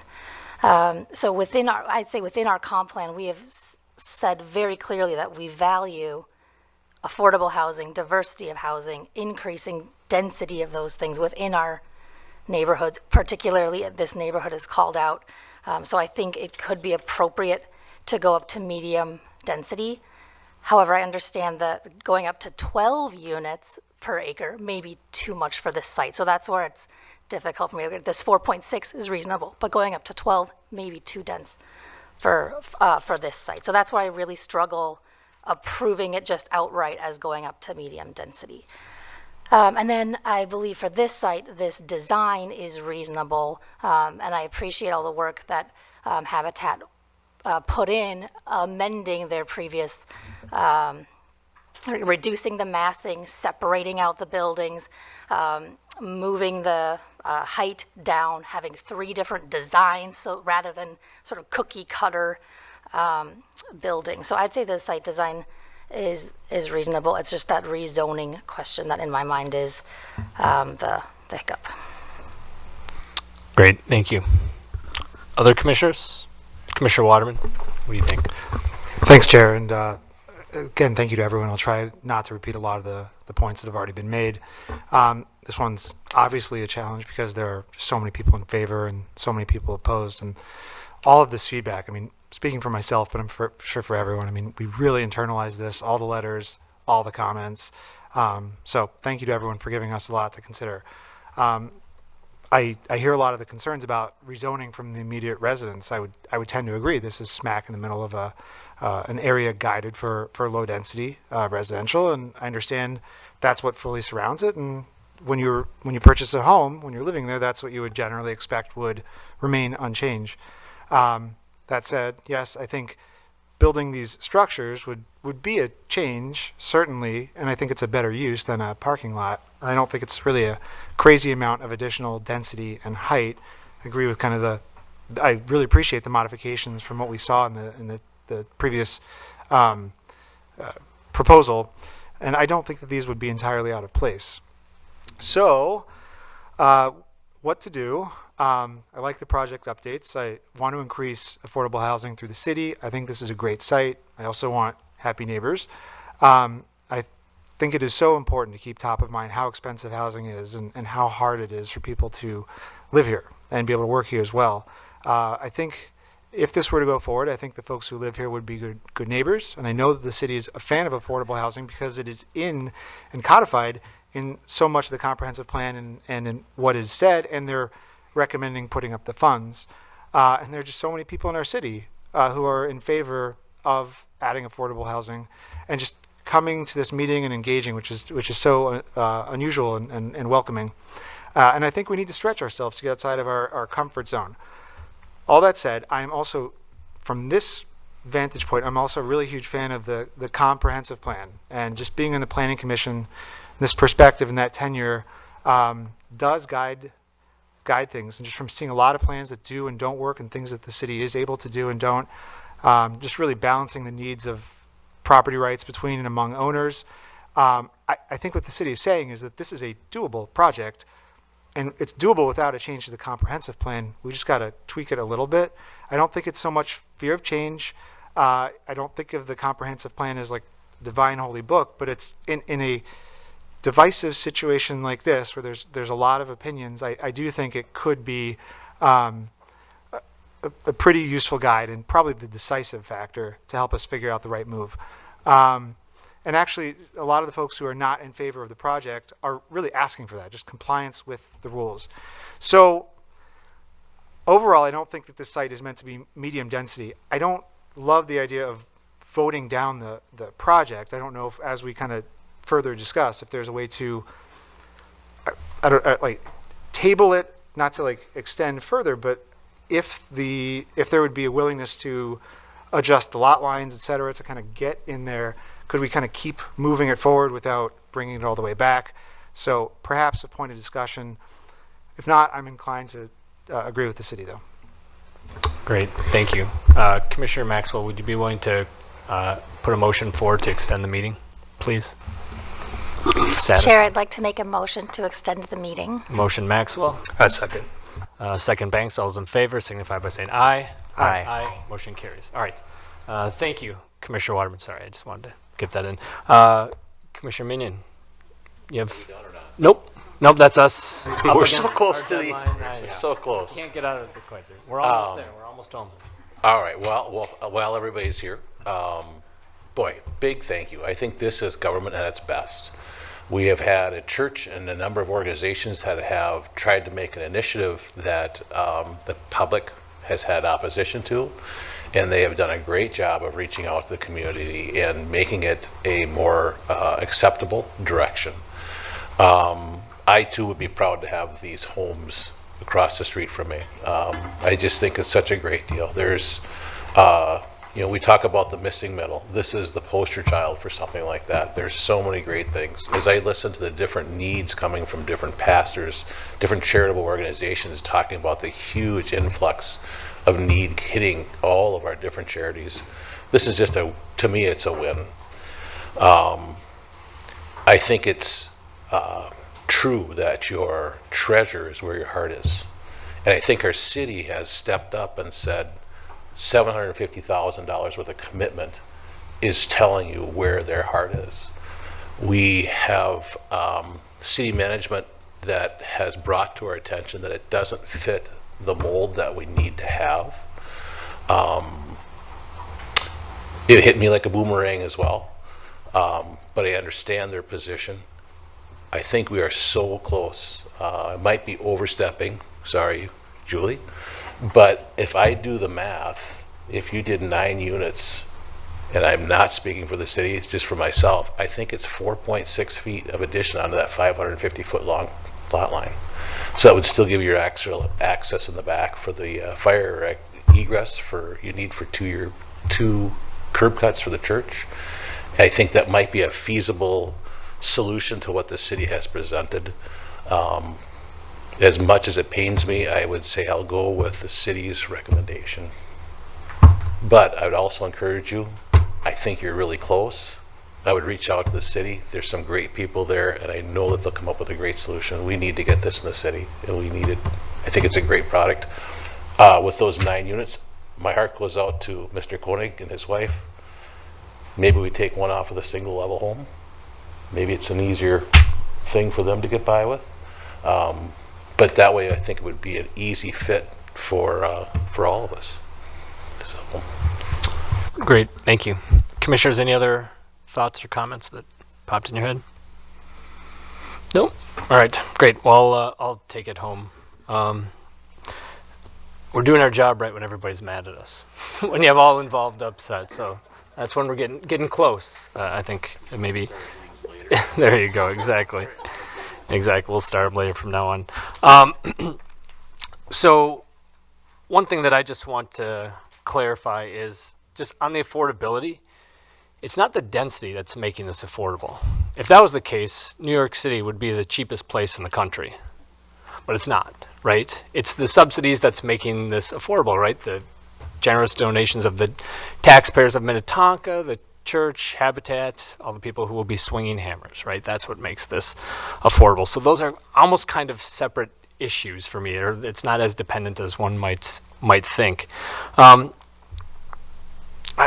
I do think the city has just an extreme commitment to affordable housing. I mean, I wish we could log, Ms. Wishnak, how many hours affordable housing has been discussed in the last 5 years. It's a challenge, right? We're discussing while walking uphill, but just from what I've seen, and I know other commissioners too, there's been so much dialogue at the EDAC, the council, even the planning commission, because a lot of times it's not even really in our purview. We still are talking about it. So the city's commitment, and you saw all the units in the charts and the graphs. I think that's a big statement and moving in the right direction, because just the way the market is, we do have to do things to help make Minnetonka more affordable. And unfortunately, it takes a manual intervention, but that's what it's going to take. So I think a project like this is needed, and I love the idea of having the affordable housing not just be in apartments, right? Like, we're checking that box every time there's a new apartment project coming through. I'm confident in our strategy there, but I do think we need diversity in our affordable housing and where it's located too. I really am a big proponent of integrating it within all parts geographically of the city, not just certain areas. So I think this accomplishes that as well. The reason for the comp plan amendment is, I think Commissioner Banks, you mentioned it, just the chance of the density creeping up, if not exploding, some kind of unintended consequences. So what I think keeping the comp plan the same gives an insurance policy against that, right? When we had the initial concept review, what was our feedback? It was basically like, this is great, but it's probably a little too dense. Well, imagine twice that, right? That's what we could see. So there's a couple options. It is removing units, which probably sounds like the least palatable option, or changing the lot line as well. So how do you sell that? I appreciate the question. How do I sell that to the congregation? You go to the congregation and say, let's move the lot line, because if we do that, we get to house 10 families, right? This is what it's going to take. this is what we get for our extra, or however many square feet.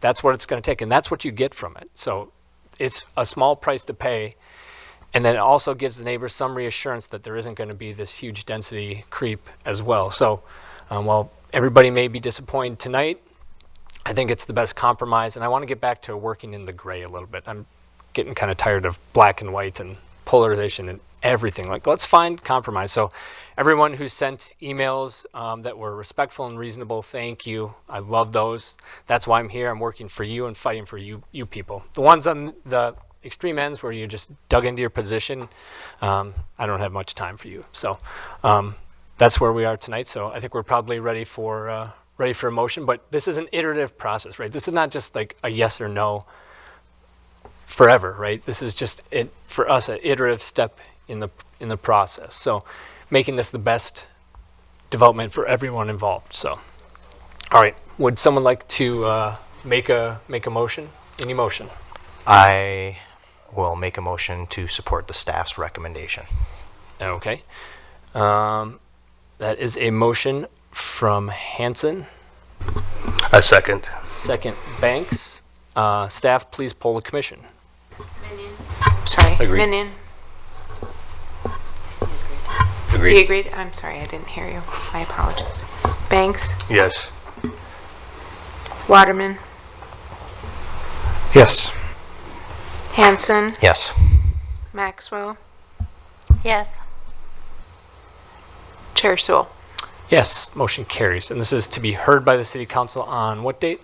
May 6th. On May 6th. So I'm sure this won't be the last we've heard of it. Good luck to everyone involved. So thank you. We're going to take just a quick 3-minute recess, Commissioner, if that's okay. Would someone like to make a motion to recess for 3 minutes? I'll make a motion to recess. Motion Hanson. I'll second. Second Maxwell. All those in favor signify by saying aye. Aye. Aye. We're recessed.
Sorry, we still have one more agenda item, so if you could maybe, if you're not here for the sign ordinance, if you could clear out. But if you want to talk about the sign ordinance, pull up a chair.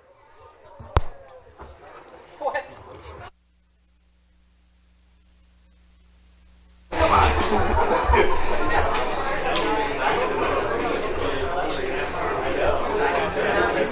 We're all still here, yep.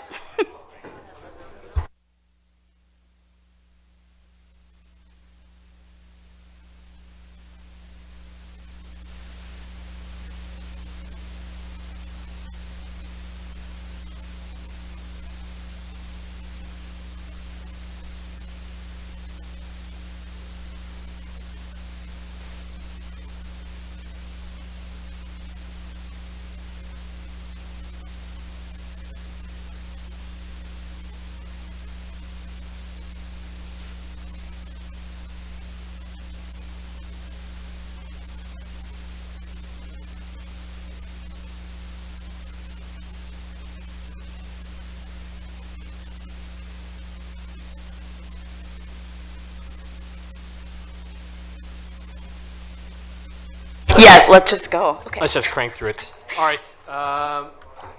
Give me a second. I was so excited. I wasn't even ready. All right, commissioners. Sorry, I'm getting a little punch drunk here. All right, moving on to item 8C, ordinance amending section 325.061B of the city's sign regulations relating to temporary non-commercial signs. Chair and commissioners, I'm going to kind of fly through this, if I may. So back in March, we presented you 2 ordinance options generally related to non-commercial signs. The impetus for those changes was really campaign signs and confusion and difficulty with the current sign ordinance. The confusion was that during state election years, state statute overrides our ordinance, and so there are no limitations on commercial signs. But during non-state election years, the city ordinance prevails. And so there are different restrictions during different election cycles. That's confusing to candidates, it's confusing to property owners, and it's confusing, quite frankly, to city staff on a pretty regular basis. The difficulty is that given ranked choice voting, some people may want to support multiple candidates for the same position, and they also want to support someone for a different elected position, but they were limited in number. So to reduce that confusion, staff proposed 2 options. One was to simply use the state statute for non-commercial signs regardless of the year. So essentially, anyone can express their non-commercial opinion on their property without size or number limitation. The second option was to double the amount of signs that could be placed on your property during non-state election years. And when you last reviewed this, staff had suggested that the council's preference was option number 2, that doubling. After the meeting, we realized that that was not the case and that the council's preference was simply just to not regulate those signs. And so we brought this back to you for your discussion. Your recommendation can certainly remain the same, but we felt as staff it was important for us to be on the public record saying that the council's preference, as they had articulated, was just simply not to regulate non-commercial signs. So we put it back to you for discussion. Thank you for the thorough report, Ms. Thomas. Commissioners, any discussion, questions? I can see the engagement in all of our eyes. I have one clarifying question. A quick Ask one. your So this is clarifying not regulating only in non-state election year, only in city election years, is that right? This would simply be that I apologize, Chair Sewell and Commissioner Maxwell, non-commercial signs would simply not be regulated at all. Period. Okay, End got of it. story. Yep. Thank you. Sounds good. And that's what the council wishes. Commissioners, any challenges with what the council is proposing? I wouldn't reach for that microphone if I were you. Okay. So, yeah, I think we're probably... open the public hearing. If anyone wants to come speak, no one's here. All right, close the public hearing. Commissioners, would someone like to make a motion to approve the ordinance amending section 325.061B of the city's sign regulations relating to temporary non-commercial signs? I would like to make a motion to approve. Motion Minion. I'll second. Second Maxwell. Staff, please poll the commission. Minion, Yes, for it. Banks, Yes. Waterman, Yes. Hanson, Yes. Maxwell, Yes. and Chair Sewell. Yes, motion carries. And is this a final decision, or does this have to go to the city council? It does go to the city council. Really? yeah. Okay. Consent agenda, then? Oh, yes. All right. I love your enthusiasm. All right. Final item is item 9, adjournment. Who would like to make a motion to adjourn? All of us? Yeah.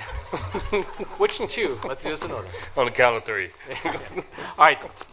I Would will you like make to that motion. Okay, motion Hanson. second. Second Banks. All's in favor, signify by saying aye. Aye. Aye. Aye. Motion carries. We are adjourned. Good night.